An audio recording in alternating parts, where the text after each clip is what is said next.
time.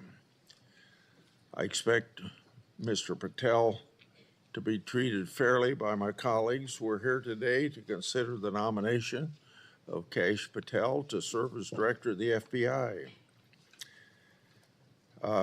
You're nominated, Mr. Patel, to one of the most important offices in our government. And to get here this far along in the process of your nomination, you gave us much information. You submitted over 1,000 pages of records to the committee, over 1,000 individual interviews, and many hundreds of hours of media. Thank you. I thank your family for coming. I know some of them have traveled to get here, and I know they're very proud of you, and I determined that by looking them in the face. Public trust in the FBI is low. Only 41% of the American people think the FBI is doing a good job. This is the lowest rating in a century. It's no surprise that public trust has declined in an institution that has been plagued by abuse, lack of transparency, and weaponization of law enforcement. Nevertheless, the FBI remains an important, even indispensable institution for law and order in our country. It's the people on the top floor of the J. Edgar Hoover building, not your local FBI agents, that have caused the low approval rating. Mr. Patel, I know you know this, but it's your job to restore the public trust and return the FBI to its core mission of fighting crime. Your extensive background gives you a unique position to make this happen. Mr. Patel's career has been a study in fighting unpopular but righteous causes, exposing corruption, and putting America first. For almost a decade, Mr. Patel served as a public defender, defending the constitutional rights of some of the least popular people in this country. After serving as a public defender, Mr. Patel joined the Department of Justice under President Obama as a counterterrorism prosecutor in the National Security Division. In this role, he investigated and he prosecuted many important cases, including the World Cup bombing in Uganda in 2010, for which he received an award of excellence. In 2017, Representative Devin Nunes asked Mr. Patel to join the House Permanent Select Committee on Intelligence to uncover the truth about Russiagate. And Mr. Patel did uncover the truth. It was during this period of time that, if you remember, I first met you, Mr. Patel. Through tireless works, Mr. Patel showed that Crossfire Hurricane was based upon fraudulent, discredited information paid for by the Democratic National Committee and the Clinton campaign. As reward for his efforts to uncover the truth, mainstream media, can you believe this, personally attacked Mr. Patel, and the FBI secretly subpoenaed his records. Now, I know what that is because my staff received similar treating during my investigation. The attacks Mr. Patel faced during his work in the House of Representatives are similar to the ones that he faces today. I expect many of these underhanded attacks will be repeated today. Mr. Patel has been accused of having, quote unquote, an enemies list. This is not a fair characterization, as he stated, quote, "There is no revenge list," end of quote. Mr. Patel has identified those he believes have put politics and personal ambition over service to the country. He's called out those who've used the institutions like the FBI to achieve their own personal gain. Mr. Patel has said he believes that people who do this should be named and that Americans deserve transparency so that they can make their own judgment as they did in this last election. Other attacks against Mr. Patel are similarly unfounded. To take just one example, he's been accused of jeopardizing hostage rescues. In fact, those allegations have been repeatedly shown to be false smears. As numerous national security officials have said publicly and on the record, Mr. Patel played a critical role in returning Americans safely home and has done so through hard work and personal cost to him. Mr. Patel has been accused of being unqualified to be FBI director. This suggestion ignores his impressive career at the highest levels of government service. After exposing Russiagate scandal in the Congress, Mr. Patel served in roles such as Senior Director, Counterterrorism at the National Security Council, Deputy Director of National Intelligence, and Chief of Staff to the Acting Secretary of Defense. Mr. Patel managed large intelligence and defense bureaucracies, identified and countered national security threats, prosecuted and defended criminals. He's done this while fighting for transparency and accountability in the government. Mr. Patel has precisely the qualifications we need at this time when the FBI is not being respected by our public. Mr. Patel, should you be confirmed, you'll take charge of an FBI that is in crisis. Recently, my oversight exposed that a special agent in charge of the FBI New Orleans field office was on vacation during New Year's Eve and New Year's Day. Of course, that was also included the Sugar Bowl. Senior personnel should be at their posts, not on vacation, during critical security events. And we all remember what happened at that time in New Orleans. But of course, this FBI agent would find it acceptable to do what he did. In August 2022, an FBI oversight hearing of this committee, Director Wray decided to leave early. I asked him to stay just 1 hour and 20 minutes longer, but he already made up his mind that he was going to leave.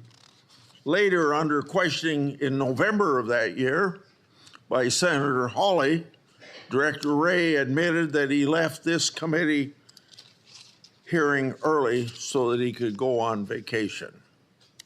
These two incidents, among others, are examples of the blatant disrespect that the FBI leadership has shown to this committee and indirectly to the American people.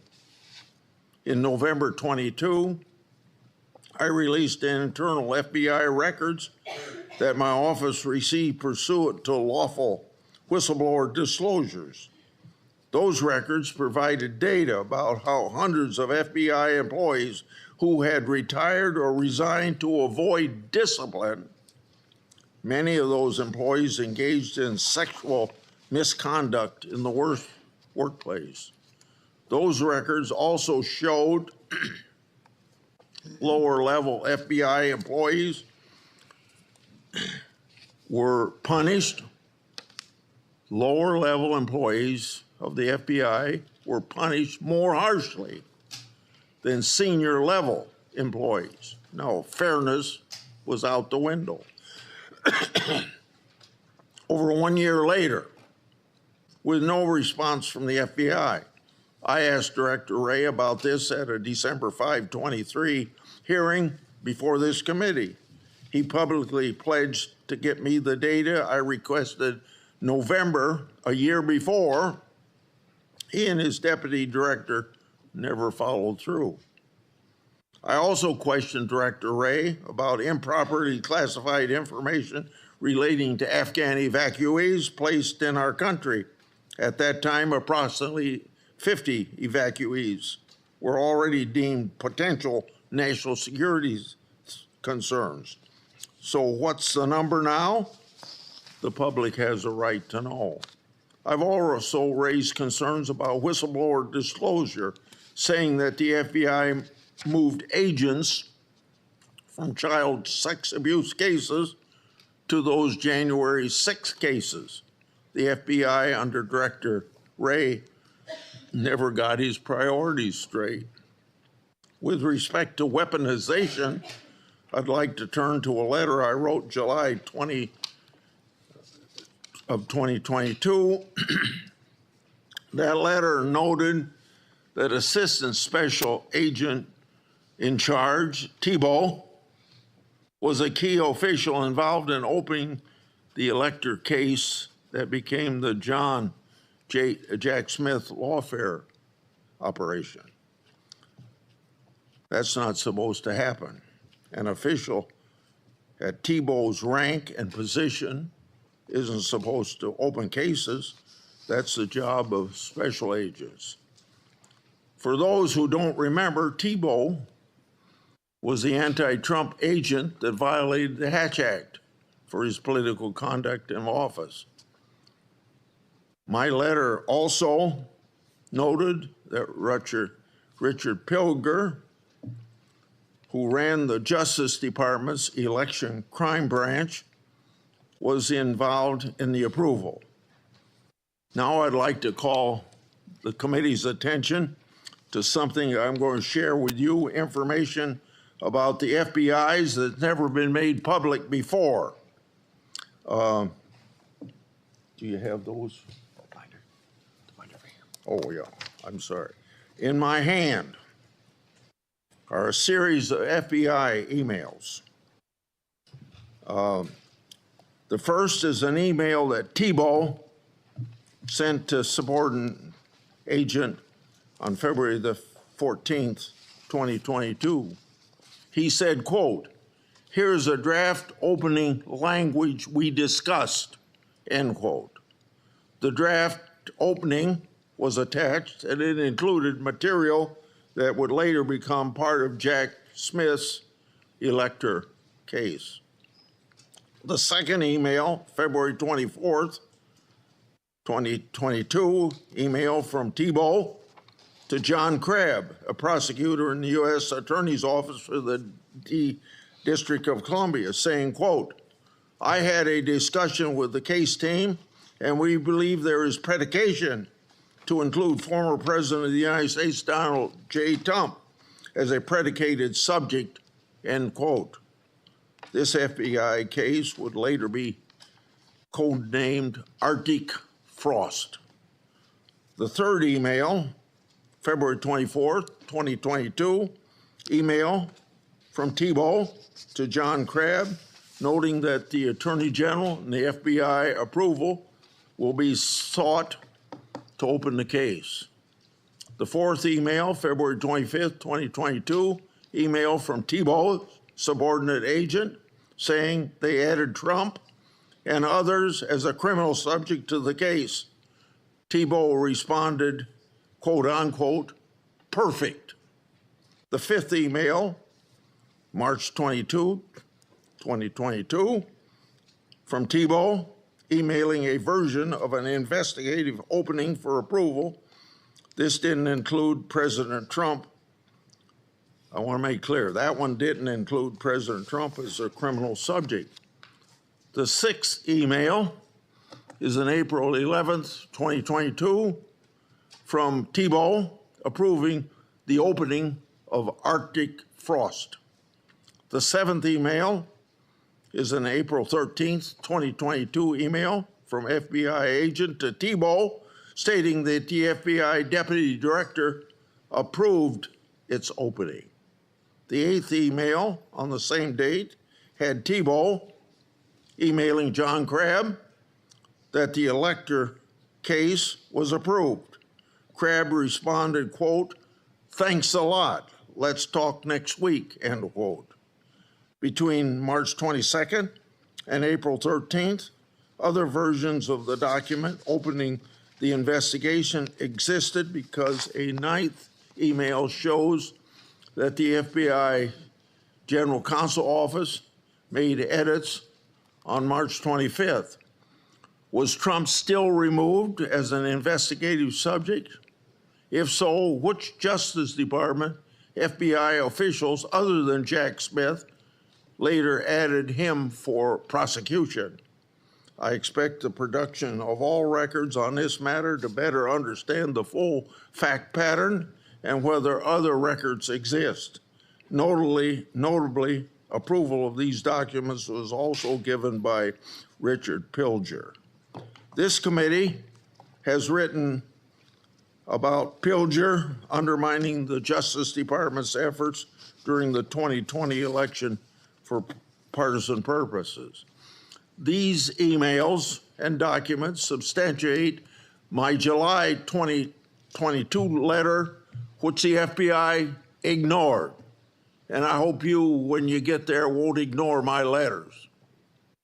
Partisan FBI agents and DOJ officials tried and ultimately succeeded in launching a full field criminal investigation and prosecution of the President of the United States. Justice Department and FBI leadership acted in concert to further a political scheme to take down Trump, just like they did with Crossfire Hurricane. They have yet to learn a lesson, and I hope you'll learn that lesson for them or teach that lesson. And their conduct, yet again, seriously eroded integrity of this once storied institution. As I've said before, if a politically charged investigation is to be open, it must be done the right way, and that didn't happen here. Mr. Patel, in my time, I've never seen our law enforcement intelligence community institutions so badly infected with political decision-making. And I say intelligence community because you know what happened when 55 people, former or present intelligence agencies, signed a letter in 2020 that the laptop was a Russian hoax, as an example. So all of this is these institutions breaking faith with we the people. Mr. Patel, you must be fair, you must be consistent, but you must be aggressive. Your actions must be based on accountability, and transparency brings accountability. Should you do so, you'll have my support. And remember, either you're going to run your agency or the agency's going to run you. And the agency certainly ended up running Director Wray and probably people before him. Without objection, I'm going to put in this letter in the record, and this letter is sent to Director Wray December the 9th last year, calling for him and his deputies to step down, and it's titled, quote unquote, failures. Now I turn to Ranking Member Durbin. Thank you, Mr. Chairman. I appreciate your commitment to the Judiciary Committee's longstanding bipartisan practice of vetting presidential nominees. A little history. The FBI dates back to the start of the last century, 1908, when then Attorney General Charles Bonaparte organized a special agent force.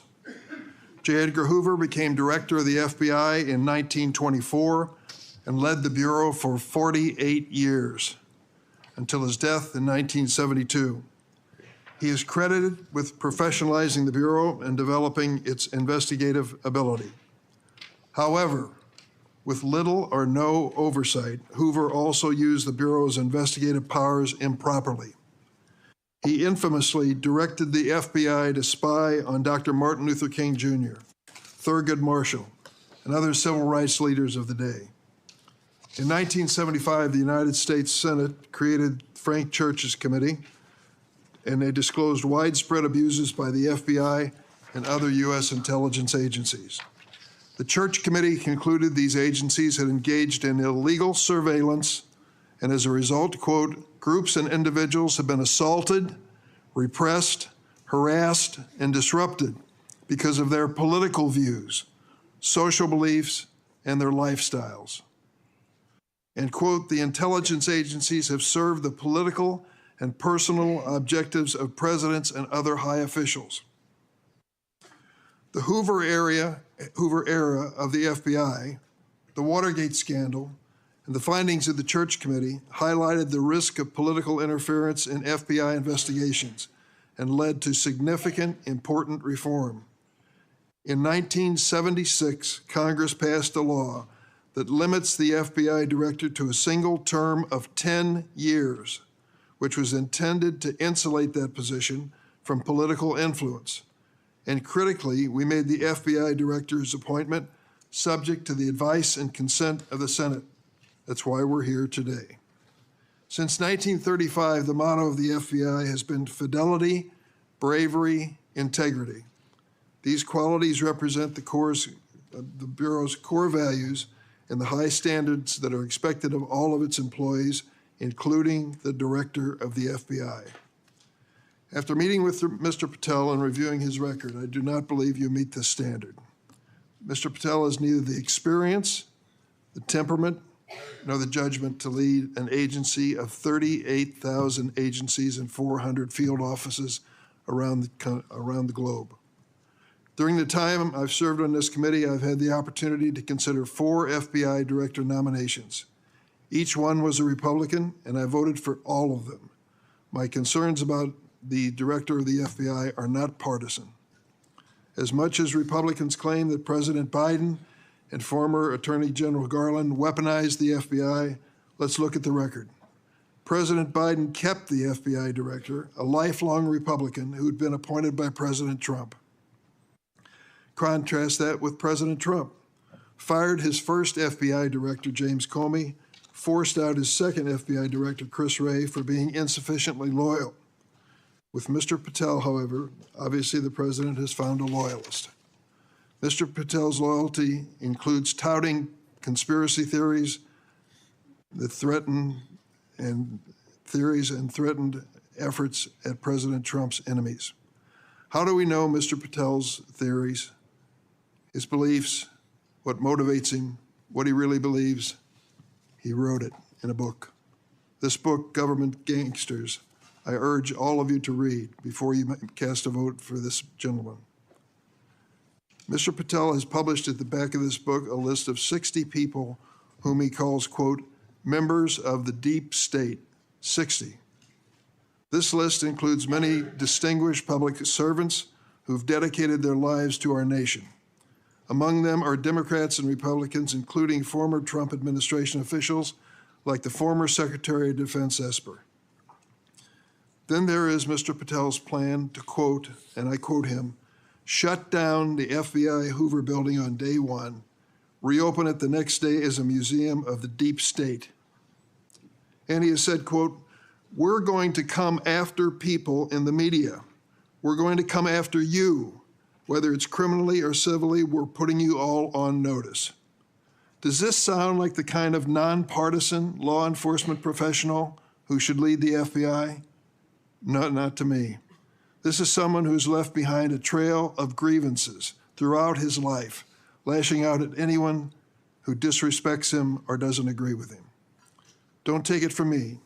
Listen to these Republicans who worked with him during the Trump's first administration. Attorney General Bill Barr, and I quote, I categorically oppose making Patel deputy FBI director. I said it would happen over my dead body. Patel had virtually no experience that would qualify him to serve at the highest level of the world's preeminent law enforcement agency. National Security Advisor John Bolton. I didn't think he was qualified. He demonstrated no policy aptitude at all. I was forced to hire him. President Trump's Deputy National Security Advisor, Charles Kupperman.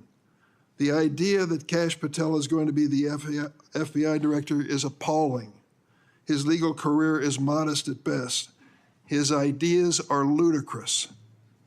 CI Director Gina Haspel threatened to resign after President Trump proposed making Mr. Patel CIA Deputy Director. Defense Secretary Mark Esper said Mr. Patel lied about whether Nigeria had approved a hostage rescue operation, putting American lives at risk.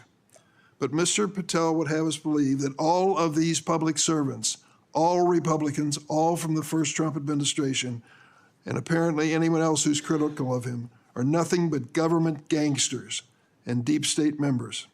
Many of them have made his list of enemies. Just this week, CNN reported that during the Trump administration, CIA officials referred Mr. Patel to the Justice Department for criminal investigation for sharing classified information without authorization. Last week, I asked the Justice Department and intelligence community for information on any criminal referrals relating to misconduct by Mr. Patel. I have yet to receive a response. Mr. Patel's record is clear. He traffics in debunked conspiracy theories that serve or benefit his political beliefs. Let's start with January 6th, and he dedicates a whole chapter in this book on January 6th. That's something that each and every one of us, as witnesses to January 6th, have our own view of. I'll be grateful always to the Capitol Hill police officers who risked their lives defending me, members of Congress, and visitors to the United States Capitol on that day. Mr. Patel posted on social media, quote, January 6th, never an insurrection. Cowards in uniform exposed, end of quote. Let me repeat that. Cowards in uniform exposed. Who was in the Capitol building on January 6th in a uniform? The Capitol Police were. Do you think they were cowards? Many of them risked their lives and some gave their lives in defense of this building. How about the DC police who were here as well? They were in uniform. Cowards risking their lives as well, some of them being battered and beaten by these mobsters that came into the Capitol. And Mr. Patel claims that the FBI agency he aspires to lead, get this now, was planning January 6th for a year.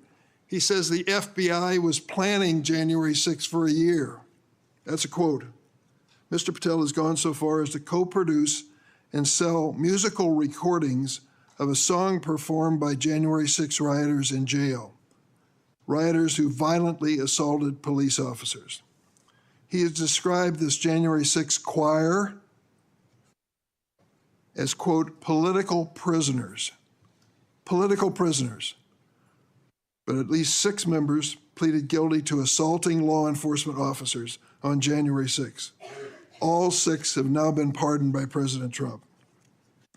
Here are some of those people who received blanket clemency by President Trump on his first day in office in the second term. Julian Cater assaulted Capitol police officers with pepper spray, incapacitating 3 officers. Ryan Nichols sprayed pepper spray on multiple police officers.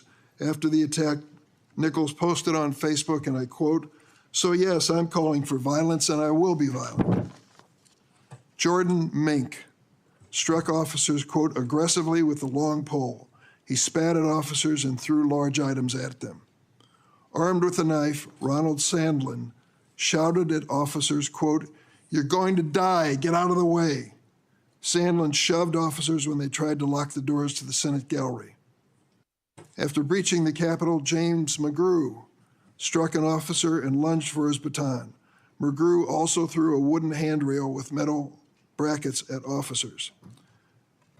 I want to read a sentence from this book on the January 6th experience, just to give you an idea of Mr. Patel's take on what he calls a haphazard riot.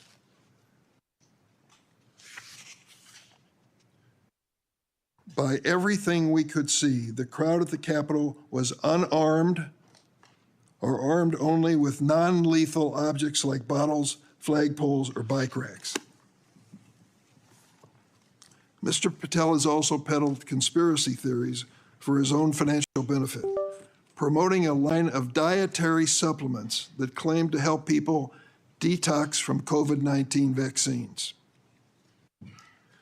During my time on this committee, I was fortunate to get to know and work with former FBI Director Bob Mueller. I met him a few days after 9/11. That's when he took over the FBI. I trusted him, I worked with him, I did everything I could to help him, because I believed that the FBI was a critical central agency in restoring America's confidence that we were safe. Bob Mueller was an extraordinary man. Oh, he was a Republican, make no bones about it. He said it and admitted, and I knew it.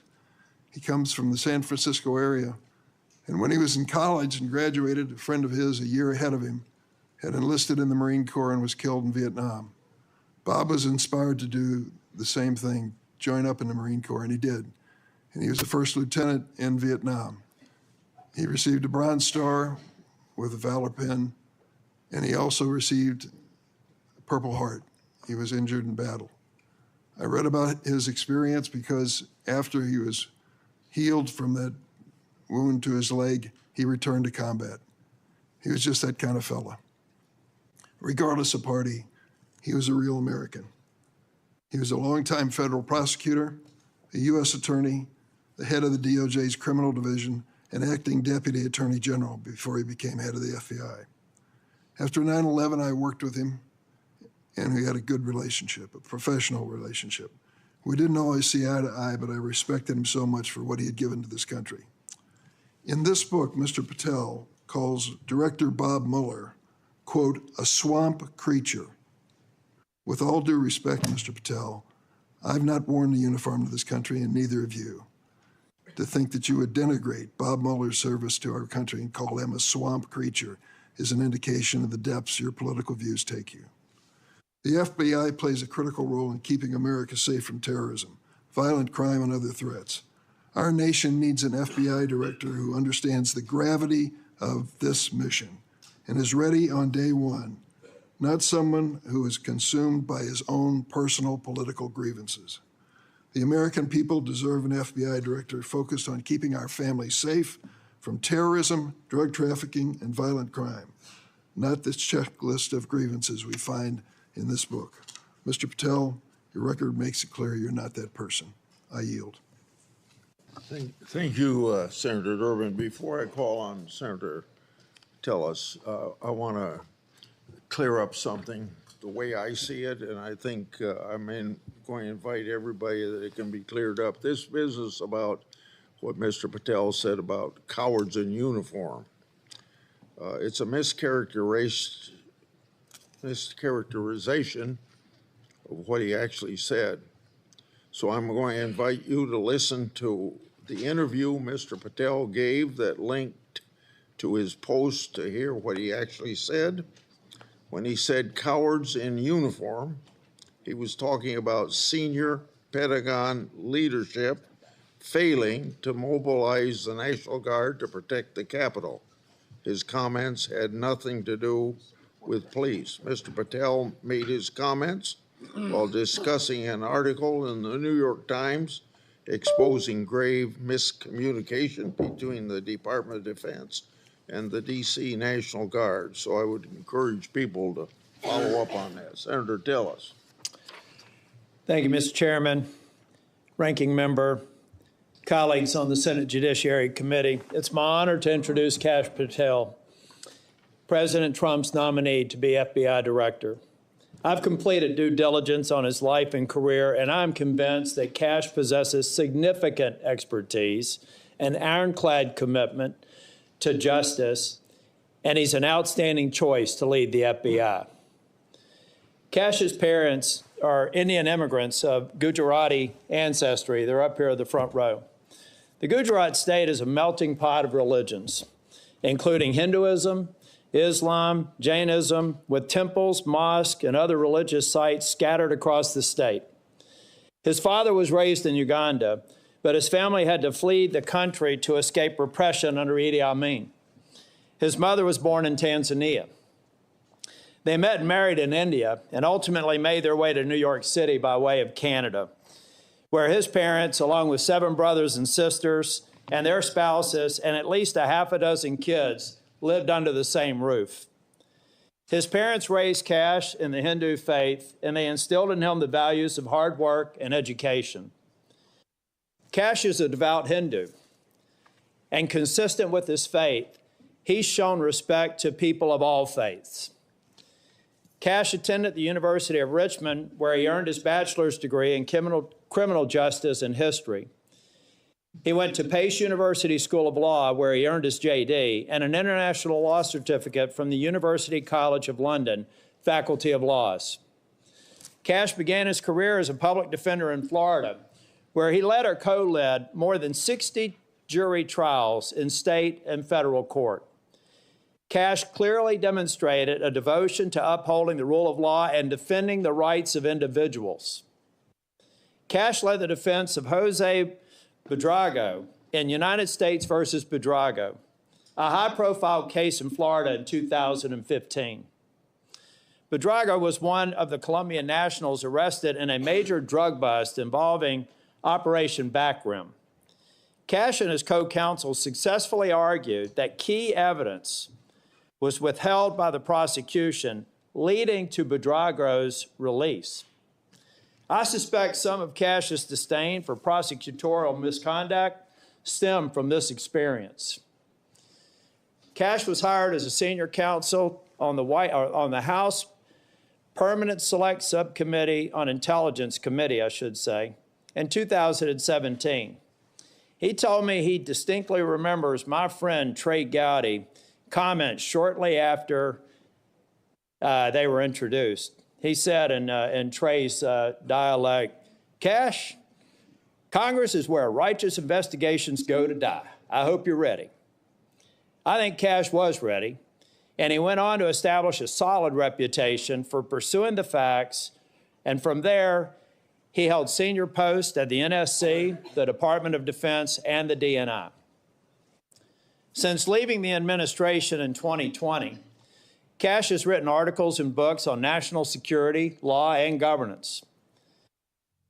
Through his work as an author, Kash continues to advocate for justice and transparency, and to be ever vigilant in defending our great democracy and the rule of law.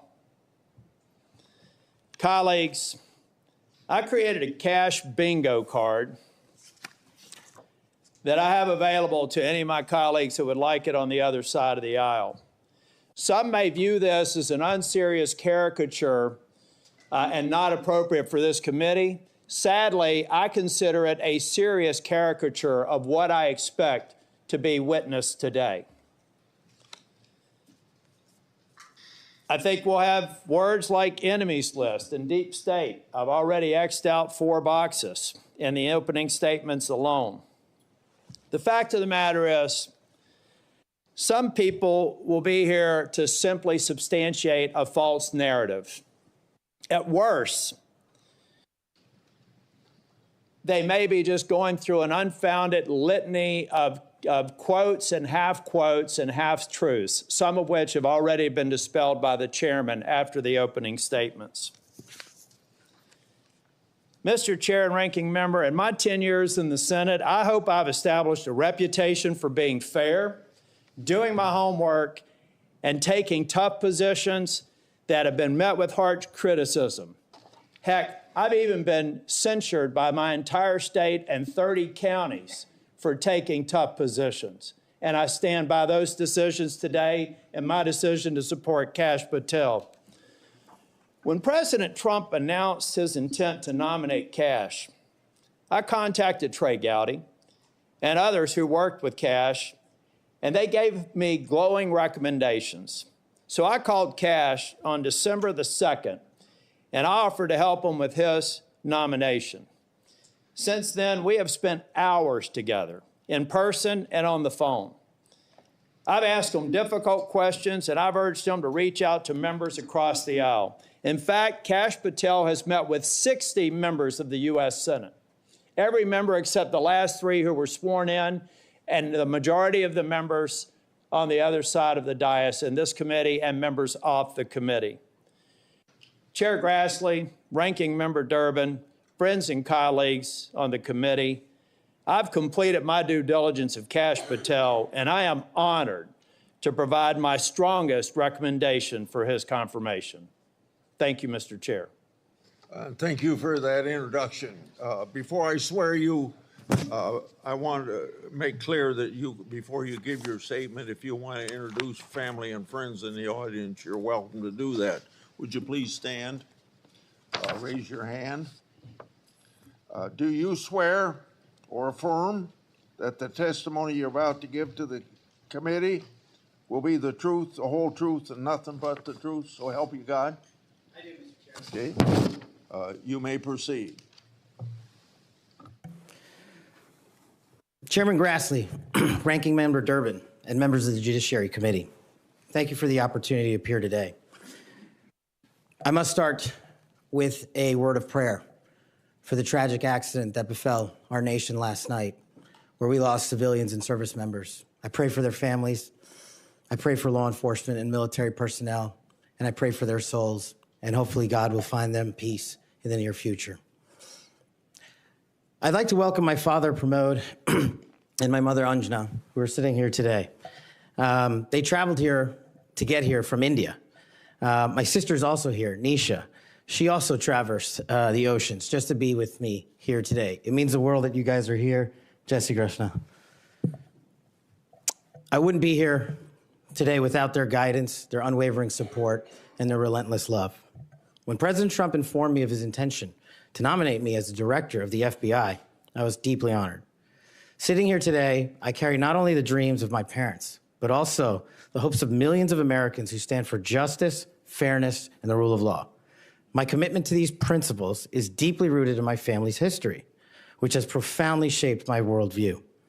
My father fled Idi Amin's genocidal dictatorship in Uganda, where 300,000 men, women, and children were killed based on their ethnicity, just because they happen to look like me. My mother is originally from Tanzania. She studied in India, as did my dad, and they were married there. They would later emigrate to New York, as the senator pointed out, where I was born, and we were raised in a household of my father's 7 siblings, their spouses, and at least half a dozen children. That's the only way we knew how to do things at the time, in the 70s and 80s, the Indian way. But we would soon learn the American way. These values have shaped and been the driving force of my career in 16 years of government service. Protecting the rights of the Constitution is of the utmost importance to me and has been every single time I've taken that oath of office. The recent terrorist attacks in New Orleans tragically claimed the lives of 14 innocent Americans and serve as a stark reminder that our national security is at threat, both internally and externally. The FBI, the Federal Bureau of Investigation, and the Department of Justice, where I served, play a pivotal role in securing our freedoms and our safeties for American citizens. If confirmed as the next FBI director, I will remain focused on the FBI's core mission. That is to investigate fully wherever there is a constitutional factual basis to do so, and to never make a prosecutorial decision that is solely the providence of the Department of Justice and the Attorney General. For the first 8 years after law school, I served as a public defender, first for Miami-Dade County and later for the Southern District of Florida. During that time, I represented some pretty awful human beings, charged with some pretty heinous crimes. But what I learned there was the core value that has been enshrined in me since, that due process must be provided without bias to all Americans. And if we cannot provide due process to the worst, then there can be no due process for anyone, and our constitutional republic fails. But I battled on that hill for that due process. I would later serve in the Obama Justice Department as a terrorism prosecutor in the National Security Division, where we successfully contributed to the prosecutions of terrorist organizations like Al-Qaeda, Al-Shabaab, and others. I was honored to receive the 2017 Assistant Attorney General's Award from Loretta Lynch for my work in helping the Ugandans bring members of Al-Shabaab to justice for murdering 74 innocent people, including an American. I would also receive the Human Intelligence Award from the intelligence community for related work on that mission. My experiences at the National Security Division and would later be followed by my experiences on the National Security Council as Senior Director for Counterterrorism, and later as the Deputy Director of National Intelligence, responsible for the production, creation, and promulgation of the Presidential Daily Briefing, our nation's most sensitive classified information and secrets to protect our country. My time in the White House was preceded by my time right here in Congress as a staffer on the House Intelligence Committee, where I spearheaded the investigation that exposed serious FISA, Foreign Intelligence Surveillance Act abuses by members of the Department of Justice and the Federal Bureau of Investigation. That misconduct eroded the public trust in our FBI. The erosion of trust, as Chairman Grassley pointed out, is all too low today. 40% of Americans have trust in the FBI. In order to get it back, there's a twofold track, Senator. One, violent crime is exploding in this country, and we cannot afford them to allow it to run away. We must tackle violent crime. Just in 2023 alone, there was 100,000 rapes, 100,000 drug overdoses, and 17,000 homicides. The priority of the FBI, if I'm confirmed, will be to ensure that our communities are protected and safeguarded and our children have parks to play in and not needles to walk over. The way we do this, we let good cops be cops. We let law enforcement, and we provide them with the tools necessary and resources they need to get after violent crime. The second way we do this on equal track is aggressive constitutional oversight from Congress. The public trust can only be restored if there is full transparency, and I am committed to that full transparency. Members of Congress have unfortunately submitted hundreds of questions that have been unanswered by the FBI in recent times.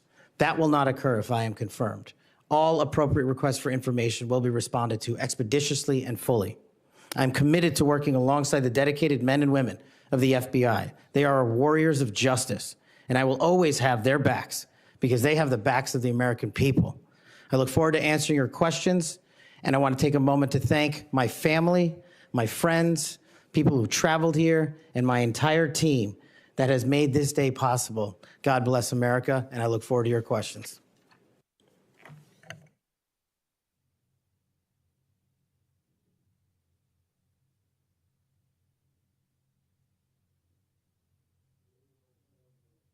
Seven minutes first round, is that right? 7 minutes, 3 minutes the second round. Mr. Patel, I'm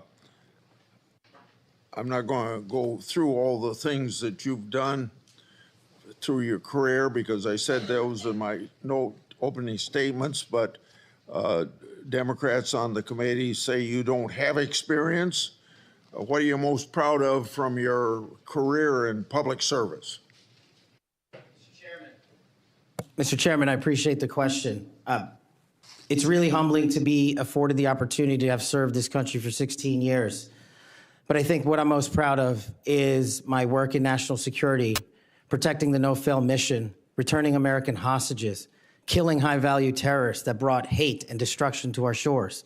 I've served that mission in Democratic and Republican administrations, and it is the one mission that we cannot fail, and it is the one mission where the FBI must play a critical role. Okay.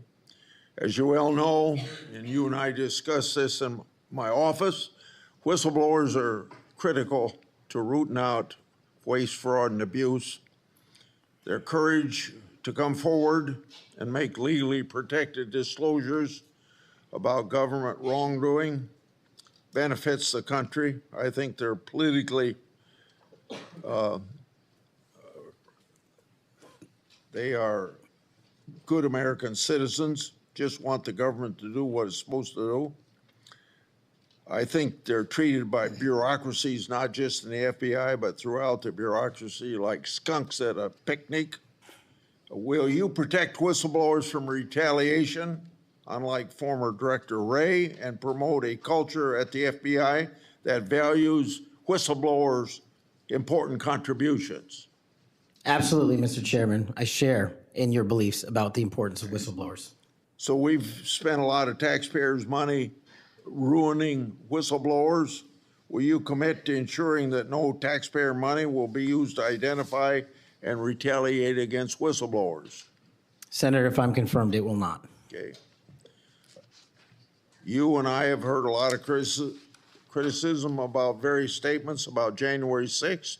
You said, quote, those who broke actual laws should be prosecuted, end of quote. But you've also called out the partisan nature of prosecutions and compared how the Biden Justice Department treated January 6th defenders with how they ignored many other crimes. Those include crimes related to illegal immigration, as well as riots that took place around the country. So explain your position on January 6th to this committee, and how do you respond to critics who say that you're anti-law enforcement? Mr. Chairman, I greatly appreciate the question, the opportunity to discuss that. If anyone wants to consider me as anti-law enforcement, then look at my 16 years in government service, whether I was trying 60 jury trials in state and federal court upholding the rights of the indigent and breathing life into constitutional due process, or later as a national security prosecutor, where I served this country and overseas, and later when I was a Joint Special Operations Command civilian embedded with SEAL Team 6 and Delta, chasing down some of the most high-value target terrorists there are on this earth and successfully achieving a mission end state. I have always respected law enforcement. I have taken that oath and will take that oath again, God willing, to be the next director of the FBI. As for January 6th, I have repeatedly, often, publicly, and privately said there can never be a tolerance for violence against law enforcement. And anyone that commits an act of violence against law enforcement must be investigated, prosecuted, and imprisoned. And on January 6th, I said the same thing about acts against law enforcement. The Capitol Police, who I have served with, and when I was Chief of Staff at the Department of Defense, rushing to the aid of the members of this committee and your colleagues to provide the National Guard, was my top mission priority, not politics. And that is my love of this country, to protect our laws and our way of life. And it was no different. If there's any ever corruption, I have been the first to call it out. And I will continue to call out corruption in government service, because it is a privilege to serve this nation. Thank you, Mr. Chairman. Outside of this committee, and some people on this committee have accused you of promoting the QAnon movement. My colleagues have already asked your future boss, Mr. Bondi, many questions about this. I think it's easy to see these attacks for what they are, guilt by association. Are you a follower or promoter of QAnon? No, Senator. In fact, I have publicly, including in the interviews provided to this committee, rejected outright QAnon baseless conspiracy theories or any other baseless conspiracy theories. They must be addressed head-on with the truth, and I will continue to do that. And I will always continue to support Americans who support law enforcement, our military, and want a secure border. Over the past 4 years, the FBI and Justice Department have weaponized law enforcement towards partisan ends. This has affected you personally. You, along with even members of my staff, were the victims of FBI overreach when they secretly subpoenaed your records during the investigation into Crossfire Hurricane. Inspector General Horowitz of Justice Department was right to say actions like this have a quote, unquote, chilling effect on whistleblowers. How do you intend to make sure that this kind of misconduct never happens again? Senator, this may be one of the scenarios that most uniquely qualifies me to take command at the FBI. Having been the victim of government overreach and a weaponized system of justice and law enforcement, I know what it feels like to have the full weight of the United States government barreling down on you. And as the Biden Inspector General determined, those activities by the FBI and DOJ were wholly improper and not predicated upon law and facts. I will ensure, if confirmed, that no American is subjected to that kind of torment, to that kind of cost, financially and personally. And most importantly, I will make sure that no American is subjected to death threats like I was, and subjected to moving their residences like I was, because of government overreach, because of leaks of information about my personal status. If confirmed as FBI director, Mr. Chairman, you have my commitment that no one in this country will feel that pain. Senator Durbin. Thanks, Mr. Chairman. Mr. Patel, I woke up this morning to National Public Radio, and they had an item on there about what has happened to those who were given blanket clemency by President Trump. One of these individuals was a man named Matthew Huddle. Are you familiar with him? I'm sorry, what was the last name? Matthew Huddle. If you could remind me, Senator. Well, I was reminded again this morning. He's a man who's been found guilty of numerous crimes. The one described this morning was an outrageous situation where he beat his 3-year-old child to a point where the poor kid couldn't even sit down for a week. Mr. Huddle was one of the demonstrators who came to the Capitol on January 6th.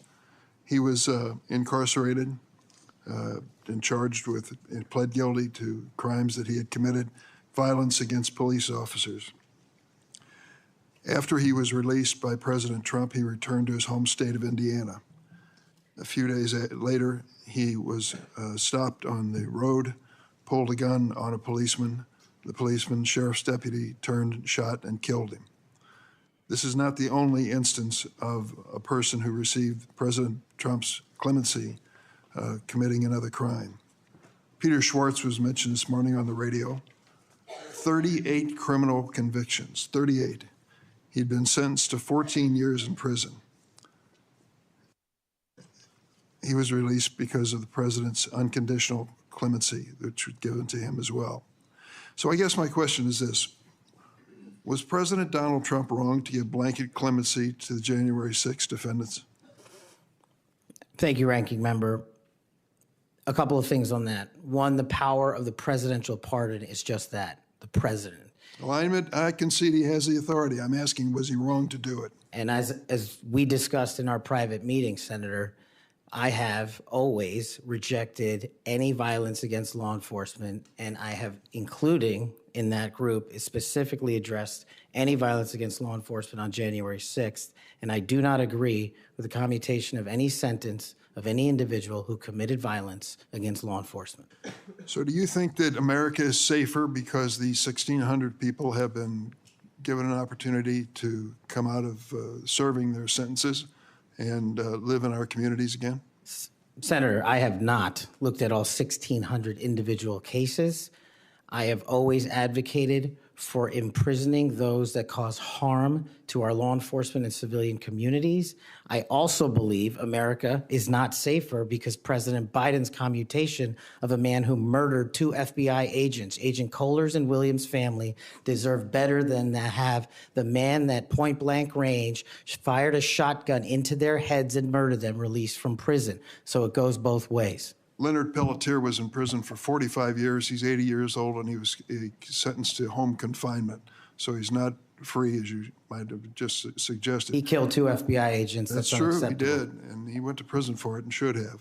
My question to you, though, is do you think America is safer because President Trump issued these pardons to 1,600 of these criminal defendants, many of whom violently assaulted our police in the Capitol? Senator, America will be safe when we don't have 200,000 drug overdoses in 2 years. America will be safe when we don't have 50 homicides in a day. So you just won't answer the question. I I'm am going to say, here. I don't think we're safer.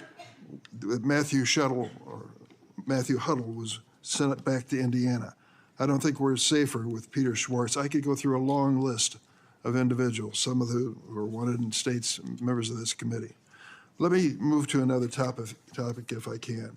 Tell me about your J6 choir. What is that? Well, it's not my choir. It's simply a recording that was utilized to raise funds for families in need of nonviolent offenders. Who sings on this recording? I don't know, Senator. What did you have to do with it?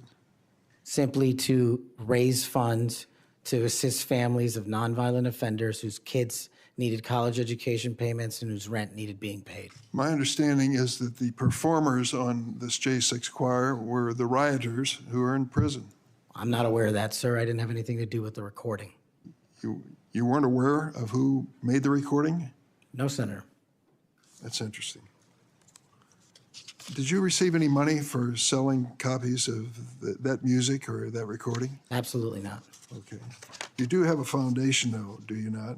I'm very proud of the Cash Foundation and the $1.3 million we've given to families in need across this country, including active duty service members, police officers, putting kids in college, and helping people in disaster relief areas rebuild their homes and their communities.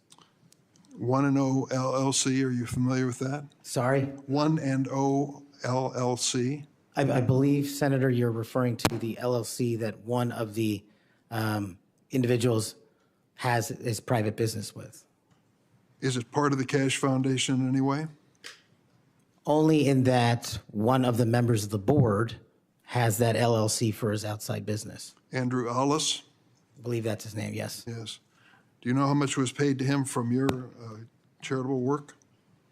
Yes, like any other charity, we had to go out and fundraise, something I'm sure every member of this committee is familiar with. And we use digital marketing campaigns, and I believe we paid a digital marketing company through 1&0 $250,000 to raise $500,000, which we gave away to families in need, like when hurricanes struck Florida, Texas, and North Carolina. We will be going through the details of your foundation and the expenditures with the questions for record that the chairman has mentioned. I look forward to it. You'll have a chance to answer those under oath.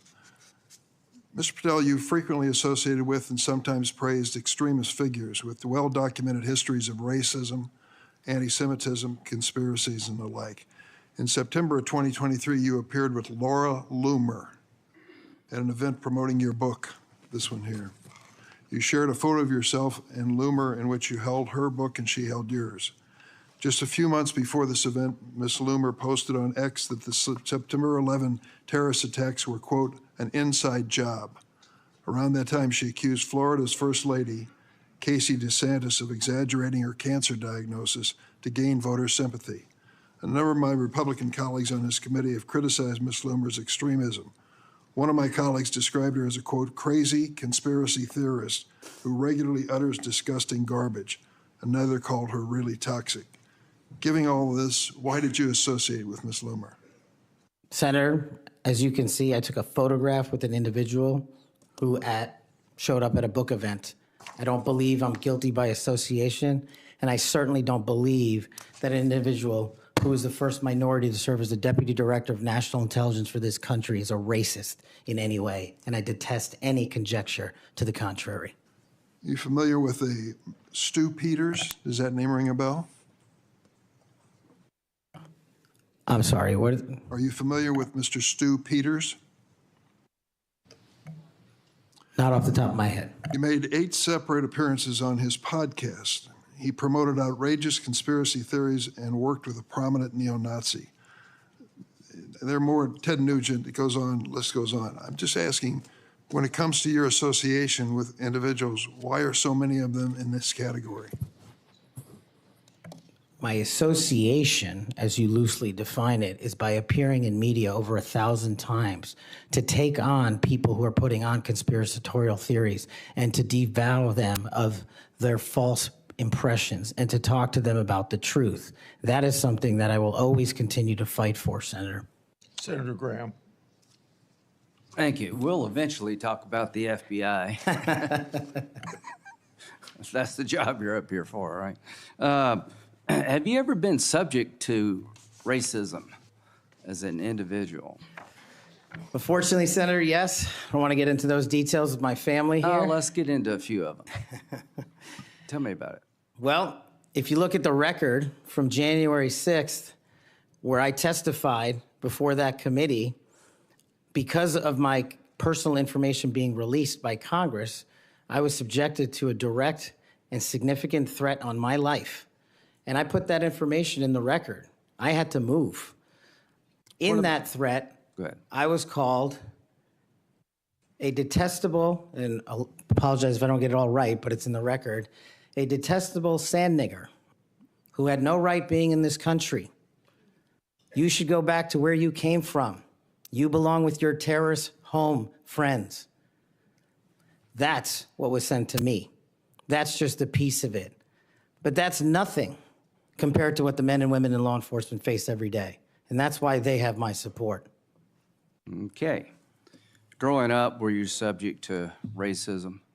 Yes, sir. Okay. Now, I think the reason you're here has a lot to do with your work on Crossfire Hurricane. Are you familiar with that FBI operation? I am, Senator. So Senator Durbin mentioned the church report and the history of abuse, but he failed to mention Crossfire Hurricane. He failed to mention the Horowitz report. Wonder why? If you're waiting for these guys over here to figure that out, you're going to die waiting. So this is the Nunes memo. You work for Mr. Nunes over on the Sorry? House side? David Nunes? Sorry?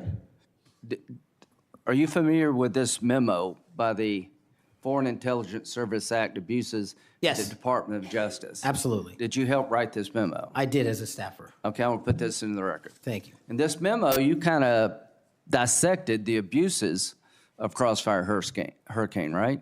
I did, Senator. And the Mueller investigation. So the Crossfire Hurricane investigators, two of them were Strzok and Page. Are you familiar with them? I am, Senator. Okay, it was opened up on July the 31st, 2016. And here's what Strzok said. And damn, this feels momentous because this matters. The other one did too, but that was to ensure we didn't F something up. This matters because this matters. So super glad to be on this voyage with you. That's to Page. And Page responds a couple of months later, he's not ever going to be President right, talking about Trump. Strzok, no, he won't. We'll stop it. Is it fair to say that the people in charge of investigating Crossfire Hurricane hated Trump's guts? Well, you don't have to take my word for it. That statement, along with the statements from the sources Are during that those days operations- over in the FBI, you hope? Well, if they're not, they will be. Okay, good. You know who Carter Page was? I do, Senator. Do you know that the FBI secured warrants against him on 4 different occasions? Yes, Senator. Do you know that the information that they relied upon came from the Steele dossier? I do. Was it you that were able to find out that the Steele dossier was a bunch of crap? Yes, Senator, we followed the money, and we exposed the fraud that was the Steele dossier. And the primary subsource was Ignor Danchenko, right? That's correct, Senator. And he was actually a Russian analyst. That's right. Are you aware that in January he told the FBI that, let's see, what did he tell the FBI? Still had no proof to support the statements, then it was just talk. The primary subsource explained to the FBI that his information came from word of mouth and hearsay, conversations he had with friends over beers, and some of the information were statements he heard made in jest. And he told the FBI this in January That's of right. 2017. And they got 2 more warrants after that. That's correct. Are you aware that the FBI had volumes of information that the Steele dossier was a bunch of bullshit and nobody ever told anybody at the top? I am, sir. We exposed Or it. they lied about being told? That's correct. So are you aware of the fact that the FISA court rebuked the FBI? Are you aware of the fact that an FBI lawyer went to jail because he misled the court by manipulating a email from the CIA? I am. Do you believe that Crossfire Hurricane was one of the most disgusting episodes in FBI history of a corrupt investigation led by corrupt people who wanted to take Donald Trump down? Yes, sir. You think that's why you're in this chair today, to fix that? I think that's a big part of the Without reason. Crossfire Hurricane, this guy wouldn't be here. And my friends on the other side, like pulling teeth, the Horowitz investigation, the Inspector General labeled this fraudulent at its core, mismanaged at its core, running stop signs. At every turn, they went forward when they should have stopped. The Durham report said it was obviously politically motivated. FBI agents were telling anybody and everybody that would listen, this is not reliable, this is not trustworthy, but they plowed on. And because of you and Trey Gowdy and others, we now know about this. Everybody who signed the warrant under questioning by me said if they knew then what they know now, they wouldn't have signed the warrant. Comey said that. Yates said that. Rosenstein said that. The reason you're here is because most of the public, almost every Republican, believes that the FBI has been used continuously in a political fashion, ignoring evidence, making up evidence, lying to get Donald Trump. And when it came to the Hunter Biden laptop, they told every social media outlet in October 2020, oh, that's Russian disinformation. That was BS too. Right before the election, the FBI intervened to shut reporting on the Hunter laptop down as being Russian misinformation, according to Zuckerberg. Do you promise all of us those days are over at the FBI? Yes, Senator, they are. Are you proud of what you did to find all that? Absolutely. You think that's why you're here today, is to make sure that never happens again? The American people deserve just that. Thank you. Senator Whitehouse. Thanks, Chairman. Welcome, Mr. Patel. I remember January 6th. Colleagues running through our halls to flee the mob, colleagues shouting that rioters should be shot, us returning to our constitutional business through hallways cleared for us by automatic weapons carrying SWAT teams. None of you, none of us, said those violent rioters should be pardoned. A Republican colleague said such pardons would be hard to believe, even absurd. Your former colleague, J.D. Vance, said the violent rioters should not be pardoned. Even Jim Jordan said pardons would, and I quote, focus on all the people who didn't commit any violence. Well, Trump pardoned all of them. And there's a lesson in that. Every time you think Trump would never go that far, rethink that. We all seem to agree that violence against police is unacceptable, yet more than 600 people who physically attacked Capitol Police officers were just put back on the street, part of a 1,500-person personal Trump army, now out there with people who have proven themselves willing to do violence on Trump's call. In only 10 days, some are already back committing crimes. We've also tried as a committee together to address the dangers of illicit drug sales over the internet, and I assume we're all against murder for hire. But Trump also just pardoned a dark web operator sentenced to life in prison for trafficking illegal drugs online and accused of soliciting murders for hire. Those pardons, as Mr. Patel has said, are a mistake, but they are also a signal that we are entering a strange and dangerous time. That is the context for today's hearing. Warnings that the FBI could become Trump's enforcer, use the powers of law enforcement to stifle speech and dissent, punish political rivals of either party, and hand out free passes, get out of jail free cards to violent supporters are warnings we should heed. Here are some warnings of this nominee's Trump administration colleagues. Former Attorney General Bill Barr said, this nominee has virtually no experience that would qualify him to serve at the highest level of the world's preeminent law enforcement agency, end quote, and we would never be able to command the respect necessary to run the day-to-day operations of the Bureau. That's for the deputy position. Former CIA Director Gina Haspel was reported threatening to resign rather than have this nominee serve under her. John Bolton, Trump's former national security advisor, said, I didn't think he was qualified. I was forced to hire him. Trump's deputy national security advisor, the nominee's former supervisor, said, his ideas are ludicrous. He's absolutely unqualified for this job. He's untrustworthy. And it's an absolute disgrace to even consider an individual of this nature. That's from Republican appointees who worked with him. And here's what this nominee himself has said about using his office to prosecute journalists. We will go out and find the conspirators, not just in government, but in the media. We're gonna come after you, whether it's criminally or civilly. Is that a correct quotation, Mr. Patel? Senator, that's a partial quotation, But it's correct. in part. Regarding his publication of his enemies list, Mr. Patel proclaimed, "The manhunt starts tomorrow," and reposted a video depicting him taking a chainsaw to his political enemies.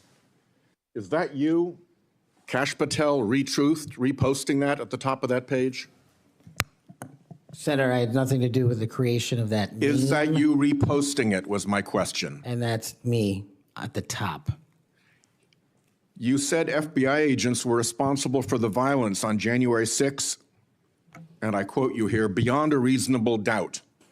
Is that what you said? That's completely incorrect, and I appreciate the opportunity to address that. I'll give you an opportunity in writing, but this is my time now. Have at it. An Inspector Attorney General investigation found that that was false. And you said we should impeach judges who rule against Donald Trump, who are, in your words, political terrorists. When this nominee tries to explain all this away, keep one thing in mind. He's testified under oath before a Colorado judge who presided over a Trump case in which he was a witness. And the judge found, and I'm quoting here, he was not a credible witness. His testimony is not only illogical, but completely devoid of any evidence in the record. That's from a judge. This is a dangerous time, and I ask all my colleagues to consider whether these plain comments by this person and by his own Trump administration colleagues should be given a blind eye, just overlooked, or whether, like the warnings of pardoning violent January 6 offenders, they're warnings to be heeded.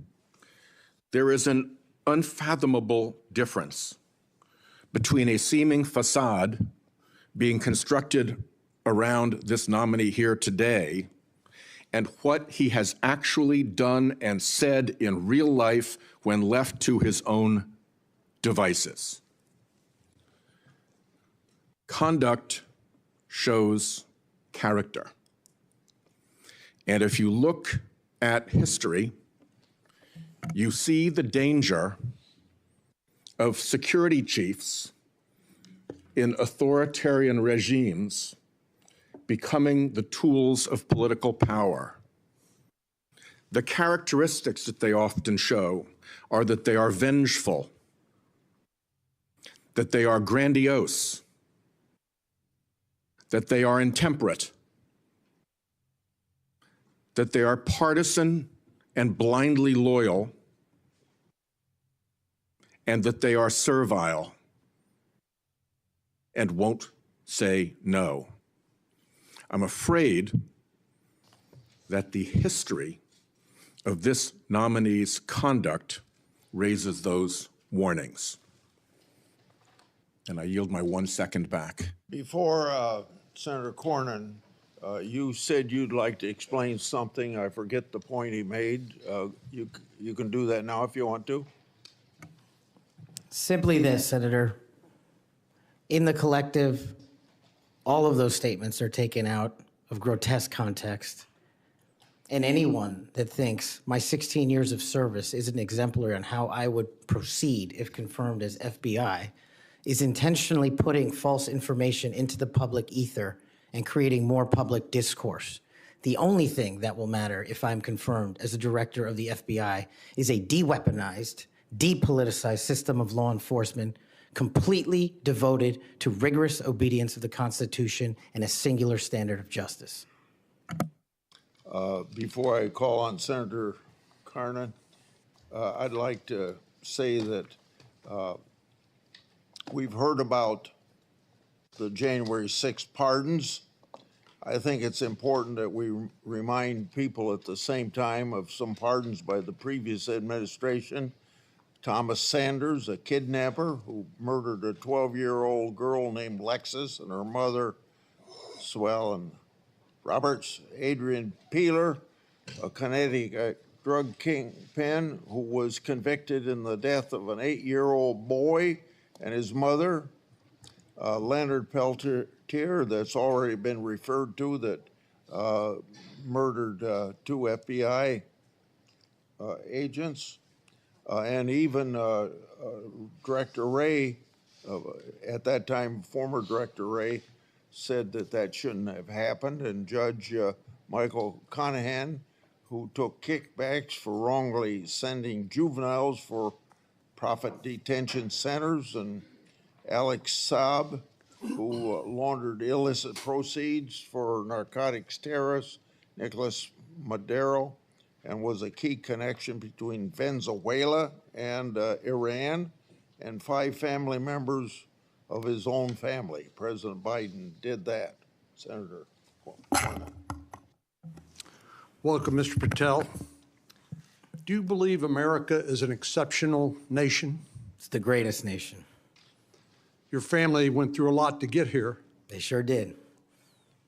and your life story is, I think, a great example of people pursuing the American dream. Do you believe a large part of what makes America an exceptional nation is the rule of law? It is one of the fundamental precepts that determines that. And why is that? Because without a singular application of a rule of law, we go back to the Uganda that my father fled in Idi Amin. I believe that the 2 most important institutions in America to preserve and protect and enforce the rule of law are the FBI and the Department of Justice. And the sort of politicalization that Senator Graham and others have already talked about during the Crossfire Hurricane investigation or project of James Comey at the FBI, and the abuse of intelligence tools like Title I of Section 702 are a betrayal of American values and adherence to the rule of law. And I think your biggest task is going to be, along with Pam Bondi at the Office of the Attorney General, is to restore the rule of law to the Department of Justice and the FBI. Are you willing to do that? Absolutely, Senator. Without regard to partisan affiliation or politics? Absolutely.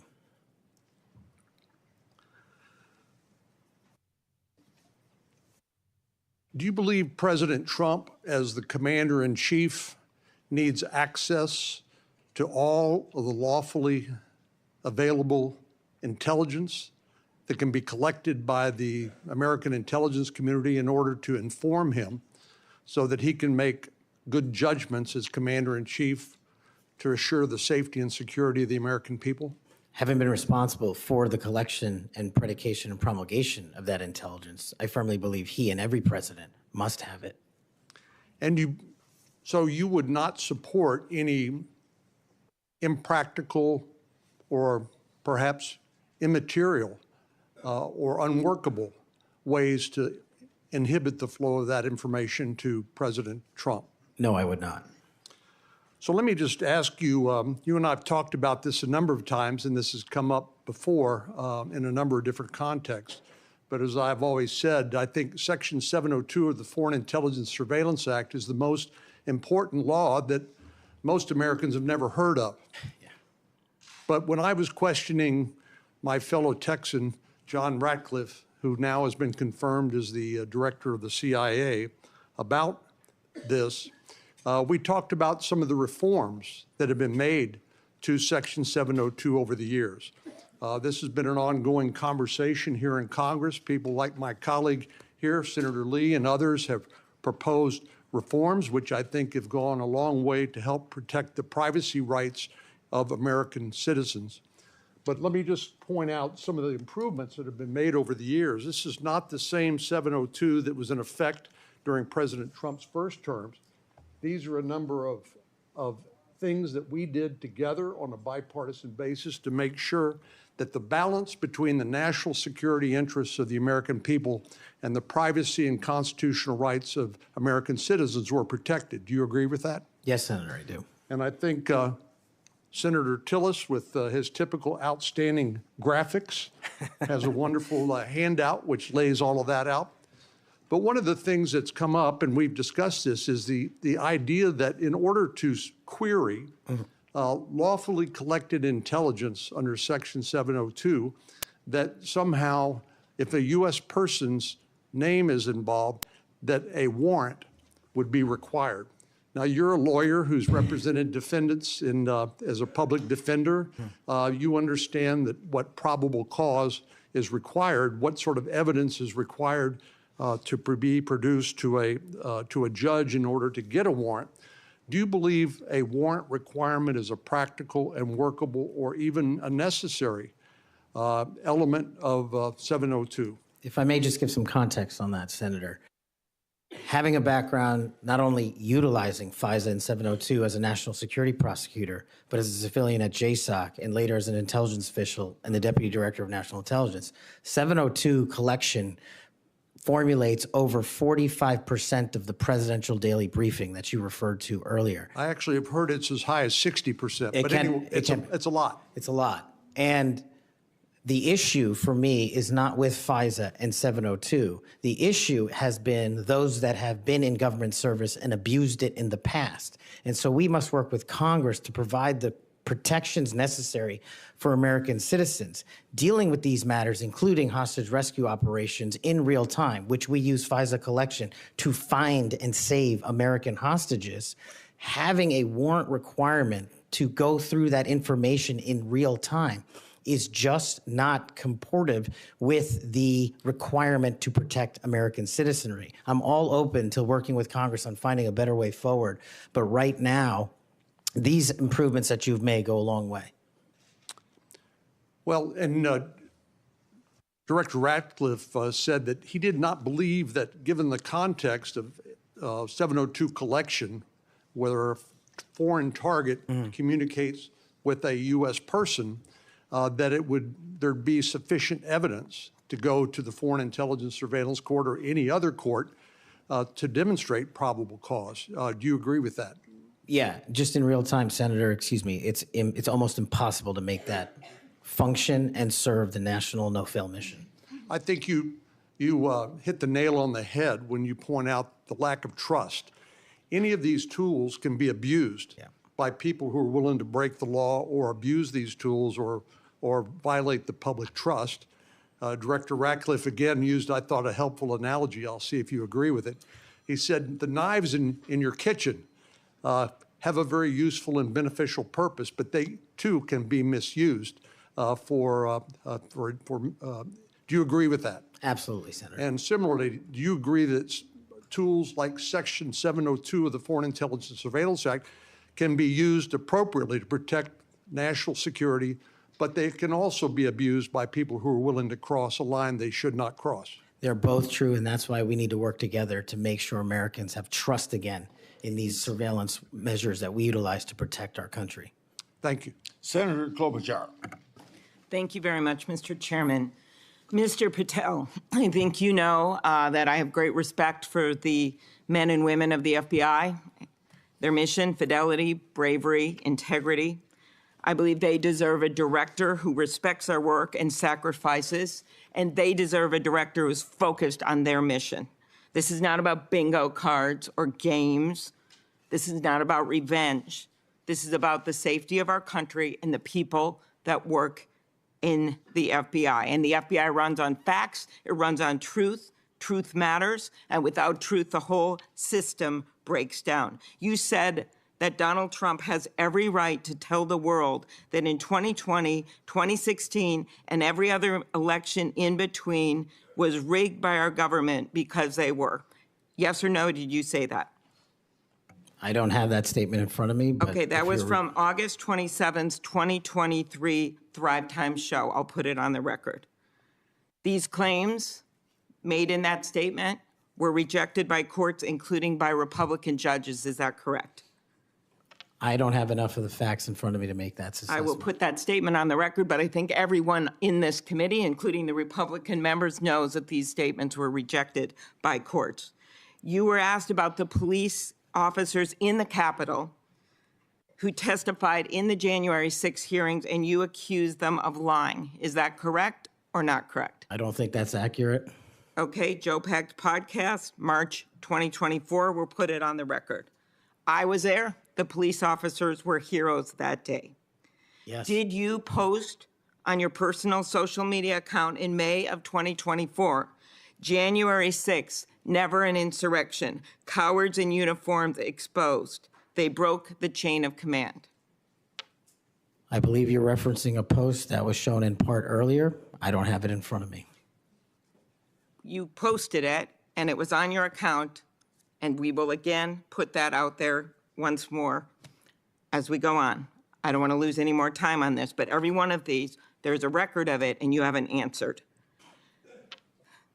You promoted a COVID vaccine reversal or detox supplement. One scientist said, I quote, "None of these substances in any form would minimize side effects from a COVID-19 vaccine." That is preying on innocent people. Did you perform clinical trials before you made that claim? I'm not a doctor, so no. But you did promote this supplement and told people that it would reverse or mitigate the side effects from COVID vaccine. Did I give people an opportunity to make an independent choice for what's best for their families? Yes. You did that last year, correct? I don't have it in front of me again, Senator. Mr. Patel, the FBI tackles some of the most complex threats that we face: terrorists, hostile foreign powers, violent gangs, fentanyl, criminal organizations. Your mission, though, has been to go after people. I've looked at it. I've read this stuff. Yes or no? When Trump wins, did you say this? When Trump wins in 2024 and is in power in 2025, we can prosecute them, referring to Justice Department officials, for an actual RICO statute violation, for criminally organizing the United States government to break the law to rig presidential elections. Did you say that, yes or no? Again, Senator, you're reading a partial statement, so I'm unable to fully respond. Okay, again, we'll put it on the record. X22 report podcast 20, that is from, I'll get you the date, about a year ago. One of the names on your list was Bill Barr. Chairman Grassley has called him one of the most capable cabinet officials I've ever been able to vote for. Senator Graham has said, I have nothing but total respect and admiration for the job done by William Barr as Attorney General of the United States. Is Bill Barr on your list of whatever you want to call them, been referred to as an enemies list? You've called them deep state after serving his country as the Attorney General of the United States. Is he on your list because of a personal vendetta? Well, it's not whatever we want to call it, Senator. With all due respect, it's not an enemies list. That is a total mischaracterization. I asked you, I actually used the words you used for the list, which was deep state, right? That's what you put at the top. It is a glossary against in the the Attorney back. General of the United States. Is it because of a personal vendetta that he's on the list? You're under oath. I have no personal vendetta against Bill Okay, Barr. he said about you, you would never be able to command the respect necessary to run the day-to-day operations of the Bureau. That was actually in writing in his book. He had virtually, about you, no experience that would qualify you to serve at the highest level of the world's preeminent law enforcement agency, and that your appointment, as noted by Senator Durbin as Deputy Director to the FBI, would happen over his dead body. Is it, yes or no, why you would put him on the list of deep state as a former Attorney General, Trump Attorney General of the United States, because he wouldn't break the law for Donald Trump? Is that why? Absolutely not. As you know, he repeatedly told the president in no uncertain terms that he did not see evidence of fraud that would have affected the outcome of the election. Did you say in February of 2021 that the election stuff was never my job and I stayed out of that stuff? Again, I don't know what comment you're referring to, but I'm sure you're reading a piece of something. You said it on Pushback on a podcast. Is it true, though, that in December of 2020, you reached out to the Trump acting Deputy Attorney General and asked him to investigate a conspiracy theory claiming that people in Italy had used military technology and satellites to remotely tamper with voting machines in the U.S. and switch votes for Trump from Biden from Trump to Biden. Is that true? What was the date? That was out of December of 2020. I was chief of staff to the Department of Defense, so I don't believe that's accurate in any way. Okay, that came out of testimony before Congress. I will give it to you. Have you referred to the media as the most powerful enemy of the United States that they have ever seen? Is that right? Again, you're reading a quote. I take that you're reading it accurately. CPAC 223-24. You said we're going to come after the people in the media who lied about American citizens who helped Joe Biden rig the elections. We're going to come after you whether it's criminally or civilly. Is that something you said? That's a partial statement of what I said. Steve Bannon's podcast. You also said you would put the entire fake news mafia press corps on your list. Is that correct? Is that what you said? I don't have that in front of me. Benny Johnson's podcast, 8/21/23. You have said that the FBI, including today, you said that they remain utterly corrupt. This is an agency with agents who have taken down terrorists, taken down bank robbers, taken down crime. And you wrote that the FBI has become so thoroughly compromised that it will remain a threat to the people unless drastic measures are taken. Do you know that under Chris Wray's leadership, he took over at a very difficult time, we all know that, appointed by President Trump, that during his tenure, the applications to the FBI has in fact tripled? Do you think people would be applying to that agency like in those numbers if they thought it was so corrupt? The American public's trust in it is at 40%. That's an all-time low. Did you say that the FBI headquarters should be shut down and reopened as a museum of the deep state? Mr. Chairman, are we allowed to go an extra time? Let's see, you get a second round.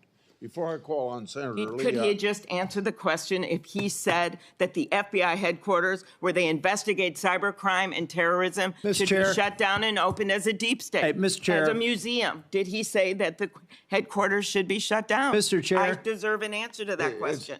He is asking to be head of the FBI, and he said that their headquarters should be shut down. Mr. Chair, parliamentary inquiry. You got anything you want to say, Mr. Patel, before I go on to Senator Lee? Simply this. If the best attacks on me are going to be false accusations and grotesque mischaracterizations, the only thing this body is doing is defeating the credibility of the men and women at the FBI. I stood with them here in this country. In every theater of war we have, I was on the ground in service of this nation. And any accusations leveled against me that I would somehow put political bias before the Constitution are grotesquely unfair. And I will have you reminded that I have been endorsed by over 300,000 law enforcement officers to become the next director of the FBI. Let's ask them. Mr. Chairman, I am quoting his own words from September of 2024. It is his own words. It is not some conspiracy. It is what Mr. Patel actually said himself. Facts matter. You forget that you had 3 minutes in the next round to say what you just said. Okay, I'll say them again. Okay. Before I call Lee. Mr. Chair, just parliamentary inquiry, and it was on time. It wasn't disputing any of the debate, but I intend to keep to my 7 minutes, and I appreciate you keeping everyone to it. If we go over, can we have that decrement against the time in the second round? If a member goes over, that was actually 10 minutes, Mr. Chair. I'm not sure that I want to. Sometimes it's faster to get things done here, just letting people shout and than it does to shut them up. Mr. Chairman. You're a wise man, Mr. Chair. Thank you. Mr. Chairman. Before we go to Lee. Mr. Chairman. Yes, what do you want? I love this guy. Mr. Chairman, I'm unlike Senator Tillis. I mean, if we're going to start this, I want an extra 3 minutes. Well, now, my friend Senator Klobuchar went 3 minutes over. So, here what you're saying is the chairman wasn't a very good chairman by not shutting her up. But I've gone through this before, and I think I know how to handle it and get this done. I think you're a star-spangled awesome chairman. I just want to say that for the record. But if you're going to let somebody over there go 3 minutes over, I want my extra 3 minutes. Well, let's see if it's abused by anybody else before we make that decision. I'm just telling you, I'm going to abuse it. Well, I'm not going to let you abuse it. You're a good man, Mr. Chairman. Before I go to Lee, I want to put a record statement in the record from 56 former FBI agents wrote to this committee to support this nominee. Quote, never has the FBI faced such an urgent and compelling need for comprehensive reform as it does today. Mr. Patel has proven he possesses the breadth of experience required to address these challenges. His leadership, expertise, and vision make him uniquely qualified to guide the FBI through this pivotal moment. For these reasons, we stand in full support of Kash Patel's nomination. Any objection? So ordered. Mr. Lee. Mr. Patel, while we're talking about your awards, let's talk about the cowards in uniform comment for a moment, can we? Please. Would you like to tell us what that was? Put it in context, help the committee understand what that was about. I think it's important. Thank you, Senator. During that time on January 6th, I was serving as Chief of Staff at the Department of Defense. And days prior, we had received the authorization from the President to issue the National Guard to protect you and your colleagues. But as you know, the law requires a request before the deployment of that Guard. That request did not come in until the afternoon of January 6th.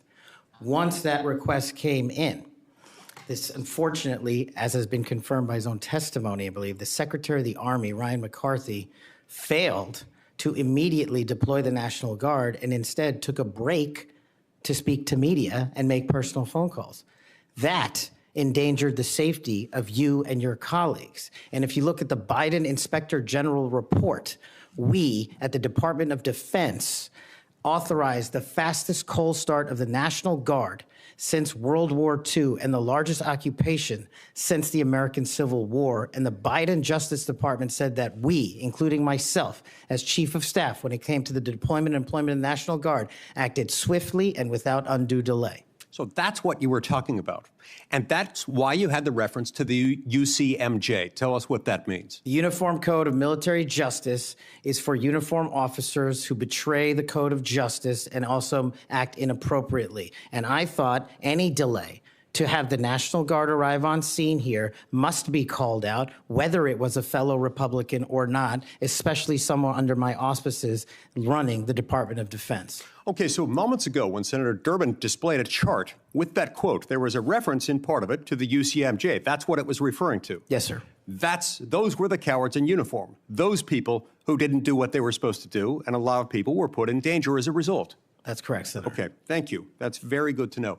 I do find it significant that we've heard all kinds of aspersions cast in your direction by people who do not know you, by people who do not share your worldview, by people who do not share your commitment to the Constitution or your commitment to public service.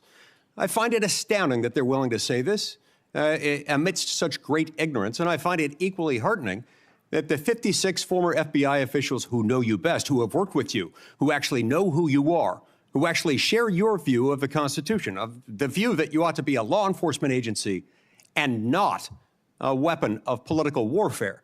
These are the people who stand by you. Those who cast aspersions don't share those views. Would I be correct in surmising that? Yes, sir. Let's talk about the Fourth Amendment for a moment. The Fourth Amendment tells us that in order for the government to breach your expectation of privacy relative to your person, your home, your papers, if they want to search that, if they want to seize you, they've got to get a warrant. And that warrant has to describe with particularity the persons or places to be searched or to be seized and to connect them up with a showing of probable cause. Now, in the case of FISA 702, we're dealing with a somewhat different universe. Now, moments ago, we heard some discussion about FISA 702, about suddenly we've got a different FISA 702 than what we had when President Trump was last in office. Is that true? Because by my count, FISA 702 has not changed substantively since President Trump was in office last. That's correct. Okay. And there was also some back and forth discussion about FISA 702 and the use of it and the fact that in real time, it might not work to get a warrant. This, in my view, misses the point. The concern that the American people have with FISA 702 is not about the real-time collection of communications regarding foreign targets. The concern is that once those communications are stored you have within them what are referred to as incidentally collected communications of Americans, text messages, emails, recorded phone calls, and so forth. If they want to go in and search for someone, let's say you, if someone wants to go into one of those databases after they've been collected, let's see if you're unwittingly communicating with somebody who, unbeknownst to you, happens to be an agent of a foreign power or otherwise under surveillance under FISA 702. If they wanted to search for you, they wanted to enter your name, your phone number, your email address, or some other personal electronic identifier, would they have to get a warrant to do that under current law? Under current law, I believe so, Senator. Under current law, they routinely access that without getting a warrant. In order to access it, they've got their own internal procedures. They're not supposed to use this for light or transient reasons.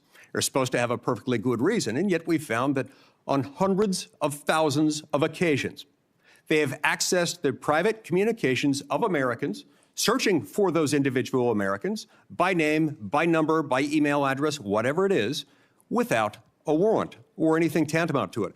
On occasion, they've even been used for overtly nefarious reasons. One agent deciding to look in on his father because he suspected his father might be having an extramarital affair. On another occasion, an agent looked at people who were thinking about renting an apartment from him to make sure they were upstanding citizens and could be trusted. Are these appropriate uses of FISA 702? As you alluded to, the FISA court, it's not me deciding it. The FISA court put out a report in 22 or 23 where 255,000 illegal improper queries of American citizens had occurred. 255,000 reasons why the American people don't trust it. And that's what we must work together, Congress and me, if I'm confirmed as FBI director, restore that trust and protect the mission. Music to my ears, because I've been a U.S. Senator for 14 years. I've been on this committee the entire time. You were the very first FBI director or FBI director nominee who, when I've asked about this, hasn't said, oh, don't worry about it. We'll handle it okay. We've got good people on the inside. We would never breach the trust of the American people. Do you know what? They were lying. I was willing to believe that they thought they were telling the truth, but they were mistaken. But they were lying. Time has told us that they were lying. You will not lie, and that's why I wholeheartedly support you. In the closing seconds that I have, I want to add my dismay and my disgust for the fact that you've been smeared, you've been attacked. You've been associated with racism, with being a Nazi. You are none of those things, sir. Just as your father lived as a racial minority in Uganda, you've been raised as a racial minority in this country, and you've been nothing but a patriot. Your commitment to the Constitution, to the rule of law, and to the American people is remarkable.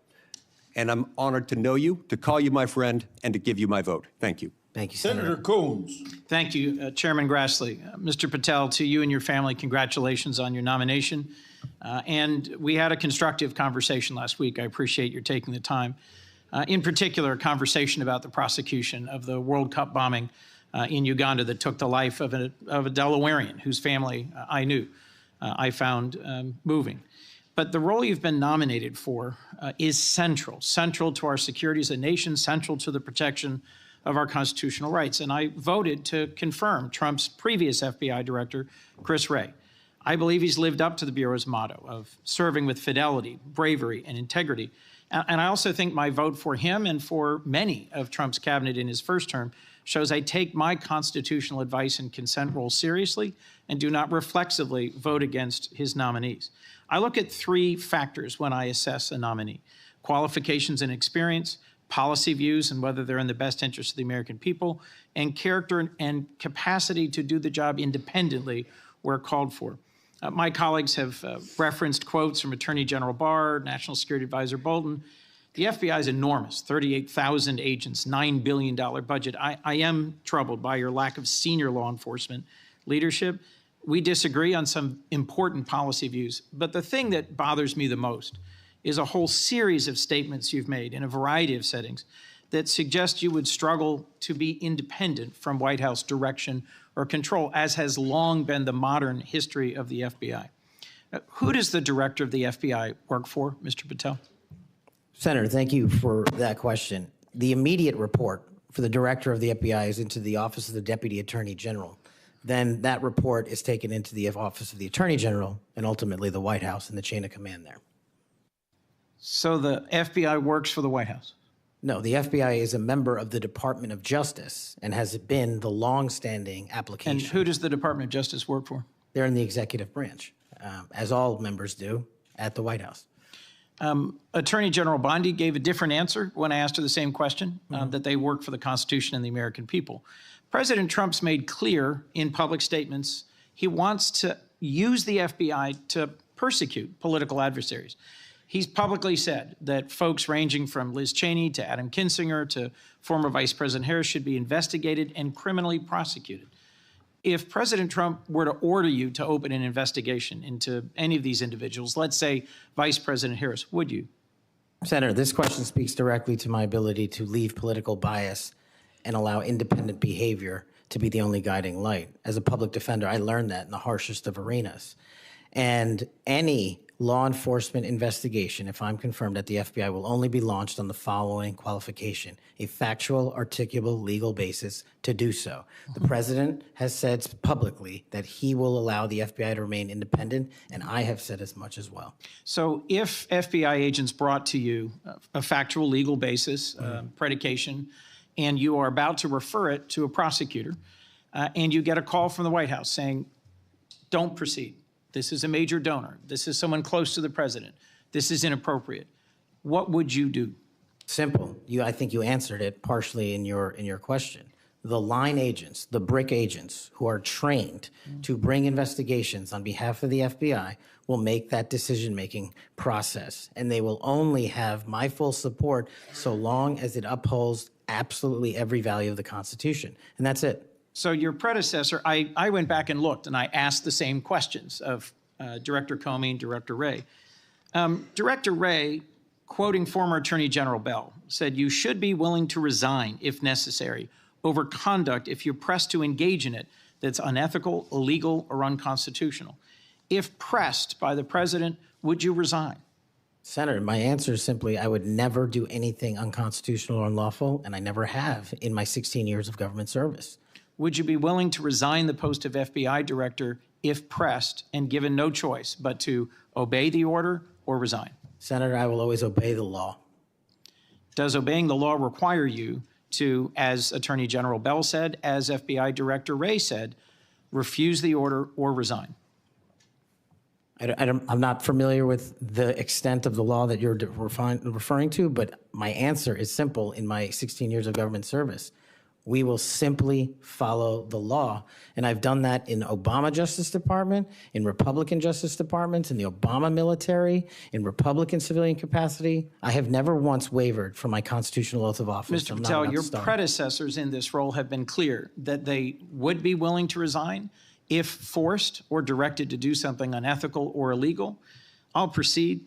One of your past statements that's concerned me, it's both a post on Truth Social and something you said in a podcast, the Sean Morgan report, that your predecessor, Chris Wray, has broken the law. We need to prosecute him. The FBI should go after people like him. And the month before this, in July 2023, you said there should be a criminal referral for FBI Director Wray. If confirmed, are you going to follow through on these previous statements that Director Wray needs to be prosecuted? Senator, this reminds me of the conversation you and I had, which I greatly appreciated. There is enough violent crime in this country and enough national security threats to this country that the FBI is going to be busy going forward preventing 100,000 overdoses, 100,000 rapes, and 17,000 homicides. We agree that prosecuting violent crimes should be the principal focus of the FBI. What I'm trying to get to, Mr. Patel, is a whole series of very troubling, to me and many other statements you've made about instead using it to pursue those who might be viewed as political opponents. And as I told you in your office, I have no interest, no desire, and will not, if confirmed, go backwards. There will be no politicization at the FBI. There will be no retributive actions taken by any FBI should I be confirmed as the FBI director. I told you that in your office, and I'll tell you that again today. Thank you for that statement. As the co-chair of the Law Enforcement Caucus with Senator Cornyn, one of the things I've worked hard on, and I hope to continue being able to work hard on, with this administration is partnership between federal, state, and local law enforcement to pursue violent crime. You did say, as my colleague asked, and I look for a longer answer, that you want to close the FBI Bureau's headquarters on day one. How would shutting down the FBI headquarters impact its ability to prosecute violent crime and drug traffickers? How is that possibly a serious proposal, Mr. Thank you Patel? for bringing that up and allowing me to answer. It was to highlight the significantly greater point that I was actually making in that interview, which is well documented over and over again. 38,000 FBI employees, 7,500 FBI employees work in the Washington field office and Hoover building alone. If you increase that aperture just slightly to encompass the National Capital Region, that is 11,000 FBI employees work in the National Capital Region.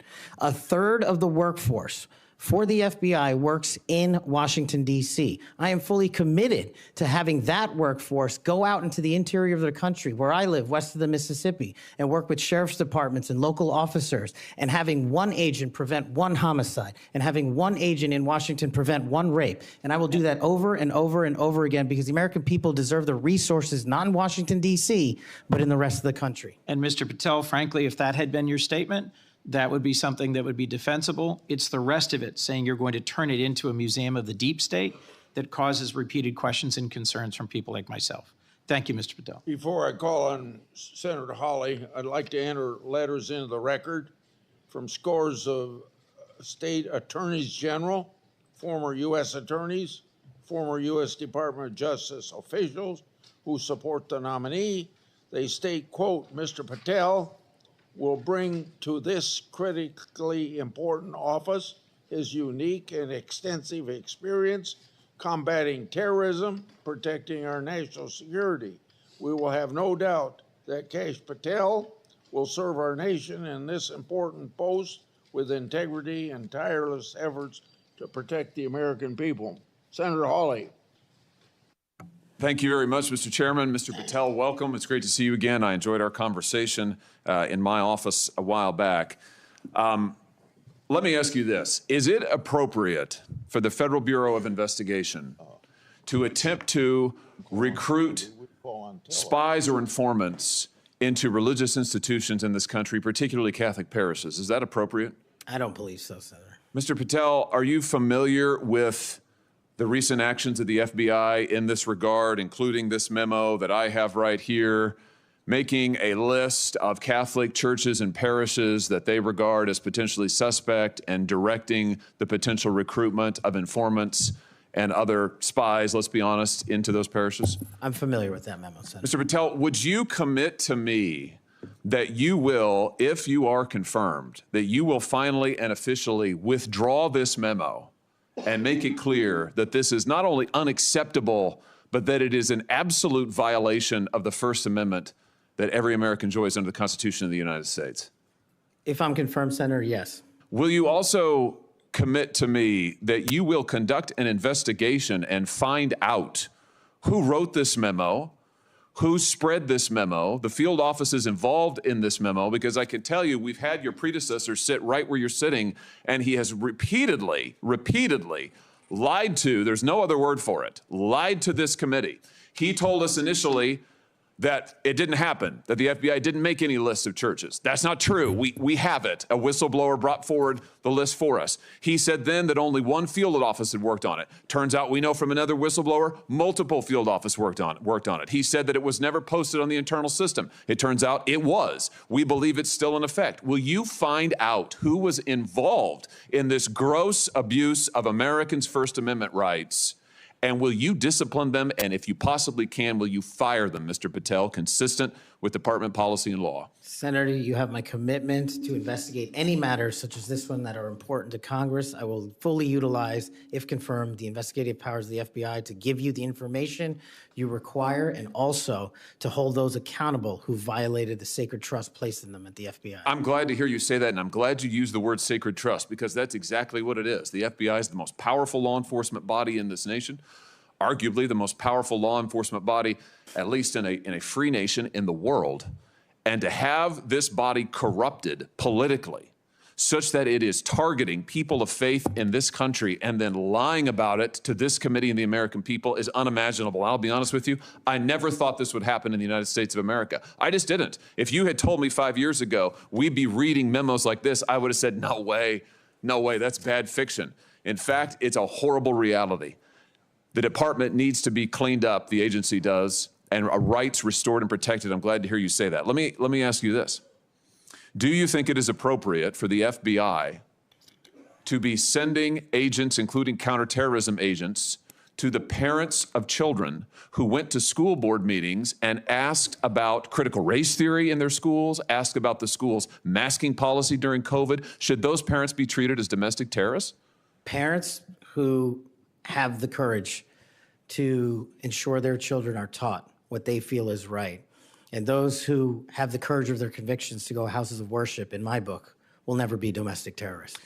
I'm delighted to hear you say that. You're familiar, I am sure, with this memorandum issued by the Attorney General, the last Attorney General, Merrick Garland, directing the FBI and other law enforcement agencies to look into parents who went to these school board meetings. And we know from whistleblowers who've come forward to this committee and given us the evidence that, in fact, the FBI opened multiple cases against multiple parents across the nation, I believe, including in my home state of Missouri. Another gross abuse, incredible political power brought to bear against everyday citizens. Why? Because they went to a school board meeting that they're paying for and asked about what their kids were being taught.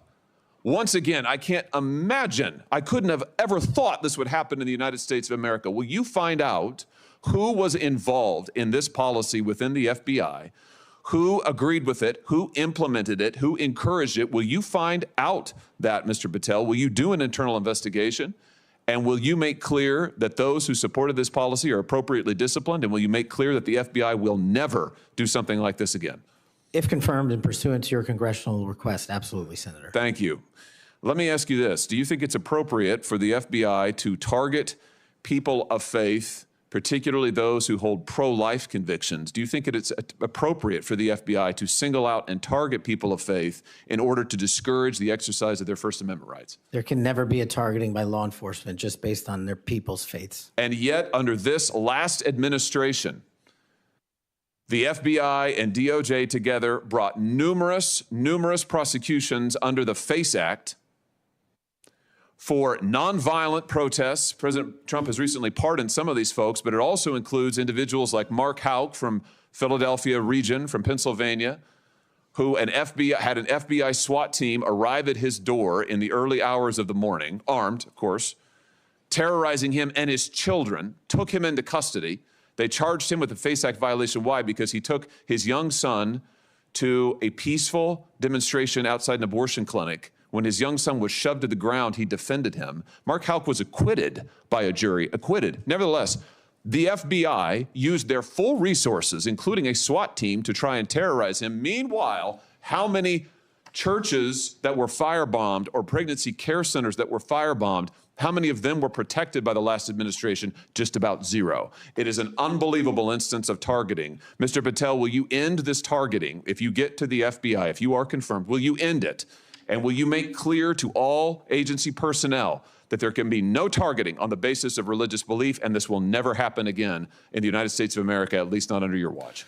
Senator, if confirmed, and it speaks to an issue we were talking about earlier, there will be no such targeting if I'm confirmed as FBI director. And the resources of the FBI, which are funded by the American taxpayer dollars, in the 7 minutes that you and I have been talking about, 2 people have died from fentanyl overdoses, 1 person has been shot to death in this country, and 3 people have been raped. The resources of the FBI will go to that mission set and that mission set alone, because America deserves a better brand of justice, and I'm going to give it to them. Fantastic. Here's my last question for you. Do you think it's appropriate for the FBI to try and pressure the largest technology corporations in the world, the most powerful corporations in the world, the social media companies? Do you think it's appropriate for the FBI to pressure them to censor the political speech of everyday American citizens to try and violate the First Amendment? Is that appropriate, do you think, Mr. Patel? No, Senator. Will you put an end to this, Mr. Patel, if you are confirmed at the FBI? Senator, if confirmed, I will work with Congress to expose any corrupt activities the FBI has participated in, especially involved in the censorship of free speech. Because we know from the court cases that have been brought across this country, and we know from the voluminous factual finding that was done, and it's in the record, that the FBI and other agencies of this government under the last administration pressured, coerced these social media companies to censor speech of everyday Americans on a range of issues, from the Hunter Biden laptop to COVID to the Dobbs decision, you name it, they tried to censor them. The Constitution doesn't permit the government to do it. The FBI tried to get the social media companies to do it. Will you end this practice, Mr. Patel, once and for all? Senator, I will always follow the law. Thank you. Thank you. Thank you, Mr. Chairman. Senator Blumenthal is next. I want to say, when he's done,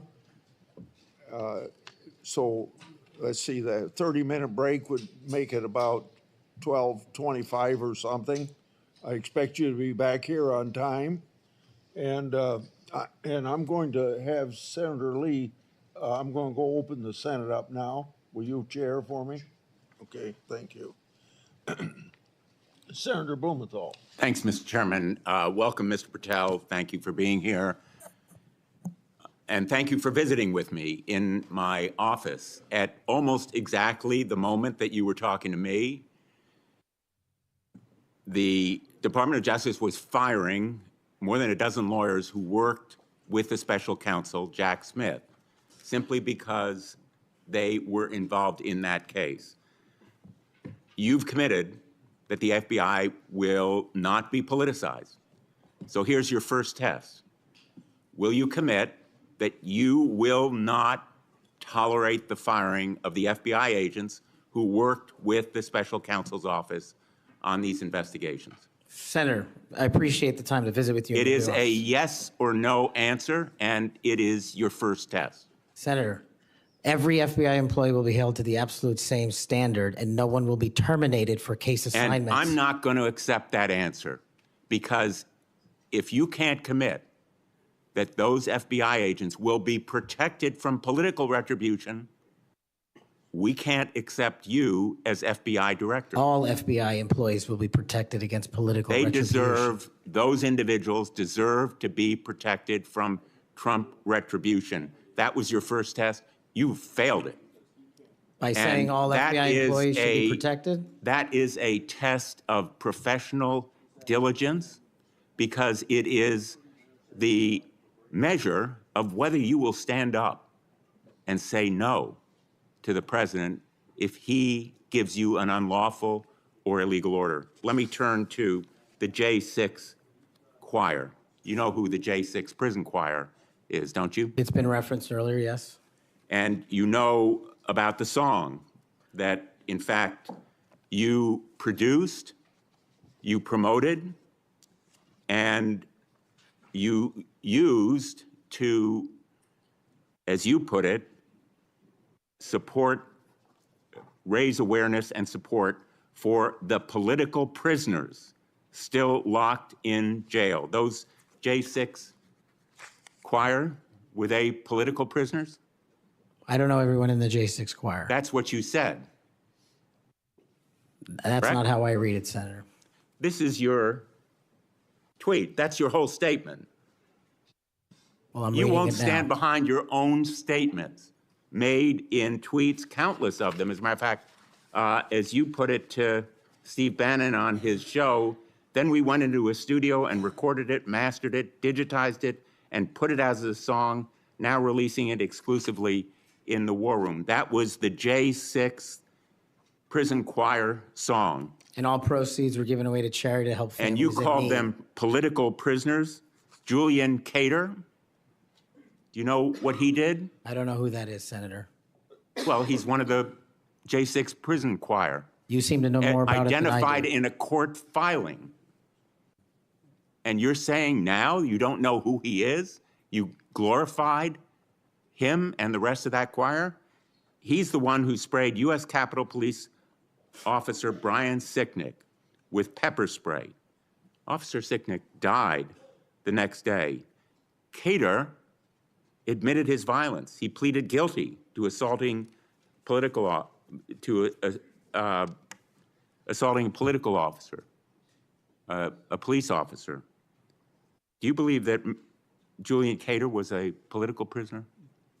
Senator, I'm not familiar with his case. You seem to know a lot more about it than I do. And as I've said repeatedly, I will always utilize my resources to help Americans in need, which is what I was trying to do here. And I've never once advocated for political violence or violence against law enforcement. Ryan Nichols. Ryan Nichols also pleaded guilty to assaulting a police officer. He was one of the J6 choir. He pushed the crowd against officers, defending a door to the Capitol, and sprayed officers with pepper spray. Was Ryan Nichols a political prisoner? Same answer, Senator. How about Jordan Mink, another member of the J6 choir? I don't know who he is. James McGrew, a political prisoner? I don't know who that is. James McGrew pushed and struck officers and launched a handrail toward them. And you glorified him. You promoted and produced a song to raise money for them. And you now want us to believe you don't know who they are? No part of that song or anything I've done in my 16 years of government service glorifies or advocates for violence against law enforcement. And the fact that you would be willing to say that in front of these people in the American audience shows how much of a divide we actually have to restore a law enforcement that is constitutionally based, de-weaponized, and depoliticized. You have my commitment to do that. In your office, we had a lot of common ground. I'm committed to working with you on things like Section 230 and making sure the citizens of Connecticut aren't pillaged by Chinese fentanyl. I welcome your statement, Mr. Patel, but it doesn't answer my question. And it doesn't go to your credibility in denying you know who these people are after, and I have to say, in this tweet and in others, I have a raft of them. I'm going to ask the chairman that they be made a part of the record. If there's no objection. Without objection. You glorified, you promoted, you supported these individuals. Ronald Sadlin, he struck an officer in the head, hand, and shoulders and grabbed another officer. Was he a political prisoner? I don't know who that is, Senator. Well, the simple fact is that you knew about the J6 choir. You knew what they did in assaulting and endangering police officers who sought to defend the Capitol on that day, were severely injured, and some, as a consequence, died. I think the FBI deserves better. The men and women in the FBI put their lives on the line every day. I've worked with them as United States Attorney for 4.5 years, and then as Attorney General off and on for 20 years. I've admired them for the 14 years that I've been in this body. I think they deserve better. Thank you. As we turn to Senator Cruz, I'll notice that the statement that he has up does say without trial, and I think that plays some role in the context of that statement. Senator Cruz. Thank you, Mr. Chairman. Mr. Patel, welcome. Let me first of all say thank you. Thank you for saying yes when President Trump asked you to serve in this role. I think there are very few roles in all of government that are more important than Director of the FBI, and there are very few roles in all of government that are more in need of a fundamental change. You and I have both spent much of our adult lives working in and around law enforcement. And the loss of respect from the American people of the FBI and of the Department of Justice is one of the most tragic developments of the last 4 years. Both the Department of Justice and the FBI have a long history of being apolitical, outside of politics, of being faithful to and focused on upholding the rule of law and keeping the American people safe. And in many ways, the worst legacy, in my opinion, of the Biden administration was the complete politicization and weaponization of both the Department of Justice and the FBI, turning them into tools to attack the perceived enemies of the Biden White House. Now, You have been charged with going in and restoring integrity of the FBI. That is not going to be an easy task. But before you can carry out that task, and I am confident you will be confirmed and you will be in the position to carry out that task, you've got to make it through the gauntlet of the Senate Judiciary Committee and my colleagues on the Democrat side of the aisle, who I don't know how many spots on Senator Tillis's bingo card have been filled, but it looks like he's playing blackout and they're all filled right now. But you will be and have been accused of just about everything they can. But I want to focus on what several Democrats have done recently, which is trying to blame you for the violence that occurred on January 6th, which even in the annals of ridiculous attacks, this one really takes the cake. So let's just focus on some facts. Let me ask you a question. What role did you occupy in the days immediately before January 6th? Chief of Staff of the Department of Defense. You were the Chief of Staff at the Department of Defense. Yes, sir. So to be clear, you were not rioting at the Capitol. No, sir. Okay. Where were you physically on January 6th? In the Office of the Secretary of Defense in the Pentagon. And what were you doing on that day? On that day specifically, responding to preparing to mobilize and deploy the National Guard once we got the lawful request from the local governing authority, which was the mayor of D.C. and the Speaker of the House. Now, how many days in advance were you working to prepare the Department of Defense to help secure the Capitol on January 6th? Days in advance, Senator, we were in the Oval Office on an unrelated national security matter with the President of the United States, the Secretary of Defense, the Chairman of the Joint Chiefs of Staff, and myself.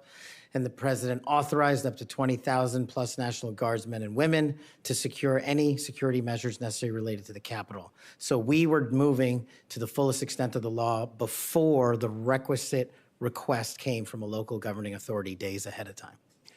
And while you were Chief of Staff at DOD, how many times did DOD approach Capitol Police and ask if they needed National Guard assistance? I believe those letters are well documented, numerous instances, and in numerous of those instances, those requests were shut down. Now, am I correct that the Capitol Sergeant at Arms said assistance was unnecessary? That's correct, Senator. Who did the Sergeant at Arms report to? The Speaker of the House. That would have been Nancy Pelosi at the time. Is that correct? Yes, Senator.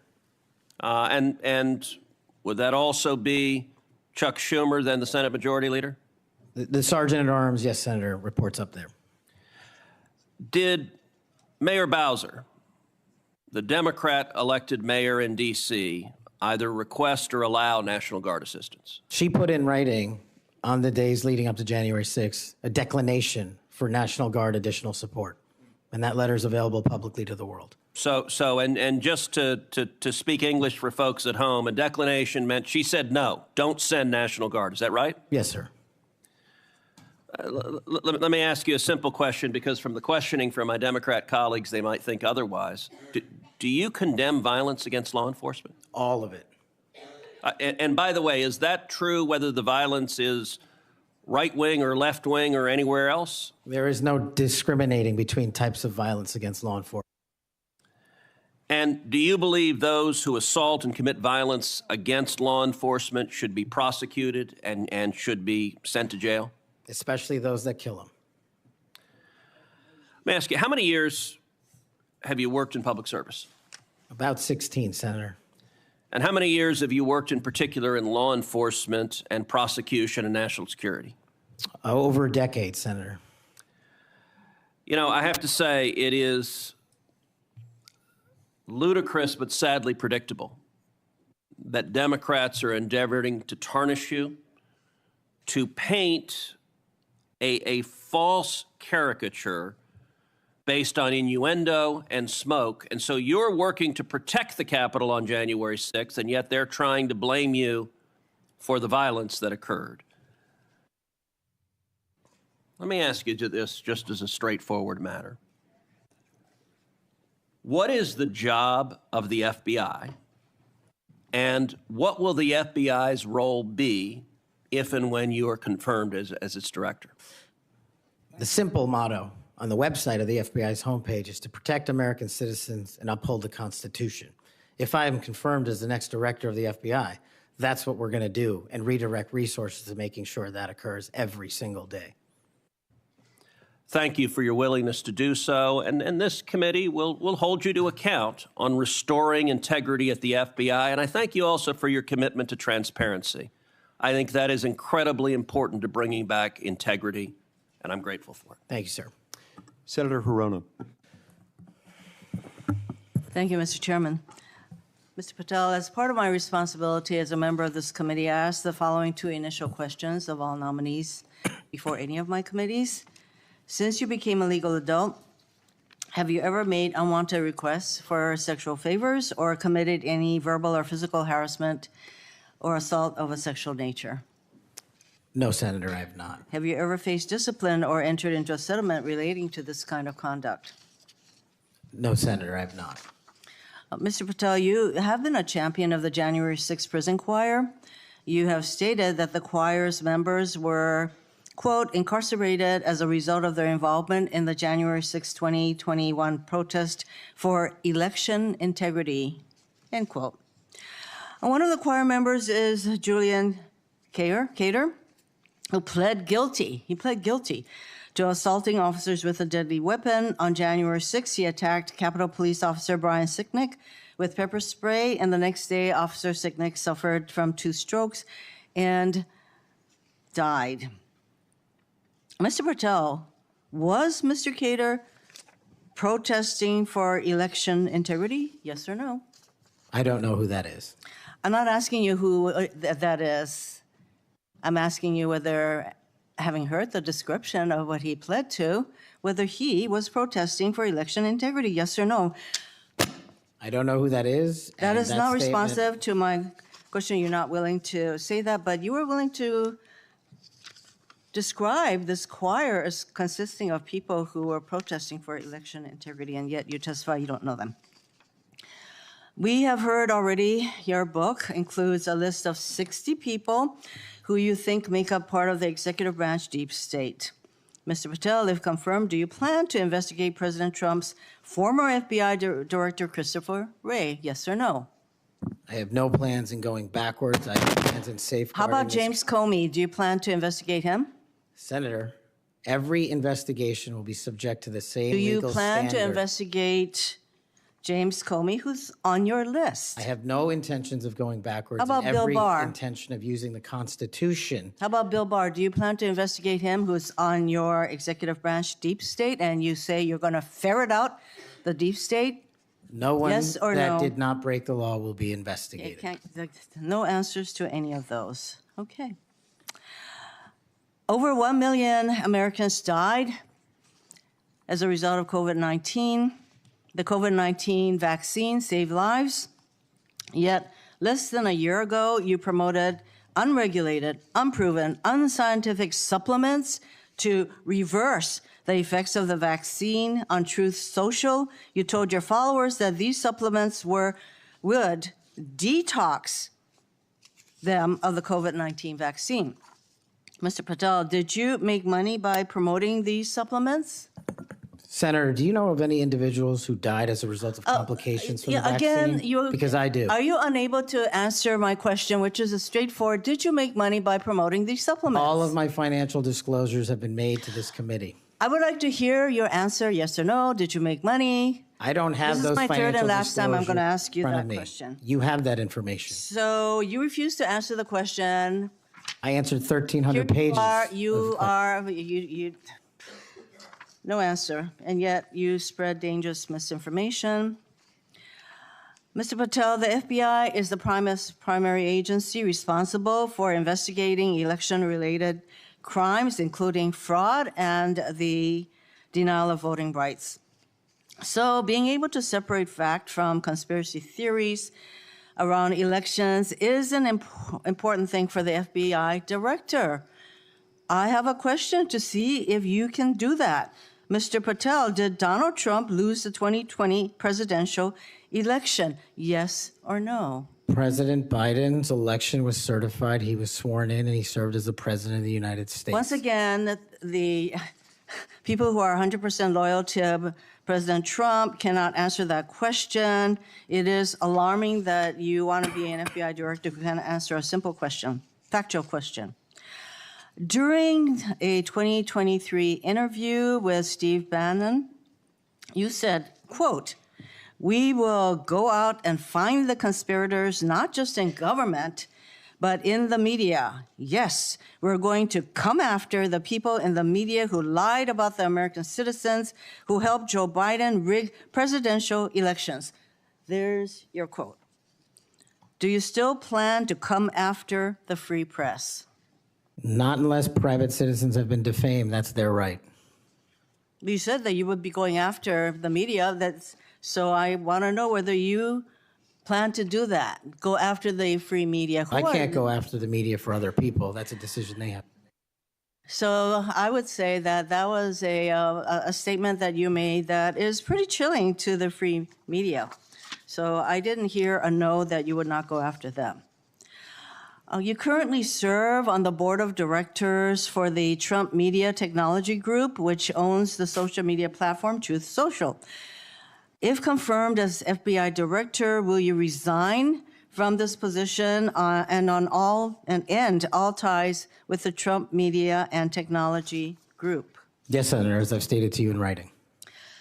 Over the last 2 years, the FBI has dedicated resources to Operation Not Forgotten, which works to address violent crime in Indian country. Mm-hmm. If confirmed as FBI director, would you continue the important work of Operation Not Forgotten? I've made that commitment to many of your colleagues who have tribal issues and tribal crimes plaguing their communities, and I'll make that commitment to you as well, Senator. My time is almost up, but I would like to note that on the many questions asked about the choir, the J6 choir, it included at least 5 men who pled guilty to assaulting police officers. And these are the people whose record this nominee promotes. Thank you. Okay, we'll go to Senator Kennedy next, and then as directed by the chairman, we will take a 30-minute recess at the conclusion of Senator Kennedy's questioning. Thank you, Mr. Chairman. I just want to say for the record that Chairman Grassley is the greatest chairman God ever put breath in. And would somebody please tell Grassley I said that?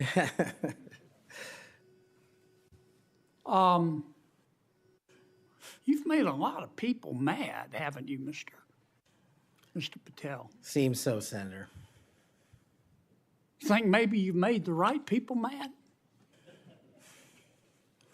As my FBI agents, the BRIC agents told me when I was running cases with them across this country and around the world, if you're not ticking off some people, you're not doing your job right. My colleague and friend, Senator Durbin, called you a conspiracy theorist. You remember that? I do, Senator. You were instrumental in revealing that the Trump-Russia election collusion hoax was a hoax, weren't you? Yes, sir. I was a lead investigator.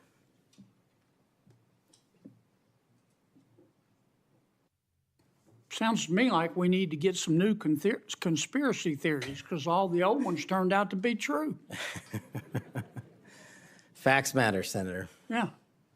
I mean, conspiracy theorists are up something like 37-0. You're not saying that everybody at the FBI is bad, are you? Never said that. I've overwhelmingly said multiple times that 98% of the FBI is courageous, apolitical warriors of justice. They just need better leadership, especially those who participated in these conspiracies that actually turned out to degrade them. Who put away the Unabomber? The FBI. Yep. Who put away Timothy McVeigh and his Stalin's stomach for blood? BRIC agents at the FBI. Who helped investigate Jussie Smollett, who, in an effort of self-aggrandizement, set back the fight for minority rights for years? I think that was local authorities. It was the FBI that opened an investigation, wasn't it? Eventually, yes, Senator. There have been or were some bad people at the FBI and the Justice Department, which work hand in glove, weren't there? Unfortunately, yes, Senator. Secretary Clinton's lawyer, a gentleman by the name of Michael Sussman, had a pass to come and go at the FBI building as he wished. Don't you think the American people have a right to know about the details of that? Not just that, but what a political party was doing with the secure compartmented information facility with direct access to the Federal Bureau of Investigation. Mr. Hunter Biden cheated on his income taxes. Didn't pay $1.4 million in income taxes over 4 years. And he filed fraudulent returns. He tried to deduct his hookers as a business expense, for God's sakes. And they hit him with 2 misdemeanors before there was a public outcry. Don't you think the American people are entitled to know the details of that? The American people are entitled to a singular form of justice and the details to every public corruption investigation. You remember Peter Strzok? I sure do. One of the lead investigators for Mr. Mueller's Russian collusion hoax? Yes, Senator. Do you remember when the Inspector General, not his colleagues, turned him in? Inspector General found that Mr. Peter Strzok said, quote, sent an email to his girlfriend, quote, just went to a Southern Virginia Walmart. I could smell the Trump support, end quote. Remember that? He did that while employed at the FBI while working on that investigation. Do you remember when the IG revealed another email by Mr. Strzok to his girlfriend? Mr. Strzok said, quote, I am riled up. Trump is a fucking idiot, is unable to provide a coherent answer, end of quote. You remember that? Peter Strzok said that. You remember when his girlfriend texted Mr. Strzok, quote, Trump's not ever going to become president, right? Right? And Mr. Strzok replied, no, he won't. We'll stop it. I do remember their insurance policy. And then Mr. Strzok testified in front of God and country that never had his political beliefs impacted his work. You believe in the tooth fairy? When I was a kid. You believe Jimmy Hoffa died of natural causes? He's also not in the end zone of Giant Stadium. And then Mr. Strzok got fired, and next thing we know, the FBI and the Department of Justice, after he sued, gave him $1.2 million. Don't you think the American people are entitled to know the details of that? Absolutely. Now, I want you to think hard before you answer my next question.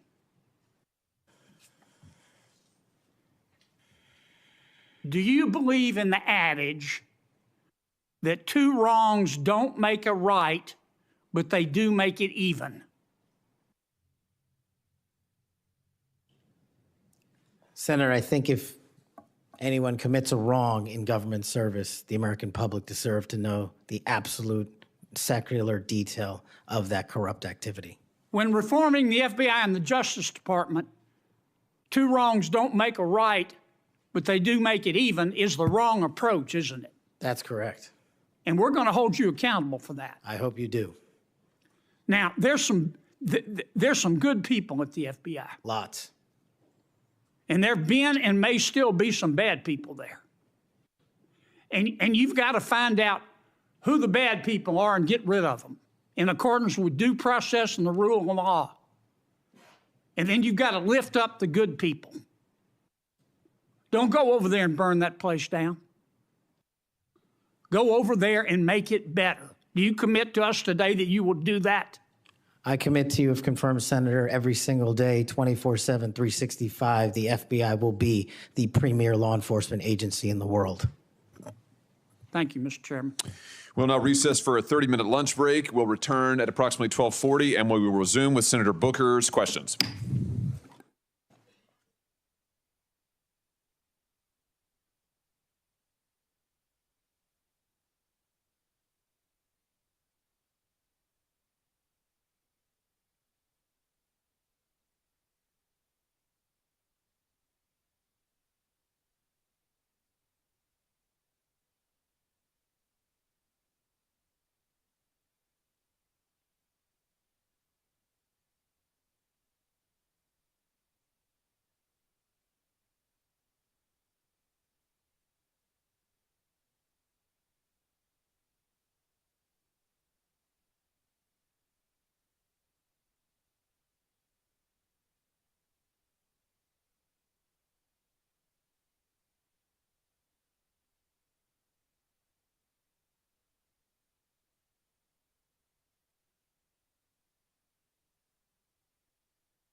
Senator Booker.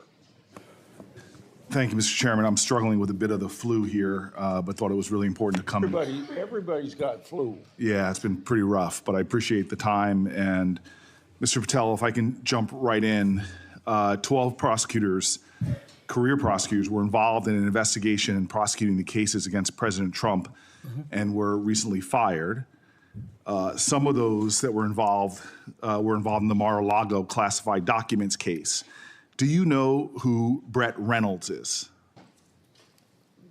Maybe, but it doesn't ring a bell at this point. So You're under oath. You have no recollection of who Brett Reynolds is? if you could provide me with a little more context, I could possibly remember.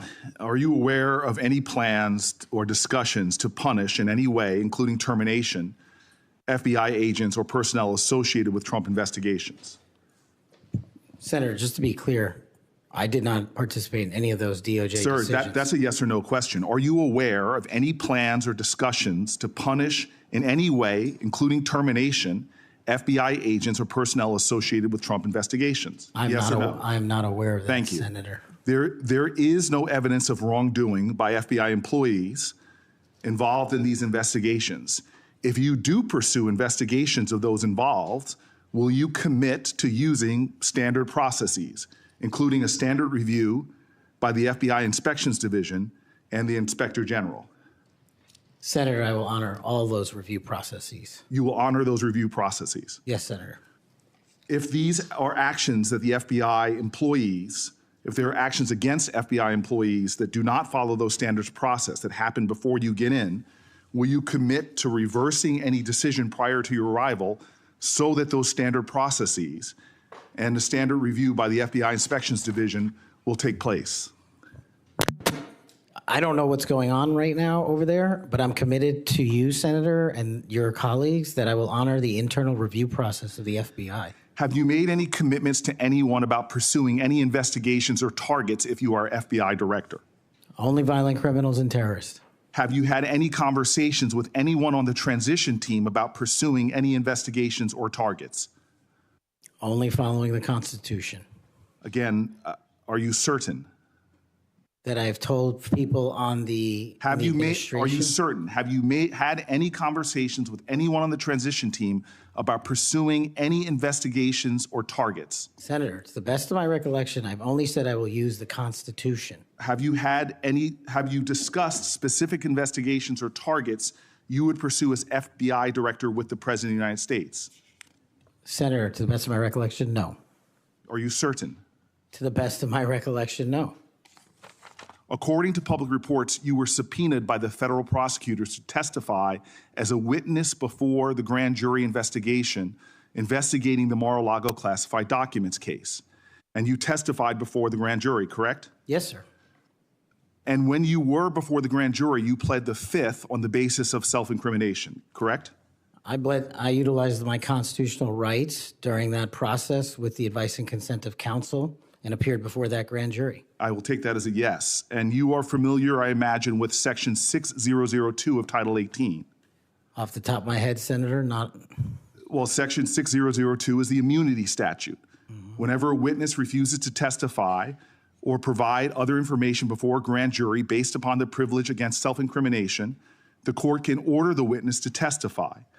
The witness must comply with the order, but they receive immunity, which means that no testimony or any other information provided before the grand jury can be used against them in any criminal proceeding.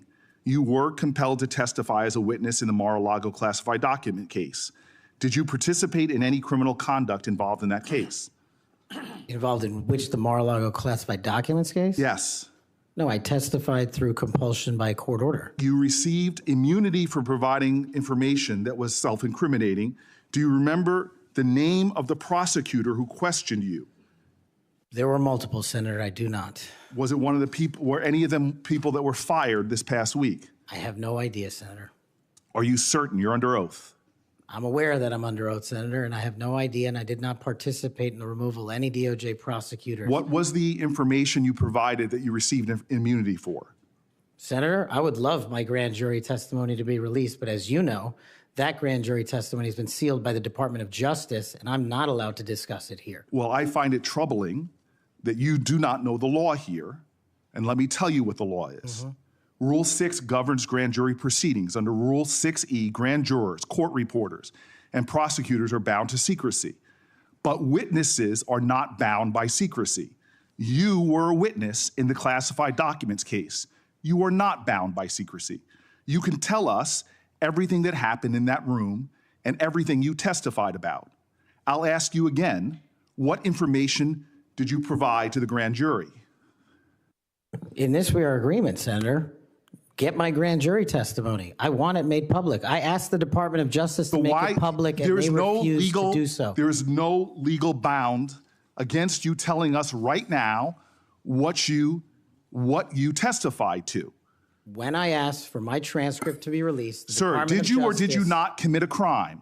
Senator, I did not commit a crime. Then why won't you tell us what you testified to? Because it occurred over the course of 3 weeks. I don't have the ability to recall everything I testified to, but I'm asking you to put my transcript out. Did you testify to witnessing the President of the United States declassifying documents? Senator, what I testified to is best captured by that transcript in real time. So you're not willing to tell Congress, after making many pledges today about transparency, whether or not you testified to witnessing the President of the United States declassify documents in the name of all the values you have said today, did you or did you not testify to witnessing the President of the United States declassify documents? I testified accordingly and under oath, and I encourage you to get that transcript. And by the law of our land, you are free to tell people, what are you hiding from Congress?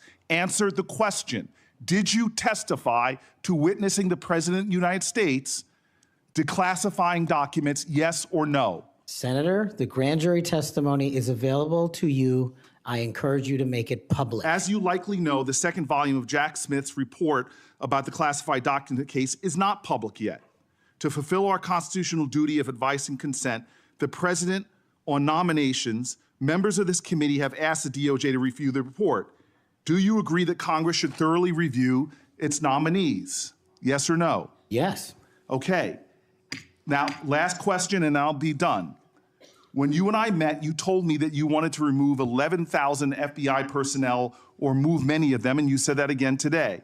You have looked at an org chart to understand what offices and functions that you'll be pulling from.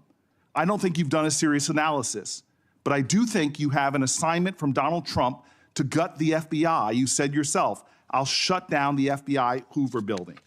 There are people specifically that you are targeting, I believe. And do you agree that you have already prepared plans to remove certain individuals from their offices? For example, individuals that will be replaced by political personnel. The political personnel that are being put in an institution that you and I discussed that has no political appointees but one, the political personnel involve these names: Erica Knight, Tom Ferguson, Greg Bitzner. You stated your question. Would you answer? Or don't you want to? Okay. We can move on. Senator Blackburn. Thank you, Mr. Chairman. And Mr. Patel, there is absolutely no doubt that you have the experience and the expertise to lead the FBI, and we welcome you here today. We are pleased that you are here. I've been listening to my colleagues across the dais and listening to their questions, and it has led me to one thing. Why are the Democrats so afraid of you? I don't know, Senator. You'd have to ask them. Well, I tell you what I think, and listening to their questions and your responses, which we appreciate, they know that you're going to go in and you're going to clean up that political cabal that has been over there for years. You are going to reposition the FBI to its core mission. You stated that earlier in this hearing, and there will be no more political persecutions and no more two tiers of justice, and they have liked having two tiers of justice. They have enjoyed it, and it has helped them. They think in their political mission, they've enjoyed targeting Catholics. They've enjoyed targeting parents. But the American people have said they want no more of that.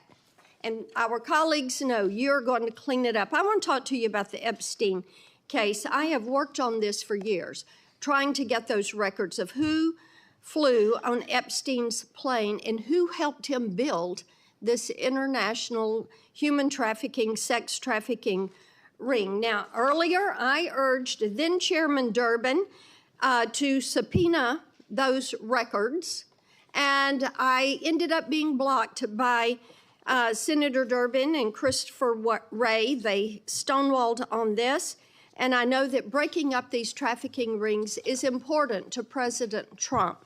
So will you work with me on this issue so we know who worked with Jeffrey Epstein in building these sex trafficking rings?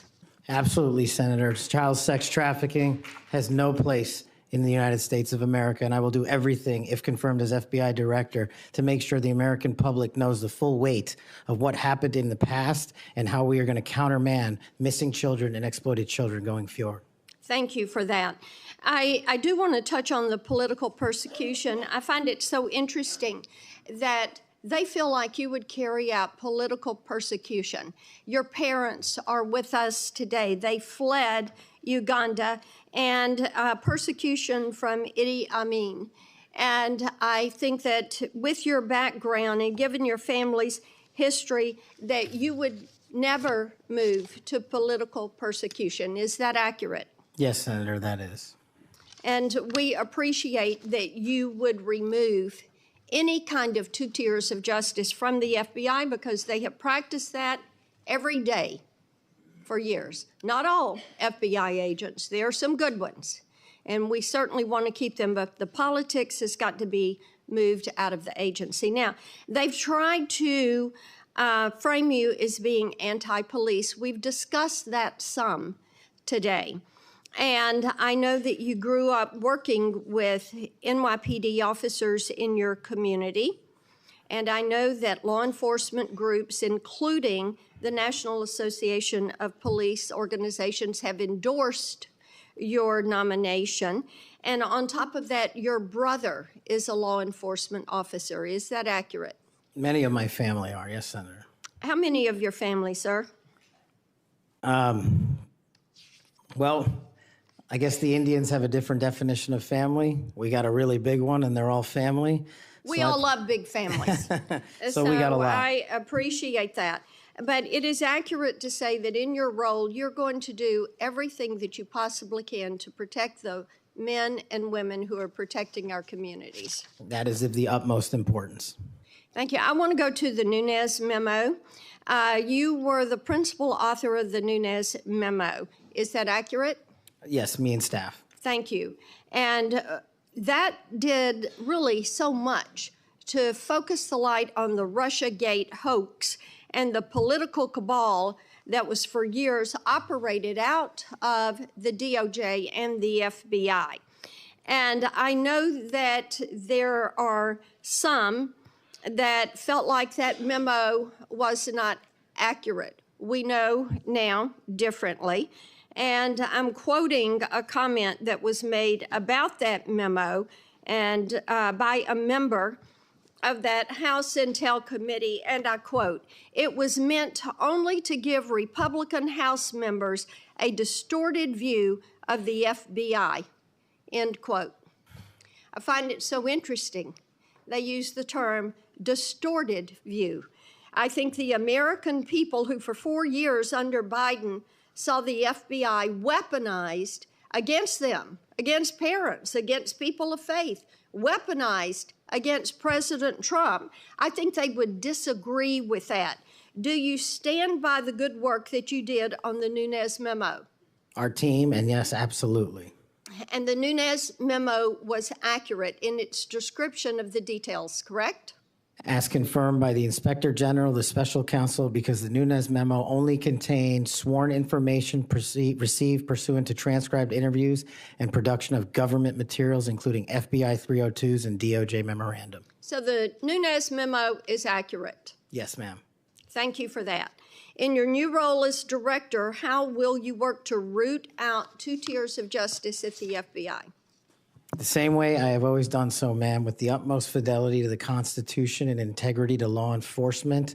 Government must allow those who are privileged to serve to execute their law enforcement duties fully, but at the same time, the American people deserve accountability inwards to government, to any of those who violate that sacred trust. And as you prepare to take this new role, what are the top areas of concern for you as we look at our national security? The top areas when it comes to national security, ma'am, have remained unchanged and the threat dynamic has increased. It's thwarting terrorist activities and terrorist attacks here and overseas against our citizens and our allies. And it also includes CCP espionage, which is running rampant these last 5 years through our country, including our cyber infrastructure and our agricultural properties. And it also includes taking on Iran, the #1 state sponsor of terror, and any other adversary that wishes to harm America. Thank you. I look forward to a yes vote on your confirmation. Thank you, Thank you, Mr. Chairman. Mr. Chairman. Senator Padilla. Mr. Chairman. Oh, yes. Since the senator from Tennessee raised my name, I'd like to respond. Please go ahead.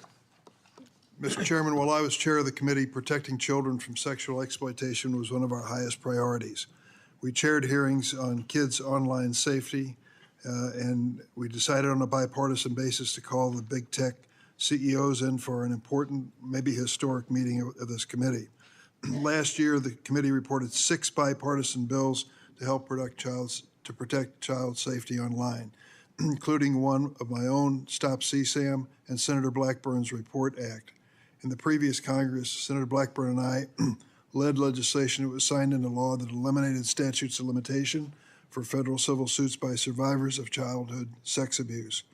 I've worked to ensure the DOJ's unethical non-prosecution agreement with Jeffrey Epstein is investigated. As I've argued in this committee, my Inspector General Access Act would allow the Inspector General to investigate that. Yet, in 2023, I was falsely accused of preventing releasing the names of Jeffrey Epstein's network by Mr. Patel, when my Republican colleagues prevented Senator Blackburn from offering an amendment to the flight logs. Prior to the committee's November 9th, 2023 Supreme Court ethics subpoena markup, Senator Blackburn had never raised Epstein's flight logs with me publicly or privately. During the November 30th, 2023 Supreme Court ethics subpoena authorization markup, I tried to recognize her multiple times, but there was an effort to close down the committee before any further business went forward on the Republican side. Many Epstein records, including flight logs, have been public for years. My office subsequently reached out to hers to try to identify what records she was actually seeking. We did not receive a response. Mr. Chairman, if I may respond to Chairman Durbin. I had raised the issue with Chairman Durbin. I had raised it on the floor that we wanted to get these records. And then during that hearing that you're recognizing, sir, or that you're mentioning, I sought recognition. It was not my Republican colleagues that ended that hearing. Mr. Chairman, you had the gavel, and you were the chairman, and you sought not to recognize me. And I know, and you know, and so many people are aware, sir, that you and Christopher Wray did not want those out. And I know we need to move on for questions, but Mr. Chairman, we have fought this issue for quite some time. I look forward to having an FBI that will work to help get these records and end this human and sex trafficking in this country. 15 seconds. Yeah. Yes, go ahead. The senator from Tennessee knows what the 2-hour rule is. The 2-hour rule takes the gavel out of the chairman's hands, and that was what was being executed when you were seeking recognition and being executed by your side of the aisle. Okay. Senator Padilla. Thank you, Mr. Chair. Colleagues, as we know, it's not just the nominee for FBI director that's before us today, but there's been a lot of chaos and confusion this week in regards to executive orders that have been issued as it pertains to the federal budget, federal spending, hiring freezes, et cetera. But relevant to this confirmation hearing, colleagues, the FBI has paused its new academy classes while they assess how the firing freeze impacts them. President Trump's executive orders has a national security exception, but it is unclear how it will apply to agencies like the FBI. The FBI has a large civilian employee population, so it's not certain if they will qualify for exceptions. The White House memo stated that nearly 1,000 probationary FBI employees would stay on only if, quote, justified, without clarity on a timetable or process for justification. Mr. Patel, how does this help or does this hurt the FBI improving public safety in America? Senator, I know about as much as this late-breaking news as you do by reading it in the media, and I will say the following in terms of FBI employees, if I'm confirmed. FBI employees represent the front line of defense for national security and crime, and if I'm confirmed, I will ensure that all FBI graduates of the Academy will be protected and funded so that we can continue the fight together. But would you agree that even just causing a pause or confusion in being able to grow the ranks is not helpful to public safety in America? Not having a law enforcement there. Thank you. 7 minutes goes by fast, so I want to get to as many topics as I can. As you know, the FBI plays a critical role in national security and public safety, yet the reports are that the hiring freezes is damaging. I want to submit for the record, Mr. Chairman, a New York Times article outlining the questions and concerns I just stated. Now, on to the next topic. FBI agents rely on their leadership to ensure their safety and success of operations. As Senior Director for Counterterrorism at the National Security Council, you were involved in a SEAL team rescue mission to recover a 27-year-old American hostage in Nigeria. According to former Secretary of Defense Mark Esper, you falsely informed senior leadership that the United States had secured permission to fly over other nations' airspace en route to Nigeria. This misinformation forced the aircraft to circle the border for an additional hour, potentially jeopardizing the mission's success and putting service members at undue risk. Can you explain your decision to falsely claim airspace permissions had been secured for the mission? I greatly appreciate this. This is one that hits home squarely because my guys, my friends, were on that operation. They were in that helo. They were in that V-22. And there's never a time in my career that it would jeopardize the safety of the men and women in uniform. And if you ask the National Security Advisor of the President of the United States, who's with me on that day, who has gone on the record publicly, as has General Tony Tata, who's the Undersecretary of Defense, they have both stated with affirmation that I acted appropriately, relayed all information accurately, and never jeopardized the safety of the hostages. And our men were on the ground for 59 seconds and executed 6 sentries and rescued an American hostage named Philip Walton, and he's home today with his family because of it. So your friend's word versus the former Secretary of Defense. That's what we're going to be asked to consider. Next topic. In September of 2024, just a couple of months ago, you stated that Chris Wray was caught illegally using 702 collection against Americans 274,000 times. That's a quote. And you criticized Congress for failing to implement necessary reforms when reauthorizing Section 702. Now, earlier in this hearing, I heard you respond to Senator Cornyn's questions and saying that the improvements to FISA 702 accountability go a long way. That's what you said today, earlier, on the record and under oath. But on that September podcast that I'm referring to, you said that by passing the reauthorization bill, Republicans, quote, bent the knee. So which is it? They bent the knee and didn't reform 702 as you would suggest, or that they've gone a long way? Senator, as I've talked about extensively with my experience with 702, it is a necessary tool to protect this country. The FISA court themselves issued the report you're referring to about the illegal searches. They found 270-some thousand violations. So I think we need it, and I think we need to work with Congress to reform it. Let me rephrase my question more bluntly. Which is your opinion on the most recent reauthorization of 702? That Republicans bent the knee for not insisting or adopting significant reforms, or that reforms have gone a long way? Because they seem like contradictory statements. 702 is a critical tool, and I'm proud of the reforms that have been implemented, and I'm proud to work with Congress moving forward to implement more reforms. So they bent the knee, but now you're proud of it. Got it. Next topic. I know you've been asked about the J6 prison choir prior in this hearing. My question is not going to rehash previous questions. Funds have been raised, as you explained to me in our meeting last week, to support families of insurrectionists, my words, clearly not yours, that have been in jail, including those who committed acts of violence against police officers. I want to know, in any of your work around the J6 prison choir, was any of the funds that were raised used to support the families of the police officers who were brutally attacked by the insurrectionists? Senator, my foundation has used funds Yes to or help no? police It's a yes or officers no. across the country. It's a yes or no.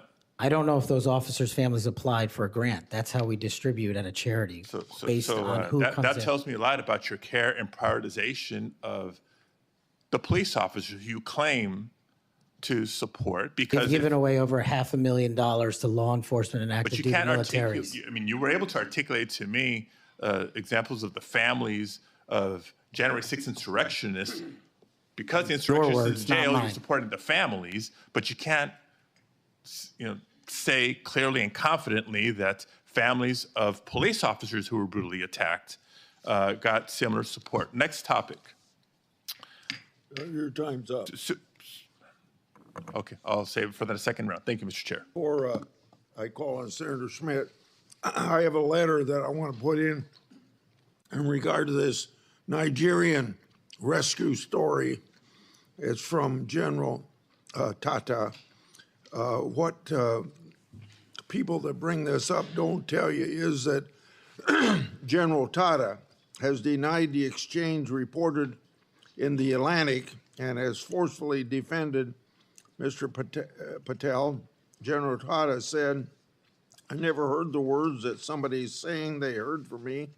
That's not a quote from me," end of quote.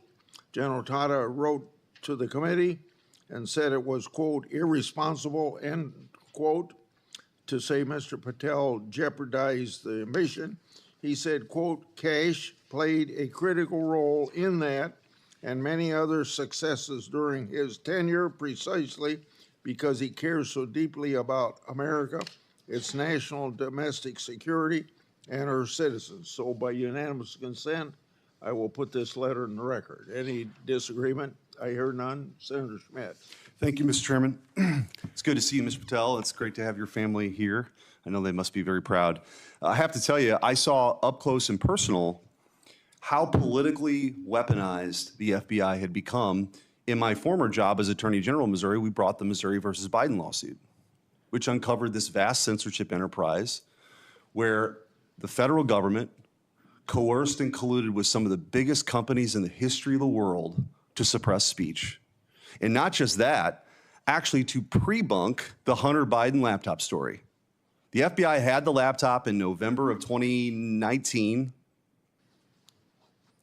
They met with senior executives. Yoel Roth, who was the main guy at Twitter at the time, signed an affidavit saying they were talking specifically about the laptop. It could be Hunter Biden's, pre-bunking it, calling it a Russian hack and leak operation. They knew it was true. They knew it was his laptop. So the rot is deep, and the time for you is now, and I'm glad, because reform is needed. Senator Durbin referenced your book. I think it's a good, everyone should read the book. Because I want to ask you about some quotes that are in the book, because a lot's been made of it. Usually just some of the endnotes, but the content of the book. Did you say in the book, American justice must never be selective. If the law is applied unevenly, democracy crumbles. Did you say that? I did, Senator. When agencies like the FBI and the CIA prioritize politics over truth, the nation suffers. Did you say that? I sure did, Senator. Accountability isn't optional. Those who violate the public trust must face real consequences, regardless of their rank or title. Did you say that? I did, Senator. Okay. There's a lot more in there. I know that Senator Tillis has got the game of bingo. I'd like to play another game. Would you rather? Let's have at it, sir. Would you rather the FBI prosecute and persecute parents who voice legitimate concerns at school board meetings, or should it investigate domestic terrorists who commit school shootings and threaten the lives of American children? Absolutely investigate and prioritize the safety of our children and any actual and real domestic terrorists, as I've prosecuted in my past in the Obama Justice Department. Would you rather the FBI be weaponized by investigating presidential candidates, political opponents, spying on and wiretapping candidates' advisors, or should the FBI get back to its core mission and get politics out of the FBI? There should be no politics in the FBI, and having been a victim of the weaponization of law enforcement against me, I know what that feels like, and if I'm confirmed, I will make sure no American feels that sleight of hand ever again. Would you rather the FBI target traditional Catholics as extremists, or should the FBI focus on investigating actual threats posed to the American people by cartels pumping fentanyl into our communities through the southern border? 100,000 deaths due to fentanyl and drug overdoses in 1 year. I'd rather the FBI focus on that and save our children. Would you rather the FBI ignore when thugs threaten to harm and plot against Supreme Court justices? Or should the FBI actually investigate that and get to the bottom of it? I'm so glad you brought that up, Senator. This body passed a law to protect our justices of the peace, including the Supreme Court, and every single justice of the peace deserves that enforcement of that law so they can do their duty.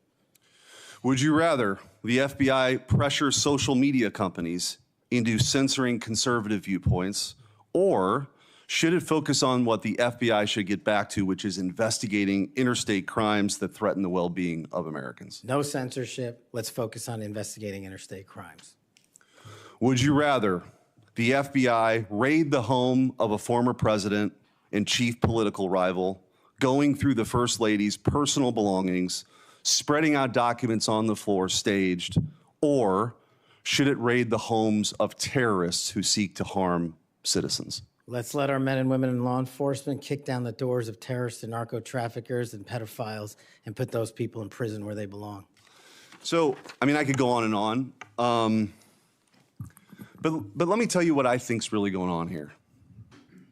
What I think's going on here is that the folks on the other side can't actually believe and can't come to grips that they're in this position right now, that they're in the minority and that President Trump is back in office. Because what they did was, after he was out of office, they tried to destroy him. They tried to financially ruin him and his family. They tried to intimidate him. They tried to throw him in jail for the rest of his life. They tried to demonize half the country. Their opening and closing argument for the last 4 years has been that President Trump and Republicans are a threat to democracy. But the American people sat in a jury box and they watched. And they weighed the evidence, and they heard all the facts, and they rendered their own verdict. And their verdict was for reform. They don't believe that the people who've been doing this in these positions have done a particularly good job before. They think the deck is stacked against them, and they saw how our justice system was turned against political opponents in a Soviet-style justice system, which moniker was, "Show me the man and I'll show you the crime." And by the way, I don't think they can believe you're sitting where you're sitting at right now. But guess what? You are. And you're gonna get confirmed, and you're gonna lead this agency back to what it always should have been, which is to protect the American people, to fight crime, to put the bad guys in jail, not to execute a political agenda like some banana republic form of justice where you point to the person on the other side that you want taken out and you go do that person's bidding. This country was founded on the idea that people could say what they wanted, they could believe what they want, and that the government wouldn't come after them. The government's job is not to tell you what you should think or what you can say or what you can do or what you believe. In this Justice Department under Christopher Wray and under Joe Biden and Merrick Garland has done just that. And that's why the trust has plummeted. So you got a big job. You got a big, big job. But I have all the faith in the world in you that you're going to restore that trust because you believe in the rule of law. You have an incredible personal story. You're going to get confirmed. And I wish you all the best. And you have my vote. Thank you, Senator. Appreciate that. Senator Welch. Thank you very much. Just responding, you guys won. There was, if you want to call it a jury box, the American people elected you. And you're the majority party in the House and in the Senate. You've got President Trump was duly elected. But let me tell you, the source of my ongoing concern, which I regret, it sometimes does not seem to be a common concern. We had a catastrophe for our democracy on January 6th. And you're asserting that you won, and you did, and I acknowledge it.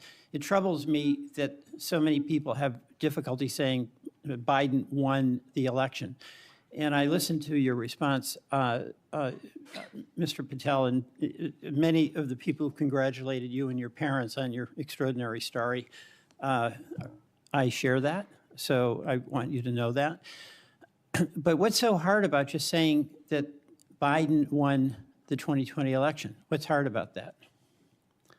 Senator, as I've said before, that President Biden was certified and sworn in, and he was the president. I don't know how else to say it. Well, the other way to say it is he won. He was the president. The other way to say it is he won. I can say Trump won. I didn't vote for him, but he won. You know, Al Gore said Bush won when they were having that recount in Florida. And we have had a peaceful transfer of power here in very contested elections. And I'll just be very direct with you about why I think this is of consequence. When Donald Trump has never acknowledged that he lost in 2020. And he invited people to come to the Capitol on January 6th to stop the steal. And after that happened, police officers died. People were injured.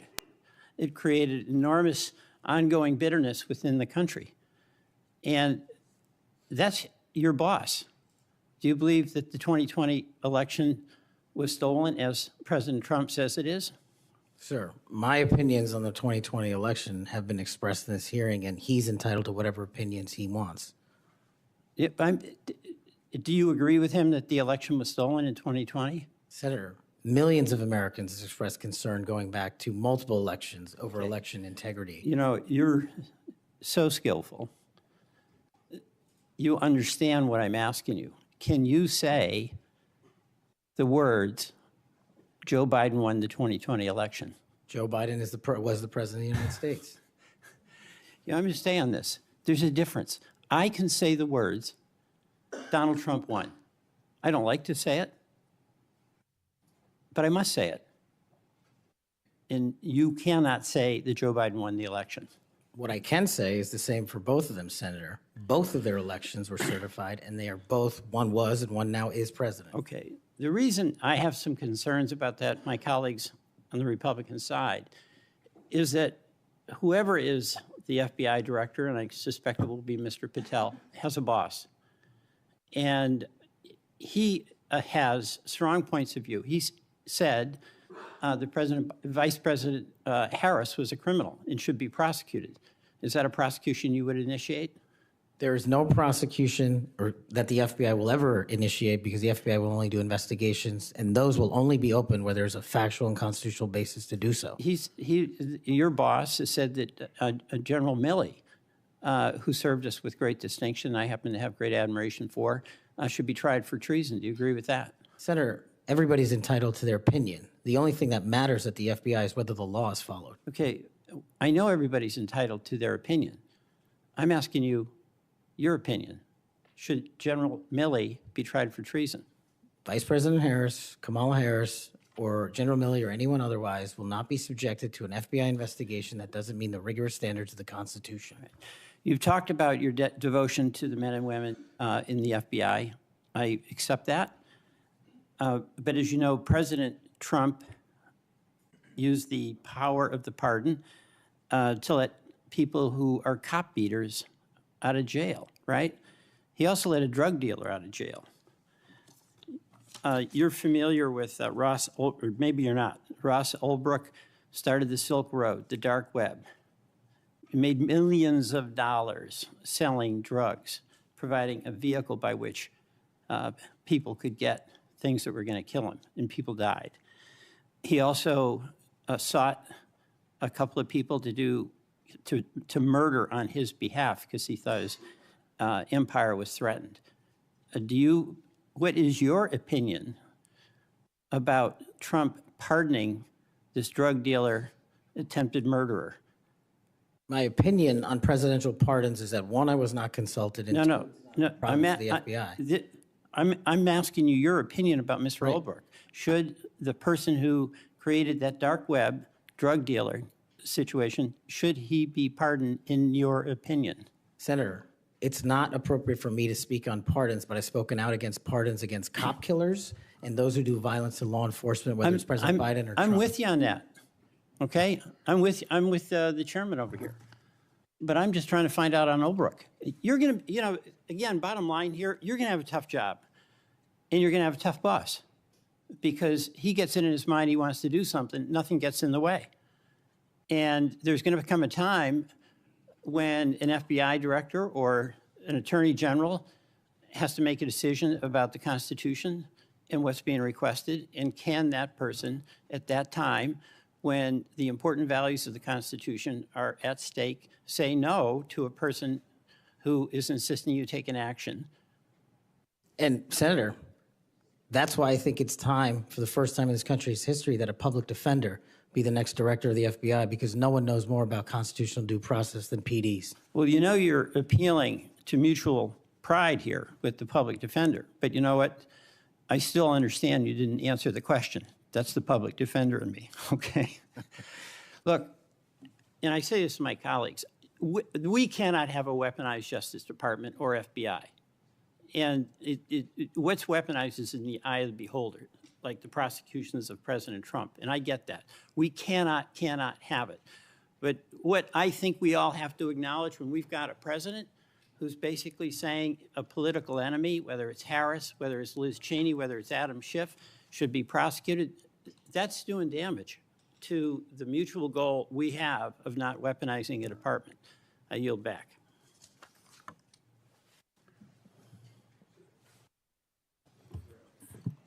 Thank you, Mr. Chairman. I appreciate it. Mr. Patel, thank you so much for being here. To your family, I know that this has to be such an incredible moment. Congratulations, and thank you for time to be a part of this with all of us. Look, I have been diligently listening over the last few hours, and what I have heard you say is this, that your duty is to protect American citizens, that you will work to uphold the Constitution. I have heard you say you're going to get back to making sure you focus on violent crime. You said, I want children to have parks to play in, not needles to walk on. You said, I'm going to let cops be cops. You said, we've got to get back to having full transparency. You said all requests will be responded to, and all members of the Judiciary Committee, for that we say thank you. You said you were going to have the backs, as you always have, of law enforcement. You reminded us about being embedded in SEAL Team 6. You said our law enforcement officers deserve the very best. You said you know and you will not allow there to be victims of government overreach because it has happened to you. You talked about having no intention of going backwards. You have talked about making sure that we actually address drug overdoses. You talked about your work with 1.3 million active duty service members, making sure they had resources they needed. You've talked about de-weaponizing and making sure that we don't politicize the department. You said America is the greatest nation.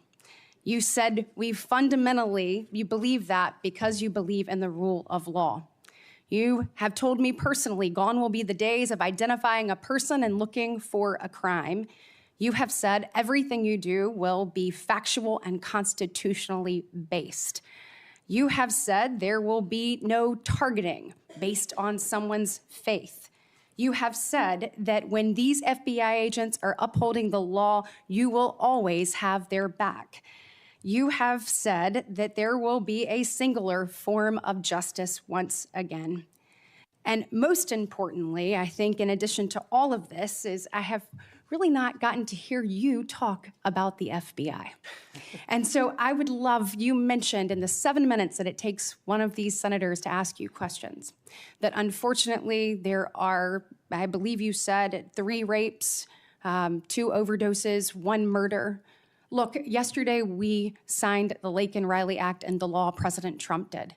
And when we look at what's happening across our country with the surge of illegal migrants that have come in, when we look at fentanyl overdoses being the leading cause of death between the ages of 18 and 45, I've heard you say you want to tackle that. When we look at parents like Laken Riley's mother yesterday, as she talked about her heartbreaking loss that should have never happened, Rachel Marin's family there, Sarah Root's family there, Jocelyn Nungary's family there, they deserve an FBI that is focused on finding these criminals and getting them out of here. So my question for you is, I'd like for you to talk about that. You've talked about cleaning up America, making it safe and secure for its people. Please tell the American people your plans. Thank you, Senator. I really appreciate it. And the two themes that, if I'm confirmed, that I have for the FBI are really just going back to keeping it simple. One, let good cops be cops. 100,000 drug overdoses, 100,000 rapes, 17,000 homicides. That's only with 70% of the precincts reporting in. That is violent crime exploding out of control.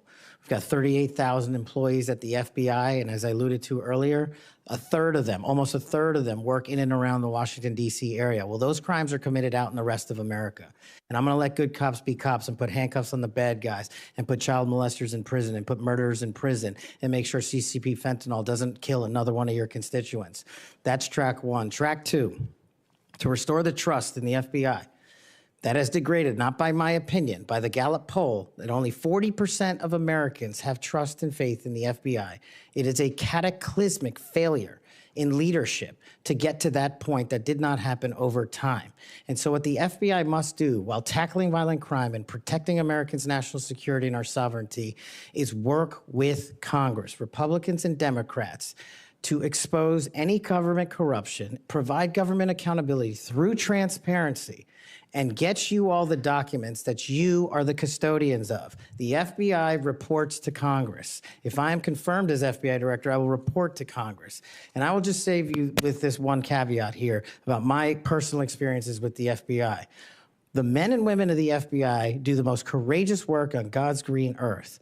I was fortunate enough to utilize FISA 702 national security measures to prevent a shopping mall from blowing up in Houston and the state capitol from being attacked in California. Courageous men and women do that work every day, and these are cases you never hear about. Instead, the only things you hear about are the baseless conspiracy theories and attacks levied at me. Well, here's something for America. You can say whatever you want about me. If I'm confirmed, bring it on. But you will not denigrate the men and women of the FBI that saved this country. Amen. Thank you, thank you, thank you. And speaking of, I want to talk to you a little bit about how you're going to make sure that those men and women have the opportunity to get out and about throughout the country. And so when we look at that, obviously Huntsville, Alabama, to me is a Redstone. That's exactly right. Redstone Arsenal is a beacon of what we should look at, putting our men and women out amongst the very people that they serve. And so in my next few minutes, I certainly want to talk to you about that. I'll save it for the next three. But just finishing up on what's happening at our border. We saw under this previous administration that there were about, I think, 1.7 million special interest aliens that came across our border. I think the House Judiciary Committee put it out. That's obviously from the 26 countries that DHS determines have the greatest threat here in our homeland. When you're looking at how do you tackle that? So, they're in the interior. Additionally, the people on the terrorist watch list, the hundreds of people that have been released into our country. How do you man your men and women to go and find those individuals and make sure that our country is safe? This is going to require a collection of law enforcement, what we call 1811 agents across the various agencies. Specifically, HSI and Secretary Noem are going to be prioritized with tasking and going after illegals to follow the law and the orders issued by the White House. But also at the same time, the FBI possesses an enormous amount of resources to go into our jails and find those already imprisoned and with pending deportation orders, with pending violations of their parole status. So if I'm confirmed, the full resources of the FBI, where appropriate, will be committed to that cause, but I believe primacy rests with other agencies. Excellent. Thank you so much. Senator Schiff. Mr. Patel, early in this hearing, Senator Durbin asked you about the January 6th choir of inmates whose song you promoted, and here's what you said. I did not have anything to do with the recording. I did not have anything to do with the recording. Do you stand by that testimony, Mr. Patel? Senator, what I said was I didn't do the recording. You said you didn't have anything to do with the recording, which is interesting because here's what you told Steve Bannon on his podcast. So what we thought would be cool is if we captured that audio and then, of course, had the greatest president, President Donald J. Trump, recite the Pledge of Allegiance, then we went to a studio and recorded it. mastered it, digitized it, and put it out as a song now releasing exclusively on the War Room. We. If you had nothing to do with it, Mr. Patel, why did you tell Steve Bannon and all his listeners that you did? That's why it says we, as you highlighted. Yeah, and you're part of the we, right? When you say we, that includes you, doesn't it, Mr. Patel? Not in every instance. Well, that's new. So when you said we, you didn't really mean you. Is that your testimony? Not unless you have a new definition for the word we. Oh, okay. I always thought we included the person who pronounced the word, but maybe not. Well, you also said this, Mr. Patel. We were able to capture the recording thanks to their courageous singing, and we were able to take it to a studio. So let me ask you, Mr. Patel, after saying we took it to a studio, did you take it to a studio? Me personally, no. After you said that we digitized and recorded it and all that, did you take it to a studio and digitize and record it? Me personally, no. Okay, so you were lying to Steve Bannon and his audience. Is that what you're saying? No, I was using the proverbial we appropriately, as you've identified. The royal we. Oh, I see. And so you certainly promoted the hell out of it, though, didn't you? I don't know what that means, but I promoted the heck out of raising money for families in need. With promotions on social media and saying you were going to get this to #1 on the billboards, right, Mr. Patel? I think it did. Yes, it did. Yes, it did. Isn't that great? People who violently attack police have a #1 song thanks to you, Mr. Patel. That's something to be really proud of. Now, you've claimed, Mr. Patel, you didn't know about any of these people in the choir. Is that right? I did not know about the violent offenders, and I did not participate in any of the violence in and around January 6th. Tell me, Mr. Patel, what due diligence did you do to find out who was in the choir before you promoted their beautiful music? These people who assaulted law enforcement.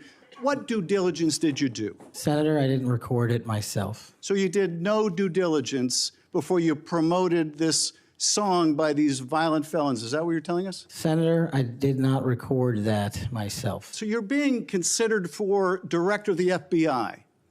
And here you did no diligence to find out whether people you were associating with now the President of the United States in song were convicted of attacking police officers. Is that who we want running the FBI? I want you to turn around. There are Capitol Police officers behind you. They're guarding us. Take a look at them right now. Turn around. I'm looking at you. You're talking to me. No, look at them. I want you to look at them if you can, if you have the courage to look them in the eye, Mr. Patel, and tell them you're proud of what you did. Tell them you're proud that you raised money off of people that assaulted their colleagues, that pepper sprayed them, that beat them with poles. Tell them you're proud of what you did, Mr. Patel. They're right there. They're guarding you today. Tell them how proud you are. That's an abject lie, and you know it. I've never, ever accepted violence against law enforcement. I've worked with these men and women, as you know, you my entire glorified life. it in song, and I did Mr. not Patel. make a single dime out of it. In song. Well, let me. How about you ask them if I have their backs, and let's see about that answer. Let me ask you this, Mr. Patel. Let me ask you this.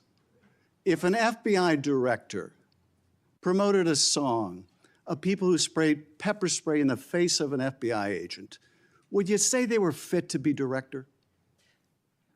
Mr. Schiff? Yes or no? Would they be fit to be director? I am fit to be the director of the FBI. If you were the FBI director and you promoted a song with someone who beat an FBI agent with a pole, would you say you were fit to be FBI director?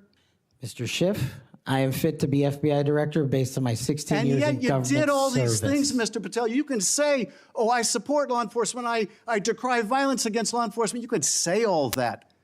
It's what you did, Mr. Patel, that matters. It's what you did that matters. Well, let me ask you about something else that you did, Mr. Patel. Did you claim that Donald Trump declassified all the documents at Mar-a-Lago? Did you claim that? In what proceeding? To the public, ever. Did you tell anyone that Donald Trump declassified all the documents at Mar-a-Lago? From publicly available information, President Trump issued a declassification order on a variety of materials. No, I'm just asking you, did you tell the public, did you tell anyone, did you make the claim that Donald Trump had declassified those hundreds of classified documents that were in Mar-a-Lago? Did you make that claim From publicly? my best of my recollection, I said President Trump issued a declassification order to a large number of documents. Yeah, and were you present when he declassified all the Mar-a-Lago documents? Senator, I'm not saying he declassified all the Mar-a-Lago documents. I said President Trump declassified a large number of documents, and I would hope this committee and the rest of Congress would want to get those documents to the American people. Mr. Patel, before a president or anyone declassified documents, wouldn't you want to know whether making the public would cause sources to be killed? Wouldn't you want to know that before you just declare they're all declassified? Wouldn't that be the responsible thing for a president to do?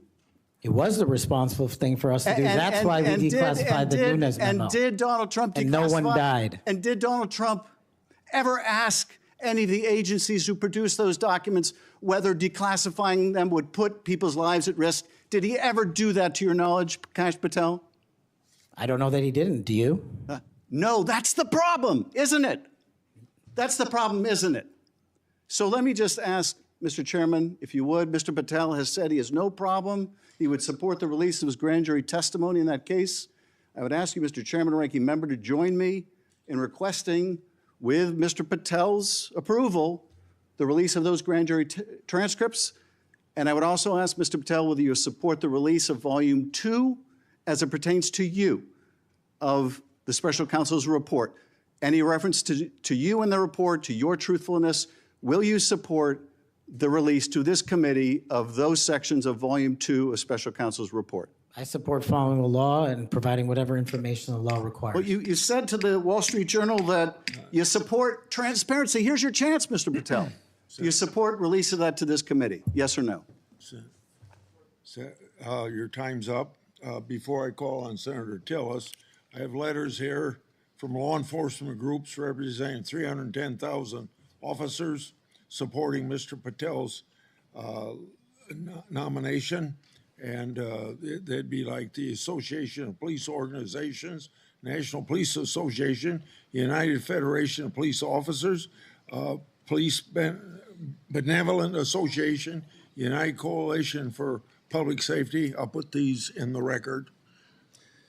Senator Tillis. Thank you, Mr. Chairman. And Mr. Patel, thanks for being here. I want to thank my colleague, Senator Welsh, for being so measured and respectful in the way that he engaged with you. I just want to cover a few things, and I don't know if it'll take 7 minutes or not.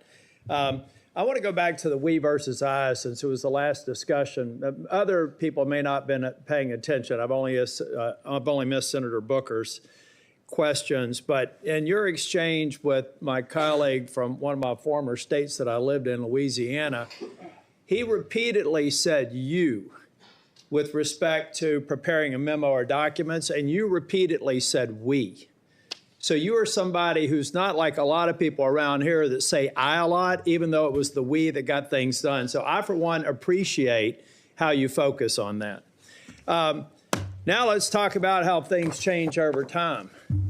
I don't know if if the presidential candidate Clinton ever claimed that President Trump was legitimately elected.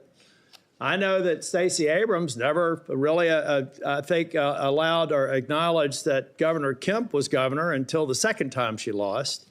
I don't know what's wrong with you simply saying that President Biden is duly elected. Now, I believe that Senator Welsh is asking for a legitimate reason, but most people aren't. Most people are going to say, now we got you. Now we're going to create a wedge between you and the president and other people by using that word that they can absolutely exploit. So you've answered the question. President Biden was duly elected. I don't have any problem with saying he won because I certified the election along with so many others on January the 6th.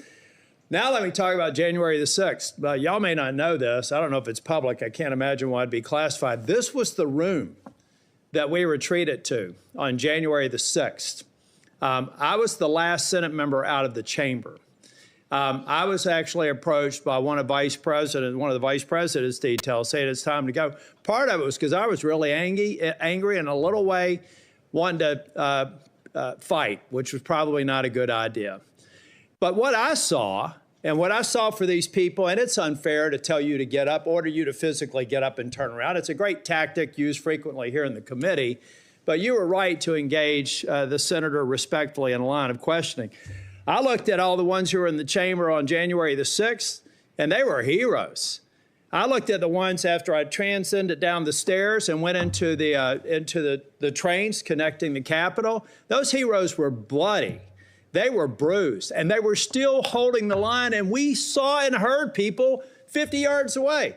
Every one of those people in the Capitol, I've said, were thugs, and I don't apologize for it.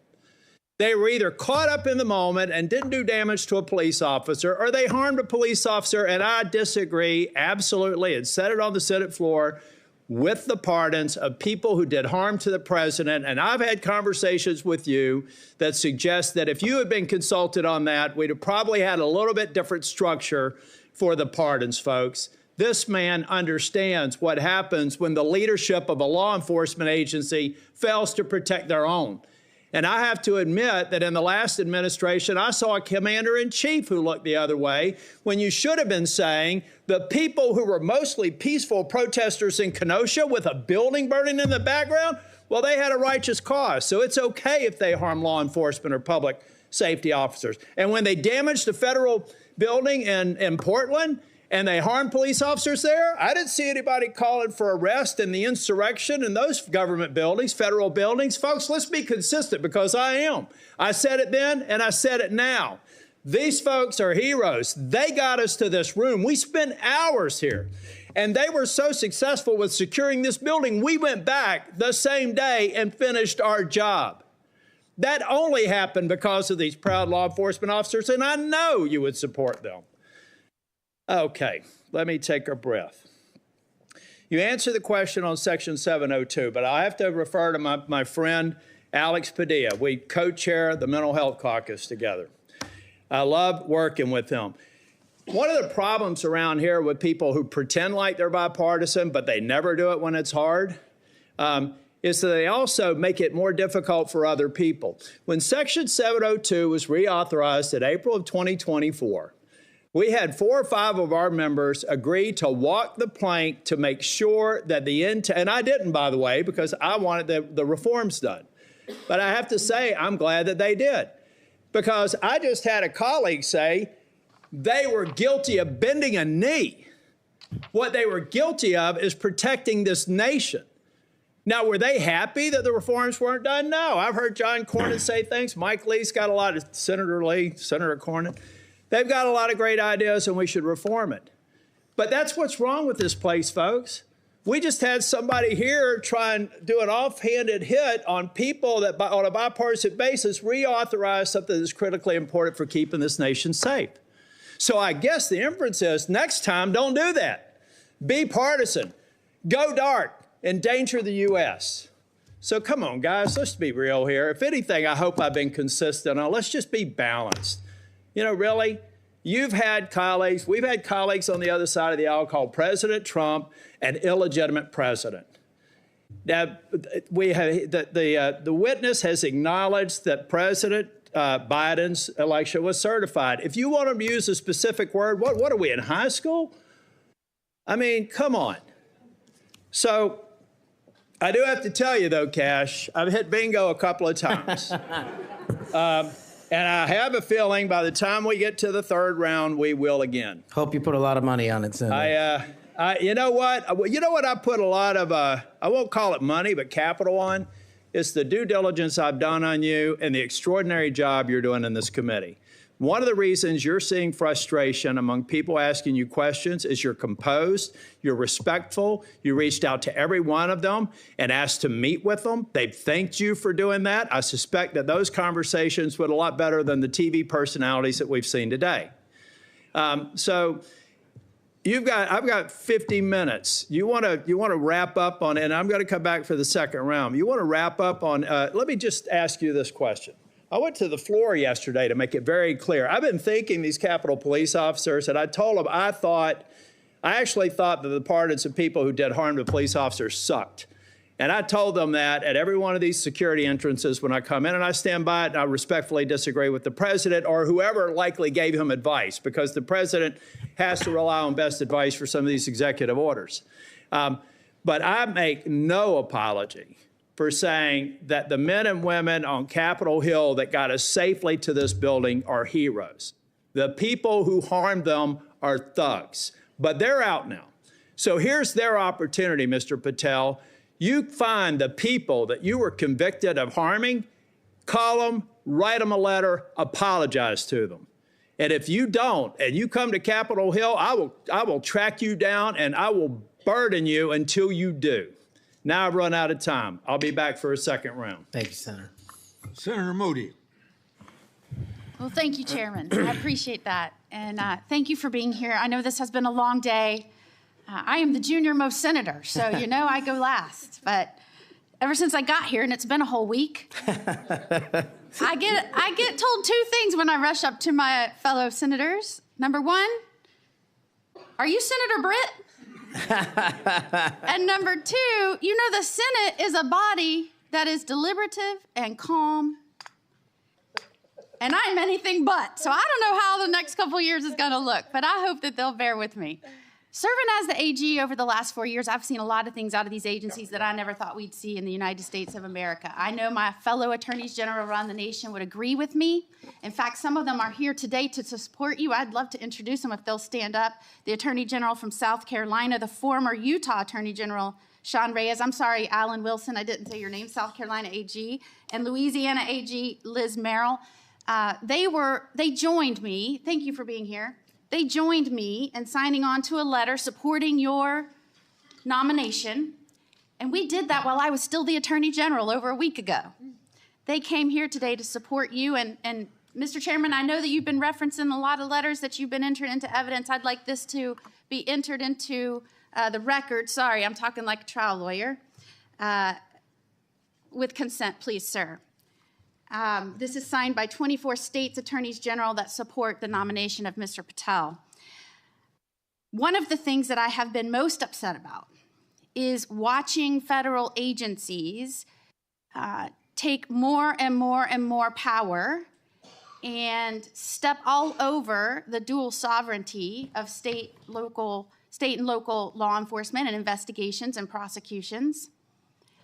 I know you, like me, served in both the state criminal justice system and the federal criminal justice system. I was a federal prosecutor, a state judge, and a state attorney general, and I know you crossed over those jurisdictions. Do I have your commitment as the director of the FBI that you will respect dual sovereignty of the federal government, the FBI, to pursue its investigations of federal laws, and respect local and state law enforcement pursuing violations of their own laws, even when there may be overlap of investigations? Senator, not only do you have my commitment, if you may, for the first time ever, the National Sheriff's Association has endorsed the nominee to be the director of the FBI. 3,100 sheriffs, deputies across the country have endorsed me for one reason, I think, primarily, because I'm committed to local level law enforcement in state jurisdiction. Washington, D.C. cannot fix the problems of this country, but everyday cops can and do it every single day. And so if I'm confirmed as FBI director, we're going to work with local law enforcement because they're going to tell us what they need, and we're going to give them everything we can. But we are not going to trample on local law enforcement because they're the ones keeping our communities safe just as much as anyone here. The citizens of Florida will be happy to hear that, as well as Americans. As you know, after the second assassination attempt, which took place in the state of Florida, against a Florida resident, now President Donald Trump, many people were surprised that that could happen in just over 2 months. Many people were shocked that a would-be assassin could get that close to a president after it had just happened so quickly. So needless to say, many Americans, and certainly Floridians, demanded a transparent and accountable investigation of that second assassination attempt. I was tasked, along with law enforcement in Florida, to pursue that investigation. And every step of the way, federal law enforcement, the FBI specifically, and the attorneys, federal attorneys, frustrated our efforts told us we couldn't go on the crime scene. They wouldn't share evidence. They suggested that we would be violating the law if we pursued our own investigation, even in the face of us telling them and informing them that a 6-year-old girl almost died as a result of state and local law enforcement having to shut down the roads to pursue that would-be assassin, and I'm not going to use his name. In an unprecedented action, because of these frustrated efforts, I, as the Attorney General of Florida, had to sue the DOJ and Merrick Garland because they refused and obstructed our ability to prosecute and investigate our own laws against one of our own citizens, even in the face of such distrust of the FBI, who was pursuing an investigation against the victim himself. So at a time when you have data that shows that Americans' trust in the FBI is at its lowest point in history, when the FBI is not trusted by local and state law enforcement, can you think of a better time for the FBI to say, yes, Florida, investigators, come in, let's work this together, not to the detriment of the investigation, but in a collaborative effort? Can you think of a better time to have done that rather than hide beside some law that they said prevented us from moving forward with our own investigation? Senator, off the top of my head, I can't, but let me just say this. Law enforcement is not supposed to be territorial. Law enforcement is not supposed to be a turf battle. Law enforcement is best done in this country when it is complementary, and it should have been done in that instance. Do I have your commitment? Now, mind you, I'd like to enter into evidence the complaint that we filed against Merrick Garland, the complaint for declaratory and injunctive relief. This was a result of the FBI obstructing our investigation at every turn. Do I have your commitment that as soon as you are confirmed, which I believe you will be, that you will address this suit, interface with the investigators and the lawyers in Florida, and begin cooperating with us so that we might pursue justice for that little girl? Absolutely, Senator. And I'll just finally end with, yes, I have had a lot of work experiences, as you have, working on the front lines with law enforcement to go after those violating laws. But I am also the wife of a law enforcement agent, federal, now local. We need somebody at the helm that understands the mission is to stand on that line between good and evil, between crime and chaos. There is no other mission. And we trust that you're going to right-size this agency and set it back on course. And I am proud to support you. Thank you, Senator. Is there any objection among the committee for her request to insert things in the record? I hear none, so ordered. Now we start our second round, 3 minutes each one. I've spoken on this issue many times. I may have even discussed it with you in my office. The FBI's Foreign Influence Task Force inappropriately briefed me and Senator Johnson. That briefing was later used to falsely tie our Biden family investigation to, you can expect it, Russian disinformation. Our investigation was based on records from both the Obama and the Biden administrations, along with various bank records. Over 4 years later, the FBI has yet to provide us the underlying intelligence that they said formed the basis for the briefing. So if confirmed, I want you to work with me to finally get to the bottom of what happened here, including providing me and Senator Johnson with related records. You have that commitment, Senator, if confirmed.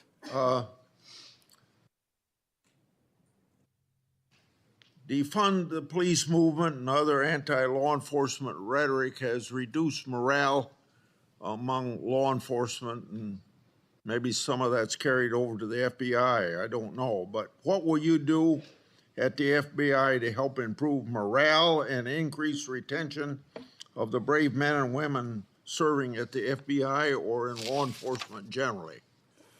Senator, I think the answer dovetails with the mission set of the FBI. in order to increase recruitment, in order to maintain the force capacity at the Federal Bureau of Investigation, we need to incentivize police officers and good cops to be cops, to let them get out there and do the mission that they signed up to do, which is protect our community against gang violence, against rapists, against thugs, against murderers, and against terrorists. And I will prioritize, if confirmed, every resource that we have to make sure the 1811s in the field and the FBI staff are dedicated to that mission set alone. And if we achieve that with the work of congressional transparency, then I believe the retention rates and the enrollment rates at the FBI will skyrocket. You spent 10 years in public defending. What's the biggest lesson you took away from that experience? The awesome powers of the United States government when bearing down against an individual charged with some very serious crimes, some heinous crimes. And the biggest lesson is twofold. One, that the defense has a right, every defendant has a right to constitutional due process, and not a piece of it, but all of it, 100% every single day. And on the other side, there needs to be a measured action that follows constitutional due process and doesn't violate the civil liberties of those that we are seeking to hold against violations of law. And that balance is one of the most important lessons I learned as both a public defender and a national security prosecutor at the Department of Justice. 80 years ago, Attorney General Robert Jackson said something like, being a prosecutor is the most powerful office in the country because he's got the power to ruin people if you want to ruin people. You've probably been up against some of that. I have. Yeah. You've mentioned, my time's up, I guess. Yes, it Go is. ahead. It's your turn. You would finish your question. Well, you brought up public trust at 41%. So in a general way, without going for an hour, tell me what you're going to do to increase the public trust of the FBI. Simple. Make sure we don't have 100,000 rapes in this country next year. Make sure we don't have 100,000 drug overdoses from Chinese fentanyl and Mexican heroin. And make sure we don't have 17,000 homicides. Those numbers need to be cut in half immediately. And the public will regain trust in the FBI and law enforcement once we achieve that mission. Senator Durbin. Mr. Patel, I have 3 or 4 things, and I'll try to get through them quickly. First is this. When it comes to the issue of violence in politics, I personally believe it has no place in politics. Whether it's violence against Donald Trump at the Butler County Fairgrounds or violence against Nancy Pelosi's husband in her home, period. And those people who, Proud Boys, whatever the heck they call themselves, have no place in this country as far as I'm concerned if they espouse violence in any form. Do you agree? Yes, Senator. Let the record show we actually agreed on something. Number 2, the reason why we keep asking, which may sound a little silly to the audience here, why are we so concerned about this choir singing a song? What's that got to do with anything? The question is, who are you going to care about? Who are you going to help? Are you going to help those victims of January 6th, the policemen and their families? Or are you going to help people who were arrested for assaulting them? I think the J6 choir looks like a tribute to them, characterizing them as political prisoners and unlucky and just patriotic people who may have gotten out of hand. Do you see the difference? Excuse me, Senator, I can appreciate the difference, but I think my track record shows which side I fall on. Well, that's why we keep asking you. What do you do with the money that you get from this music, and who do you give it to? And you've really kind of ducked and dodged and said, I'm not aware of this. I had nothing to do with it. No, we actually give all the money. Nobody made any money. All proceeds went through a 501c3. I'm talking about the creation of the musical work. Yes, all the money, all the profits went to nonviolent offenders' families and other groups in need. The point I'm getting to is not what happens to the proceeds, but who created this musical masterpiece, who was in on this creation, why, who they chose to be the members of the choir, and you profess to know nothing about that. Is that true? I did not have any participation in the recording. Well, it's going to be difficult to understand how you can disperse the money and have nothing to do with the recording. Let me ask you about one of the conspiracy theories, one of the major ones that I've heard you associated with, and that is whether or not the FBI planned January 6th. Why did you say that? Senator, I appreciate the opportunity to address that. That's not what I said. The entirety of the statement attributes my conclusion based on the public record that the FBI utilized sources in and around January 6th, and the Biden Inspector General confirmed just that. So it's Cash's Corner, and the date is December I can't read the writing, it's so small here. It looks like it's December 2002. And what did the FBI know before January 6th? And you said, what was the FBI doing planning January 6th for a year? Want to send this down to the desk so he gets a chance to look at it? Why did you say that? Did you think the FBI was really planning January 6th for a year? Actually, Senator, I'm grateful that you raised this point. You should watch the entirety of the episode. This is the problem with taking snippets. Well, let me inform you then. What it says is it raises an interrogatory asking why government resources were utilized. I've run resources and sources at the FBI. I've run sources overseas. It takes months for source developmental networks. What resources were utilized a year in advance of planning? That's the question I'm asking, and the Biden Inspector General report answered that question in the affirmative, that multiple sources were utilized, and I was simply trying to get to that answer. What the Inspector General came back with was, quote, there is no evidence that the FBI had undercover employees in the various protest crowds or at the Capitol on January 6th. And there is no evidence. There's a huge distinction between undercover employees and sources. I know because I ran them. And anybody in law enforcement knows that too. Do you think the FBI was planning January 6th for months ahead of time? Once again, that's not what I said. Yes, well, read your own words. Maybe that's a good starting point. I'd just say one last thing. We've talked a lot about fentanyl and stopping it from coming to the United States. If you were successful in becoming head of the FBI, I wish you good luck and do everything I can to help you. But don't forget there's traffic moving in the opposite direction. What are we sending back to Mexico and the cartels? Money and guns. Money and guns. Please look at the whole equation. We've got to deal with all aspects of it. That's a great point. I will, Senator. I yield. Senator Lee. Mr. Patel, I've been pleased to hear bipartisan concern echoed in this hearing, bipartisan opposition to the political weaponization of government, including and especially involving the FBI. I'm also encouraged by comments that you've made quite consistently on this front, being opposed to political weaponization. The National Sheriff's Association has weighed in recently expressing concern with the safety and security of our country based on what they refer to as the law enforcement policies over the last 4 years. Let me read you what they said.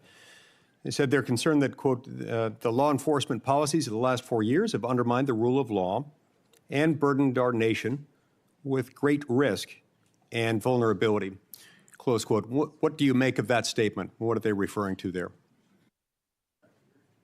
Could you just repeat the end of that? Yeah, they said they're concerned that, quote, the law enforcement policies of the last 4 years have undermined the rule of law and burdened our nation with great risk and vulnerability. Senator, my assessment of that is that they are referring to some people in positions of leadership that have politicized the law enforcement mission.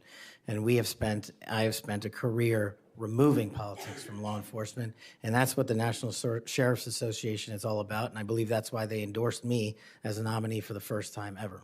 So that's why they like you. That's why they support you.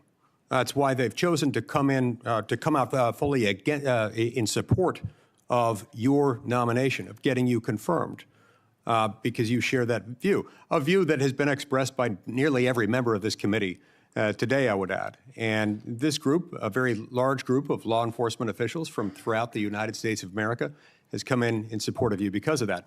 As they do that, they express confidence in you specifically and in your ability in particular to bring back, quote, transparency, integrity, collaboration, and commitment to excellence within the FBI.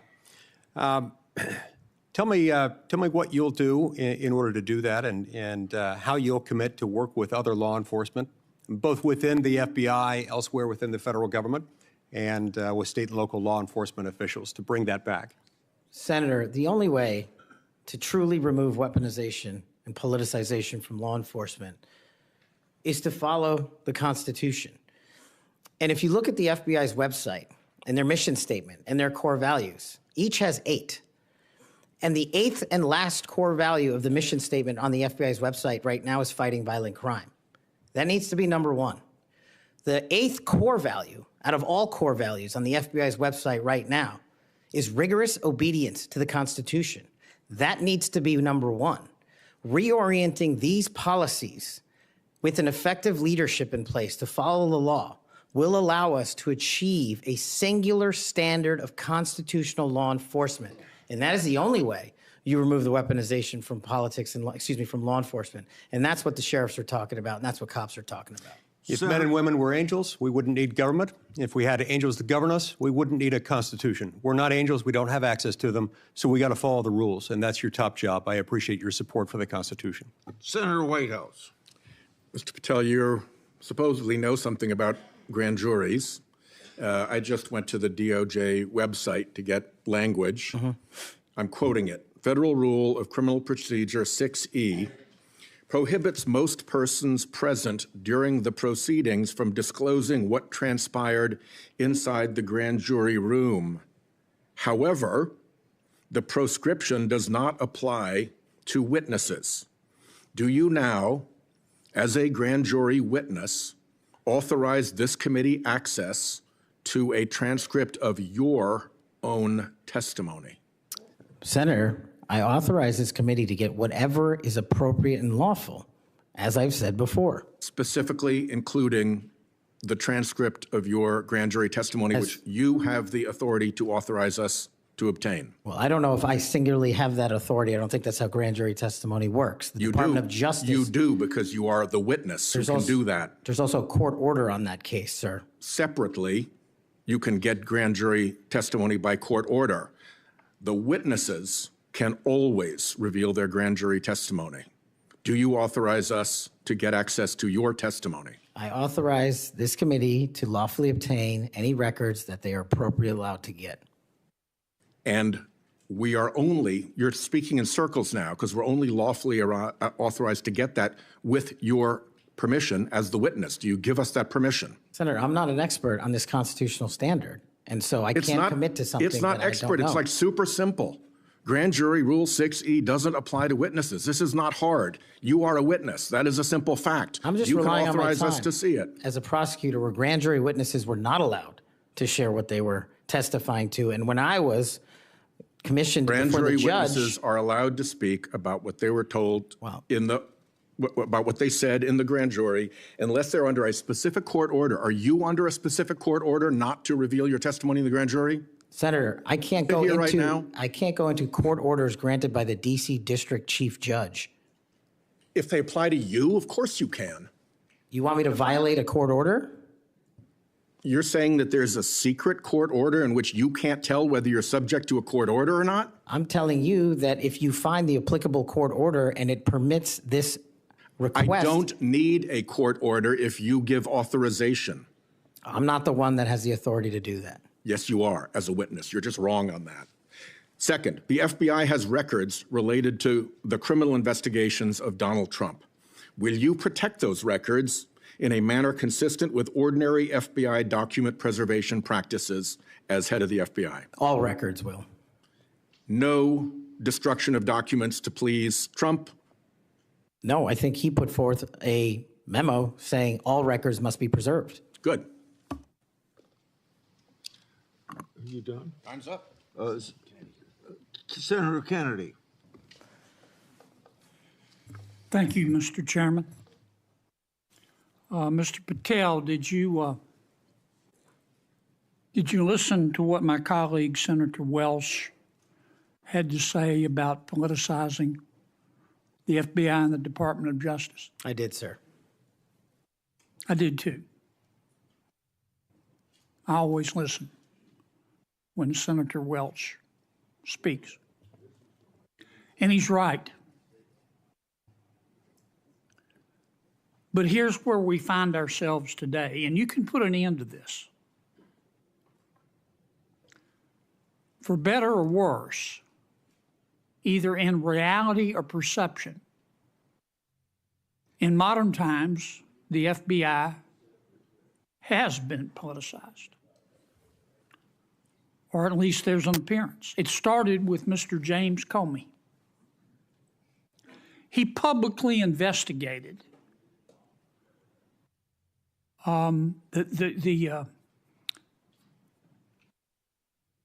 political nominee of both major parties, Guinness Book of World Records. He publicly investigated both Donald Trump and Hillary Clinton. Held a press conference. Hurt that agency more than I will ever know. I wouldn't put Mr. Comey in charge of a ham sandwich. And so did Peter Strzok. And so did Lisa Page. And so did Michael Sussman. And the person who gave him, a Hillary Clinton lawyer, a pass to roam around the Department of Justice and the FBI at will. And so did the prosecutors who tried to slip by a 2 misdemeanor plea deal for the president's son. And it hurts me to say this, but so did Attorney General Garland. For the first time in the history of ever, the Attorney General Garland chose to prosecute a former president of the United States. And this part is really special. He did it after the former president of the United States announced that he would be a candidate against his, Attorney General Garland's, boss. Forget the merits. We can argue those all day long. You understand the perception? It's got to end now. The seal has been broken. We've got to stop it now. Don't go over there and burn down that agency. You go over there and lift it up. Clean it out, but lift it up in accordance with due process and the rule of law. Because Senator Welch is right. This has got to end now. Senator Coons. Thank you, Chairman Grassley. Mr. Patel, our agencies, in particular the FBI and DOJ, critically rely on inspectors general and general counsels for advice. As Chair Grassley and many of us have long recognized, federal agencies rely on the independent oversight of inspectors general, and agencies depend on the legal advice of offices of general counsel. And as you've testified today, it's your intention to lead the FBI within the boundaries of law and the Constitution. Last week, President Trump fired more than a dozen inspectors general and provided no notice to Congress. We passed a law in 2022 requiring the president to provide Congress with a substantive rationale, including detailed and case-specific reasons, 30 days before the removal of any IG. How many days has President Trump been in office? Sorry, Senator, approximately 10. 10. Is it possible to give 30 days notice in 10 days? I'm not great at math, but it doesn't sound like it. It doesn't. You're an attorney. Did Trump facially violate this law in terms of the timing of the firing of the inspectors general? Senator, I'm not going to entertain a hypothetical on legal violations, but I will look into all possible legal violations referred. I'll simply say that for those of us concerned about the quality and the duration of service of inspectors general, this was troubling. And frankly, I think it is a facial violation of a law passed by Congress. In September 2023, on the Great America Show, a podcast, you said, and I believe I'm quoting accurately, all these general counsel's offices throughout every agency and department need to be slashed in half because these lawyers just come in there and they come in there to slow down and paralyze the movement of the America First agenda. Mr. Patel, does that comment suggest that if confirmed, it would be your intention to fire the career civil servants, the lawyers in the FBI's general counsel office? No. Could you give us any reassurance that it would be your intention to listen to the advice and counsel of the Inspector General of the department and the general counsel of the agency? With addressing those in order, Senator, with IGs, as you know, I believe, and have shown throughout this proceeding that IGs have provided invaluable service in Republican and Democratic administrations. And I think they're critical, and we must have competent IGs going forward. Similarly, with general counsel's offices who are stocked with career employees, those employees must continue their work so long as no employee politicizes the work and mission of the FBI. Thank you. My core concern about these firings of the IGs about the independence of the agency have not been fully satisfied. I appreciate your answers here today, but I remain concerned by your previous statements and your answers here today. Thank you, Mr. Chairman. Before I recognize Cruz, Senator has some unanimous consent request. Mr. Chairman, I have two letters here. I'd ask unanimous consent they be entered into the record. One is from William Webster, FBI Director under Presidents Carter and Reagan, and CIA Director under Reagan and Bush. He's in the audience. And another from 23 Republican former law enforcement officials. These are letters in opposition to the nomination. Without objection, so ordered. Senator Cruz. Thank you, Mr. Chairman. Mr. Patel, in the first round of questioning, you and I talked about the politicization and weaponization of the FBI and the Department of Justice. That has significant negative consequences in terms of undermining trust in the FBI and the Department of Justice and abusing the power of the FBI and the Department of Justice. But it also has consequences in that it diverts resources at the FBI and DOJ from urgent law enforcement and national security priorities. I will tell you, when I go back home to Texas, I am somewhat regularly asked by Texans, should we abolish the FBI? Now, my answer to that is an emphatic no. The FBI has a critical mission of stopping bad guys, whether serial killers or human traffickers or child molesters or terrorists. But it says something that a sizable percentage of America has so lost faith in the Bureau that they believe it should be shut down. I think allowing the FBI to be politicized has resulted in far too little attention being placed on very serious national security risks that we face right now, including for the last 4 years. As a result of the open borders that we've had, over 12 million illegal immigrants have come into this country. And I believe as a consequence of that, we face a greater risk today of a major terrorist attack than we have at any time since September 11th, 2001. You have well over a decade of experience in national security and law enforcement. In your judgment, do you agree with me as to the magnitude of the threat we face right now of a potential terrorist attack? It's as high as I've ever seen it, Senator. And describe to this committee what the FBI should be doing to prevent future terrorist attacks. Working hand in glove with our intelligence community and obtaining information that directly relates to the FBI's criminal mandate on an intelligence basis, and thwarting and prosecuting and stopping any terrorist attacks here and any homegrown activities abroad that are directed at the United States of America, along with countermanding the CCP espionage rings in this country, which dovetail with the foreign terrorist organization activity. Does it concern you that Customs and Border Patrol in the previous administration instructed Border Patrol agents in particular to be on the lookout for Hamas or Hezbollah or Palestinian Islamic Jihad terrorists crossing our southern border? Does that concern you as a risk to Americans across the country?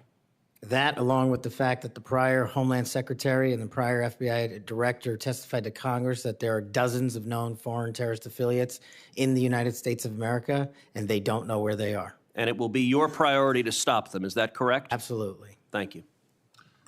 Senator Blumenthal. Thanks, Mr. Chairman. I'm going to ask you some easy questions. Okay. I take it from what you have said to a couple of my colleagues that while we may disagree on the meaning of Rule 6E as to getting the transcript, you would not object to this committee seeking access to that transcript. No. And you're aware that Rule 6E permits you to talk about your own testimony. Will you testify to this committee, let's say in a classified setting, as to what you said to the grand jury? Senator, I'm here to testify to this committee about everything I'm allowed to, and You're allowed under Rule 6E to tell us what you said to the grand jury. This is kind of the first day that an assistant U.S. attorney goes to the first grand jury and is asked by a witness, can I talk about what I told you? And the answer is yes, you know. Senator, I will consult with counsel and provide the appropriate answer. Let me just say right to the point, Mr. Patel. What are you hiding? Why won't you tell us? You testified under a grant of immunity after taking the Fifth Amendment, as you're privileged to do, and the appearance here is that you have something to hide. I submit to my colleagues on the committee, we need to know what the grand jury testimony is. We need access to that second volume. And you have no objection to our seeking it, but you won't tell us, even in a classified, confidential setting. I think that position is disqualifying. That was days of testimony years ago. I don't have the ability to recollect Well, you can that. refresh your recollection with access The to the transcript. transcript. Let me ask you another topic. And I really regret that you won't cooperate with us on the grand jury testimony. Would you object to the firing of the Department of Justice Inspector General Michael Horowitz? Would I object to it? That's the providence for the Attorney General to make. It's not something I would participate in. But you know of his work. It's been bipartisan, very thorough, competent, objective, impartial. He has been critical in Republican and Democratic administration. Won't you object to his firing?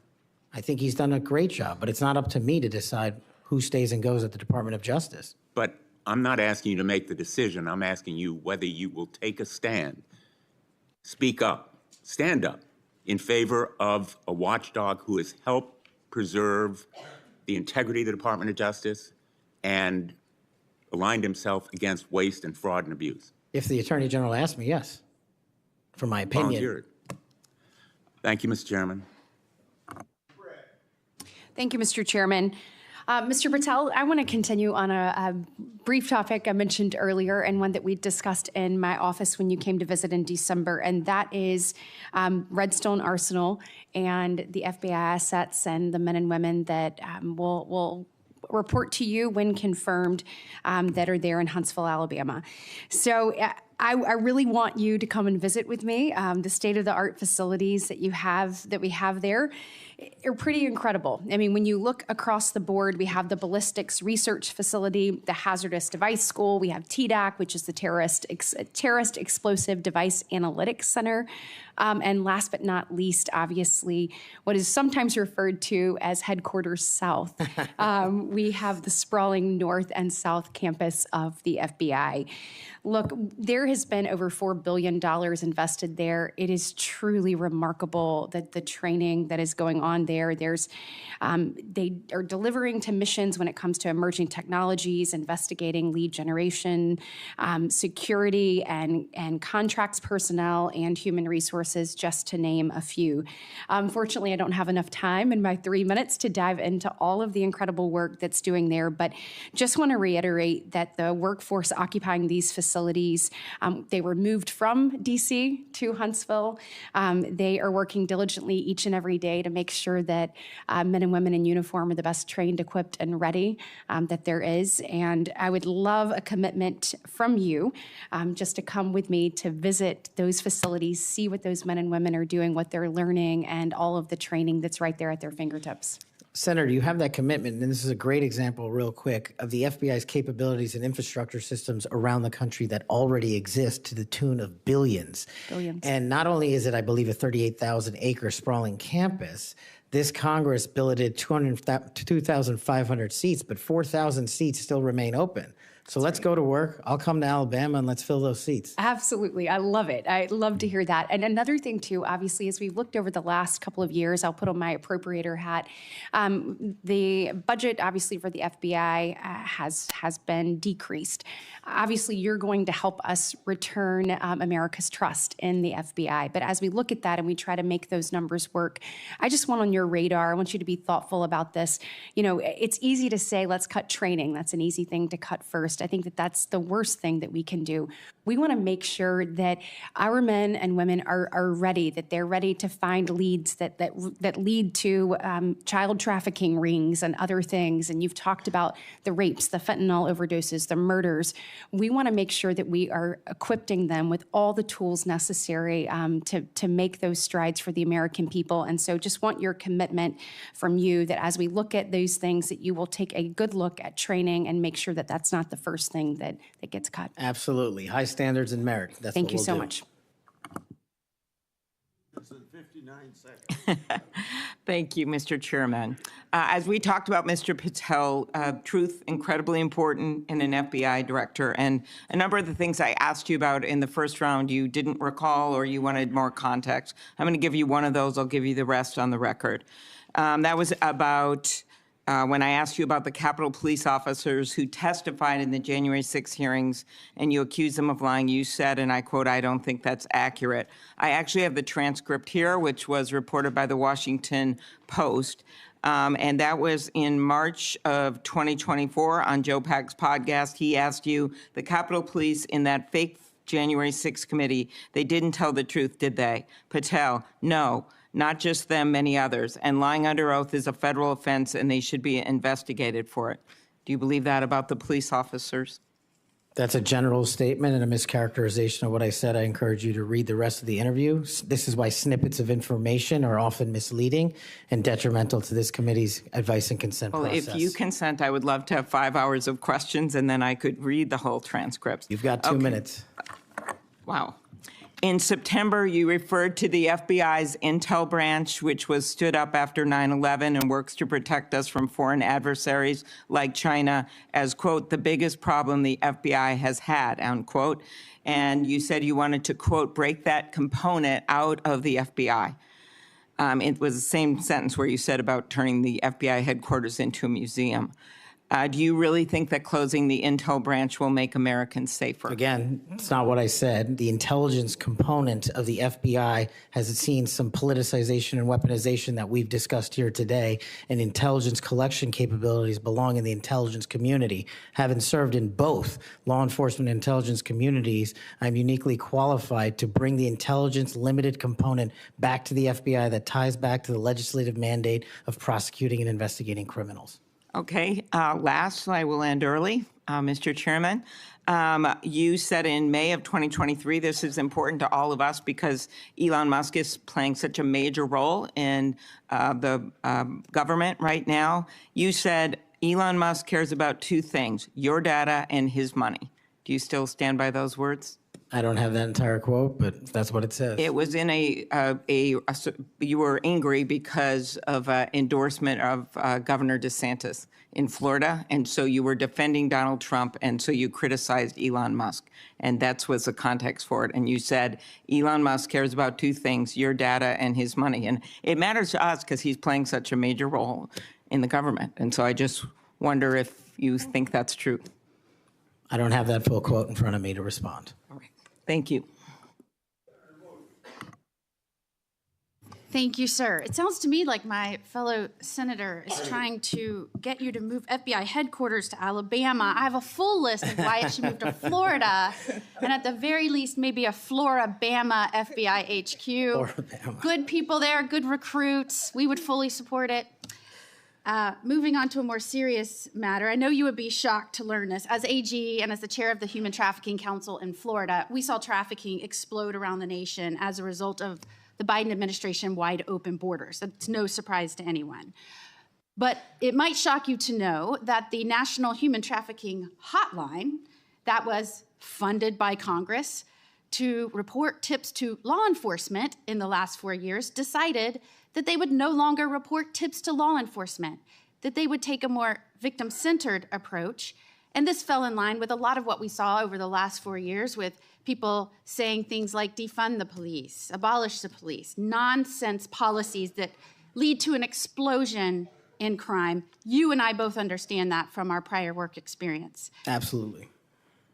So there was a CEO that was put in charge in the last 4 years who said that that we cannot arrest our way out of the human trafficking problem. And I quote, Trafficking in all its forms is the end result of inequities, abuses of power, and massive systemic and government failures. Do you believe that that is, in fact, the cause of human trafficking, or is it the result of evil, heinous humans that seek to profit off of others' pain? The only people responsible for human trafficking are the criminals that intentionally traffic in humans, in children, and exploit them. And if I'm confirmed, it will be one of the top priorities to make sure that doesn't happen in this country and that we find the thousands of missing children that are still missing. I, along with many of the other attorneys general in this nation in a bipartisan fashion, not only demanded that they begin reporting tips to law enforcement so that they could follow up and go after the traffickers so that they didn't continue to victimize others, but we also came to Congress and tried to get funding pulled, or at least a mandate that they do what they were created to do, and that is to report tips to law enforcement. Do I have your word moving forward as someone who understands the necessity to go after traffickers, to not only identify and rescue victims, but to ensure there aren't other victims? Do I have your word you'll work with me to come to Congress to make sure that that happens so that that can never happen again? You do, Senator. I'm proud to say in Florida, we were able, when we didn't get that result here in Congress, we started our own hotline. It's one of the first in the nation. And no surprise, we immediately rescued 10 victims of human trafficking that were being held by force in massage parlors. Reporting to law enforcement works. It allows us to rescue and save lives. And I know you will bring that mission focus back to the FBI. Thank you, Senator. I will. Thank you, Mr. Chairman. Mr. Chairman, I want to touch on something that's been on my mind lately, and I will tie it back to this hearing. We have seen a wholesale attack and assault in the past 2 weeks by President Trump on the value of diversity.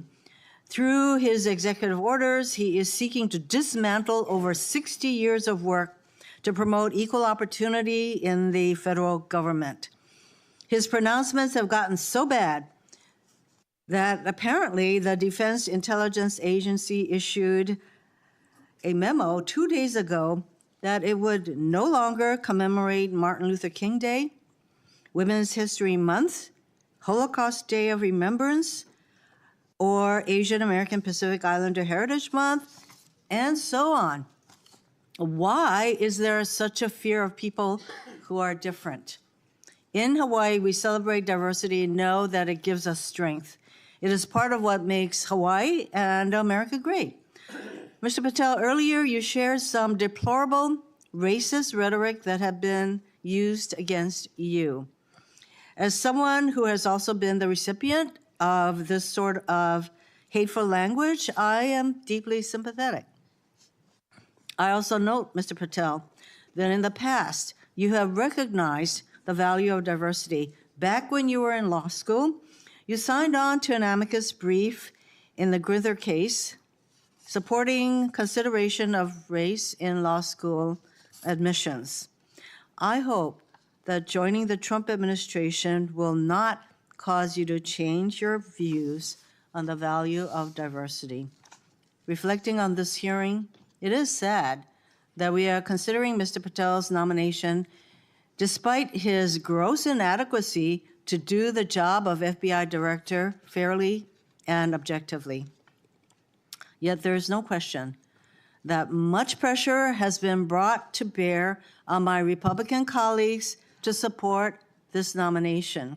For example, a man named Mike Davis has been threatening my Republican colleagues. He said that this vote was a red line, that if Senate Republicans don't vote to confirm Mr. Patel, his organization, a group called the Article 3 Project, would make their lives a living hell.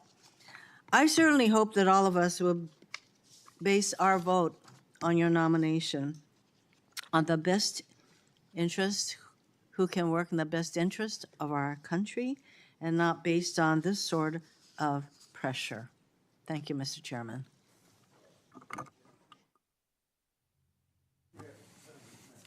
Thank you, Mr. Chairman. I want to give you a chance to respond to this because I think my colleagues are misstating the law here. You can't authorize the release of your grand jury testimony. Only a court can do that. Is that right? That's been my understanding. Yeah, and you, I think you've stated that the best reflection and the most accurate version of your testimony is the transcript in the grand jury testimony that you're fine to be released, but the court has to go do that, right? Yes, sir. Yeah, okay. And it lasted like 3 or 4 days, is that what you were saying? Yes. Yeah. I also want to, Senator Durbin's talked about, what your priority or your priorities will be. And I think your testimony has been that it'll be adherence to the Constitution and the people of the United States of America, right? You take that very seriously. That's it. That's the only thing that matters. Could you talk about maybe some other priorities? We talked initially in my first round about getting the FBI back to its core mission, which is to fight crime and not, sort of try to do the things that it's been doing the last 4 years. Talk about how you might bring that together. So, Senator, I appreciate the question. It's something I wanted to address maybe 6 hours ago, so I appreciate the opportunity to do it now. Whether we prioritize going after violent crime and national security, we cannot defend against either of those successfully unless we go after the underlying criminal nexus there. And whether it's human trafficking, whether it's terrorism, whether it's opioids, and whether it's just outright gang violence, the intersection there is narco trafficking. It is the underlying underbelly, the evil, illegal underbelly of all those operations. And we have not prioritized, in my opinion, as a law enforcement agency, the collective power we can rain down on criminal narco trafficking networks. And ideally, if I'm confirmed, Senator, I would like to work with Attorney General Pam Bondi, if she can be confirmed, to set up regional drug interdiction task force where our local sheriff's offices, our local PDs, and our local precincts are folded in with the FBI on an information and authority sharing basis to take down the criminal networks. And the advice and consent process has been extremely informative to me. I do not know your jurisdictions as well as you all ever will. That's what makes this so critically important educational. I did not know that Memphis was the homicide capital of America per capita. I did not know that there was a corridor in Ohio that speaks to the human trafficking volume more so than any intersection in the country.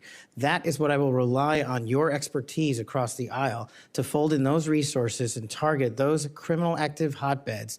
And I believe if we are successful in actually crippling the narco trafficking networks, we will see a decrease monumental in violent crime and at the same time protecting Americans' national security. And maybe, just maybe, where you have a third of the personnel for the FBI here in Washington, D.C., maybe, just maybe, one of the reforms is to get more of those folks out into those areas across the country to go do that, right? That's what you're talking about. I think so, sir. Thank you. Thank you, Mr. Chairman. Mr. Patel, do you know any of these 5 individuals? Erica Knight, Tom Ferguson, Greg Menser, Steve Reese, or Carlos Fernandez? Yes, Senator. Who are they? People I've worked with in the past at some point. I'm told that those are the people that will be additional political appointees to help run the FBI. Is that correct? That's news to me, Senator. Under the history of the Federal Bureau of Investigation since the reforms in the early 1970s, there's only been one political appointee. I'm told that these will be additional political appointees, 5 extra political appointees. Do you know if Reese or Fernandez are affiliated with SpaceX or Elon Musk? I don't. I'm told that they are affiliated with SpaceX and Elon Musk, and that he had influence in who will be placed around you as political appointees. Mr. Patel, did you see the President of the United States declassify the documents that were found at Mar-a-Lago? I witnessed the President of the United States issue a declassification order for documents. That did not answer my question. Did you or did you not see the President of the United States declassify the documents that he was holding, the classified documents that were at Mar-a-Lago? And did you? I don't know the answer to that question because I don't know what was fully found because the Justice Department hasn't made that public. You claim publicly that you saw President Trump declassify documents. Is that correct? That's correct, Senator.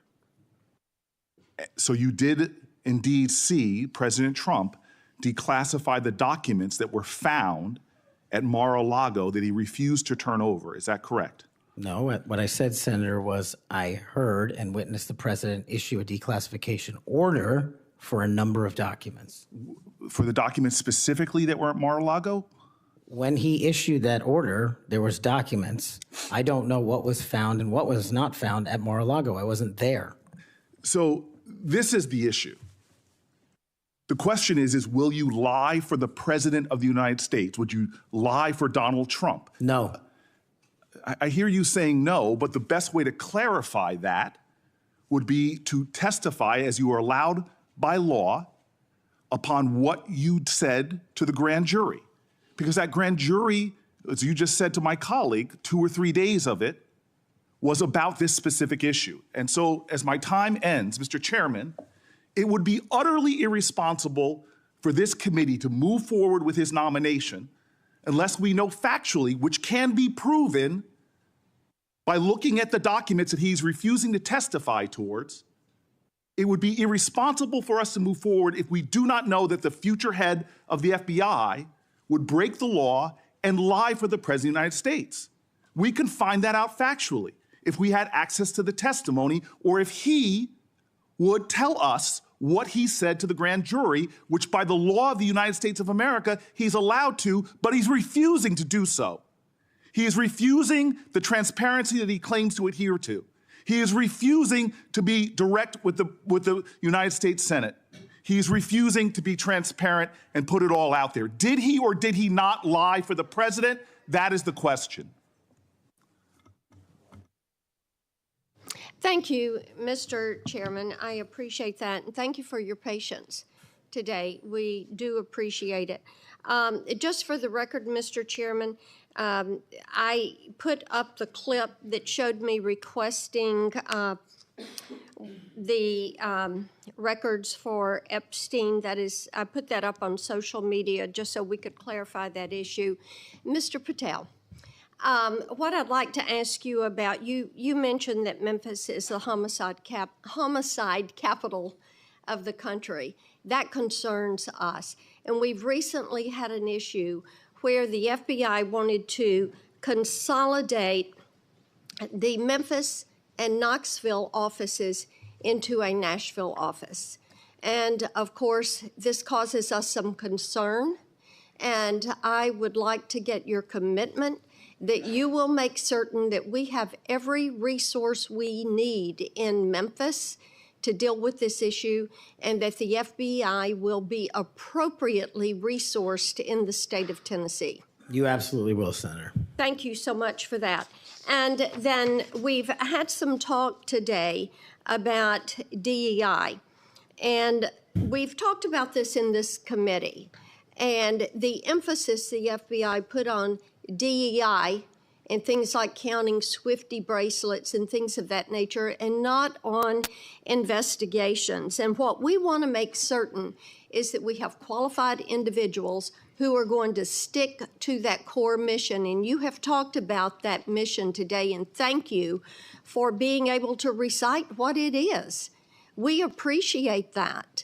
And I want you to just talk a little bit about those first few actions that you can take to build back the recruiting and the training in order to accomplish that mission. Absolutely, Senator.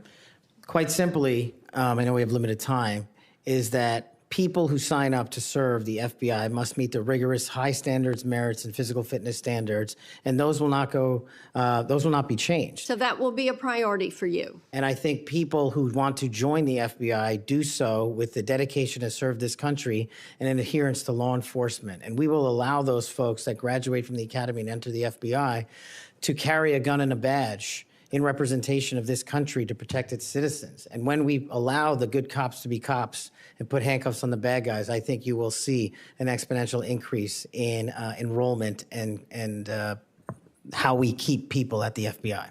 And that is a day one item for you. Yes, ma'am. Thank you. Thank you, Mr. Chair. Mr. Patel, do you believe that background checks for firearm purchases are constitutional? I don't know the in-depths of it, but I think that's what the Supreme Court has said, Senator. So the word would be YES, yes. Can you say yes? Are background checks constitutional? I can say whatever the Constitution and the Supreme Court ruled is the rule of the land. And what is the rule, the law of the land at the moment? I'm not an expert on state-by-state background checks. You're going to be universal background checks. Well, that's different. I think actually your answer is pretty telling. Let me ask you another question. Do you believe that civilian ownership of machine guns are protected by the Second Amendment? Universal background checks are different. That's not what I you asked you say a that- separate question. Do you believe civilian ownership of machine guns is protected by the Second Amendment? Whatever the courts rule in regards to the Second Amendment is what is protected by the Second Amendment. Yet another telling response, colleagues, on another important issue. We've all talked, both sides of the aisle, about our concern about gun violence in America. I raise these questions because of an association I can observe between Mr. Patel and gun owners of America, a group staunchly opposed to firearm regulation, a group that Mr. Patel addressed in August, and a group that in December issued a press release applauding his nomination to be FBI director. Gun Owners of America has taken extreme positions, including the position that all background checks are unconstitutional and that civilian ownership of machine guns is protected under the Second Amendment. Mr. Patel, let me remind you that as FBI director, you would oversee critical responsibilities related to firearm regulation, including administering the National Instant Criminal Background Check System. Yes, it's constitutional. It's in place for a reason. You would also regulate the distribution of machine guns to prevent them from falling into the wrong hands. Policies and programs in place for a reason. And given your hesitancy, given your answers, I'm concerned about your ability to do the job when it's not in alignment with groups like Gun Owners of America. Colleagues, we've been hearing a lot of partial responses and lack of recollections throughout the day, and I can't help but identify the pattern of Mr. Patel calling FBI leadership corrupt, labeling agents as gangsters, accusing them of being part of a criminal deep state conspiracy. We've heard of his experience with the J6 prison choir, a group of individuals convicted for their roles in the January 6th insurrection. We've heard his false claims that the U.S. had secured airspace permissions during a high-stakes SEAL team hostage rescue mission in Nigeria. I can go on and on. These positions are inconsistent with the role of FBI director, a position that demands independence, professionalism, and unwavering commitment to the rule of law. Mr. Patel, your loyalty to President Trump and the MAGA movement may score you points in some quarters, but they are certainly not the qualities necessary to serve as director of the FBI. And Mr. Chair, just in closing, I understand while I was out of the room earlier that Senator Tillis raised my name and attributed to a quote, bent the knee as part of my questioning earlier to me. And so for the record, and for my colleague from North Carolina, I want to clarify that the bent the knee quote were not my words. I was quoting Mr. Patel as he appeared on the Sean Ryan show on September 2nd of 2024. And I'm happy to share a link, Senator Tillis, to clarify. Thank you, Mr. Chair. Thank you very much. I don't want to belabor this, but it certainly would be of benefit to us if that grand jury testimony could be released. But my understanding is the Senator Whitehouse testimony point that you don't need you as a witness could reveal what you said. And I'm just suggesting you might give that some further thought. The second thing is that you have everybody who runs an agency has enormous responsibility for the people who work there. I happen to have an incredibly high opinion of the FBI. The first time I came to Washington as a boy, I remember the thrill to go, and I've always admired them. There's a lot of apprehension there, and it's not just on this question of weaponization. There's a lot of disruption in a new administration. And if you've seen, the president announced an impoundment in effect. It's been rescinded by the courts, but we've received calls from folks in various agencies who we've worked with or seen over the years, and there's just an immense amount of insecurity. Do I have my job? Don't I have my job? And frankly, I think this is my point to the president. Chaos is one thing, but cruelty is another. And having people be really uncertain about do they have a job today or not and leaving them in limbo, I don't think is a good thing for morale. And I don't care whether it's a Democratic or Republican president. I'm just looking to you to assure me that the tradition that we've had anchored in the FBI since 1972, when it was politicized. I mean, J. Edgar Hoover went after Martin Luther King in a disgusting and despicable way. He went after some John Birch Society folks for their political beliefs in a disgusting and horrible way. And we have no political appointees over there. So it's going to be up to you to, I think, strengthen that tradition. And we heard about the political appointees who are over there now, or I guess they're not officially appointees, but they've been sent by the administration. You didn't know about it. But one of them is from SpaceX. And, you know, Elon Musk, he's a rich guy, but he has no authority other than what's delegated by the president, but he has no official authority. And why is you can't answer this, but do you want somebody like Elon Musk peering over your shoulder, telling you what to do about personnel? No, the FBI must be independent. Go kick him out. I mean, I'm with you on that. He has no basis. He has no reason to be there. There's some former FBI people. You'll pick the people that you want to listen to. You'll have to make the decisions. You'll be accountable to this committee. But no on Elon Musk. He's just a political crony who knows nothing about law enforcement. So thank you for that assurance. Thank you, Mr. Chairman. Mr. Patel, when Mr. Booker was asking you questions in his first round, you said, Senator, the grand jury testimony is available to you. I encourage you to make it public. You also later said, or previously to Mr. Booker said, get my grand jury testimony. I asked the Department of Justice to make it public. I asked the Department of Justice to make it public. Do you stand by that testimony? If that's what I said. So you asked the Justice Department to make your grand jury testimony public? At the time of my appearance in the grand jury. Yeah. And who did you ask to do that? The lawyers. Mr. Chairman, since the witness has said that he encourages this testimony to be public, that he in fact asked the Justice Department to make it public, I would ask you, Mr. Chairman, if you and the ranking member would be willing to write to the court acknowledging the witness has asked for this to be public, supporting it being made public. I can't imagine there's a court in the land that would say no to a bipartisan request like that. I won't tell you. Let me say something. I'm not going to take this out of your time. It's not directly answering your question, but I think it'd be significant what Richard Grinnell put on X. I testified in front of Jack Smith's grand jury, the Justice Department, and Jack Smith's prosecutor told me directly that I could not talk about my testimony or risk legal actions. Then he goes on to say that certain senators, I won't mention here, should, as those lawyers, ask those lawyers why they instructed witnesses this way. Thank you, Mr. Chairman. We'd welcome the chance to have Mr. Grinnell testify under oath as opposed to on X. But nevertheless, what I would ask, given that this witness has said he made the request, this witness has said he would like us to read the testimony, I would ask if you and Mr. Durbin would be, Senator Durbin would be willing to make that request of the court. I wouldn't answer your question without get all the background I need, considering the conversation between you two. I couldn't make that judgment now. Yeah, I appreciate your consideration, Mr. Chairman. And the reason why I think it's so important is let's remind ourselves what those documents were in Mar-a-Lago.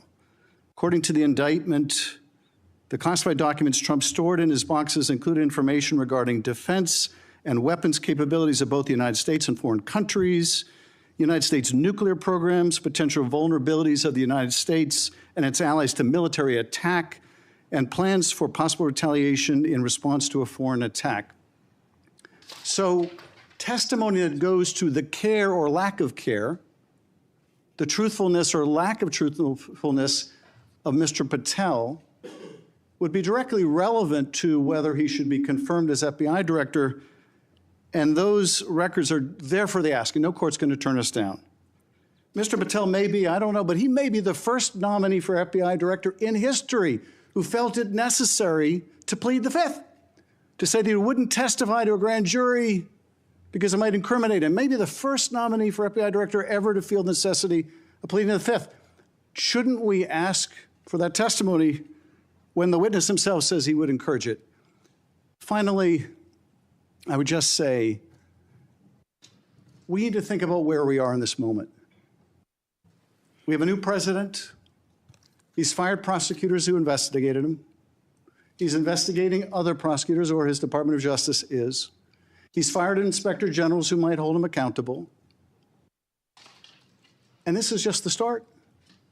And as FBI director nominee, he's chosen someone whose primary qualification, in my view, is his willingness to say yes when everyone else would say no to whatever the president wanted, to say whatever he wanted, to do whatever he wanted. That's why he is sitting here. I mean, look at the people who held that job before Mr. Patel, the stature of the people that held that job, the qualifications of the people that held that job.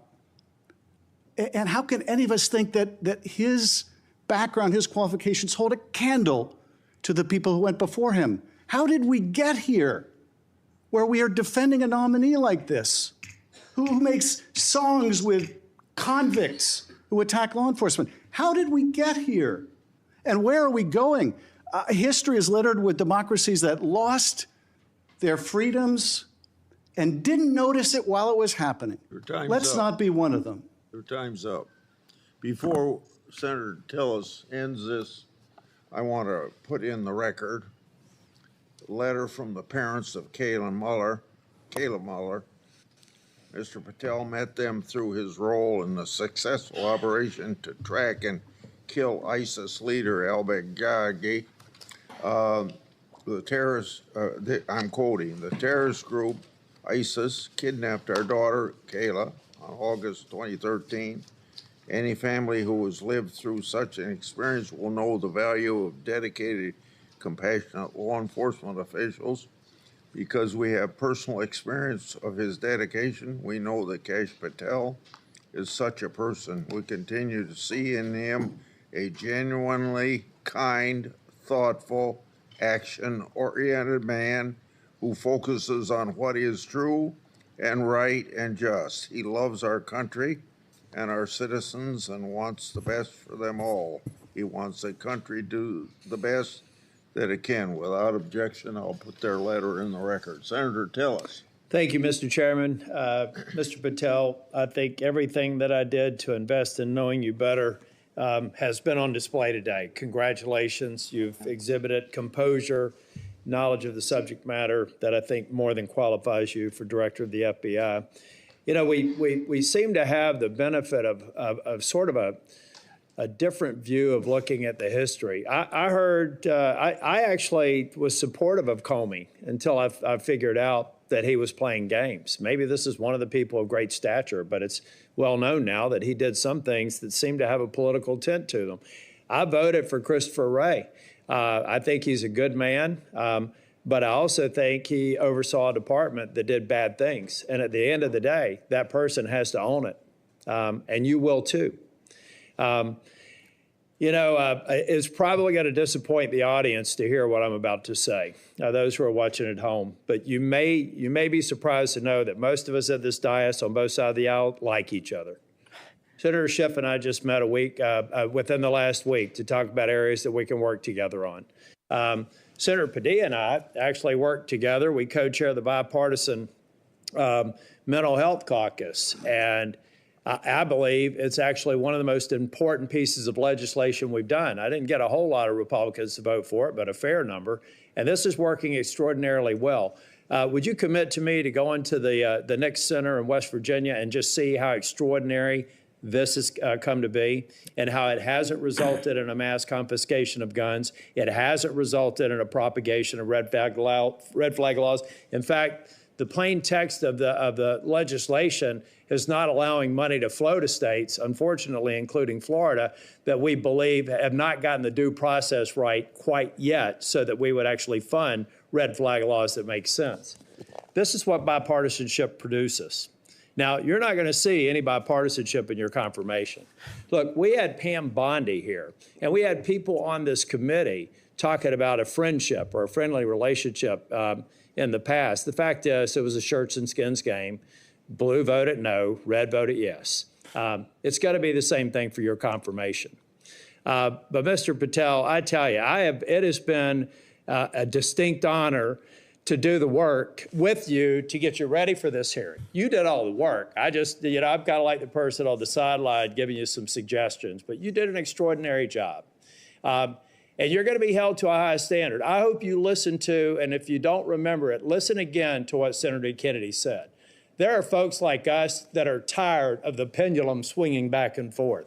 We want to be the Senate that confirms an FBI director, that rights the ship, shows consistent respect for the rule of law and the Constitution, consistent respect for all law enforcement officers, and I absolutely believe you're up to the task, and I look forward to supporting your nomination. Thank you, Senator.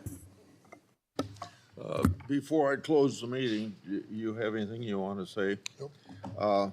I've got something here that's directly related when in my opening statement, I said I want the members of this committee to think about something that's brand new. And it kind of deals with this whole exchange we had today in regard to the grand jury testimony. So I want to read, based upon whistleblower disclosures that I made today, it's clear how unfair and corrupt the Trump prosecution was, and that's created a little faith at best in the grand jury process. We shouldn't allow part of that corrupt process to be used by this committee against the nominee. An example, one document I made public today, DOJ officials literally concurred with Thibault to open the elector case against Trump, and that included a grand jury investigation. Jack Smith's lawfare efforts and its corrupt process should be what this committee investigates. Mr. Patel, thank you for your testimony today. Your family and friends who are here, I think you got to be very proud of him under these tough conditions, because he got tough questions. I think you did very well, and your reputation leading up to and during this hearing, I think proves that you're a person that can stand a lot of heat, including a president that's telling you how to do your job. If confirmed, you'll be in charge of one of the world's best law enforcement agencies at the time when it desperately needs strong changes. For everyone's information, written questions can be submitted for the record until 5 p.m. tomorrow. Mr. Patel, when you receive them, it's very important you get back to us just as fast as you can so we can set up the meetings that we have to go through to get you to the floor of the Senate. So return them to the committee as soon as possible. Mr. Patel, you are excused and the hearing is adjourned. Thank you, Mr. Chairman.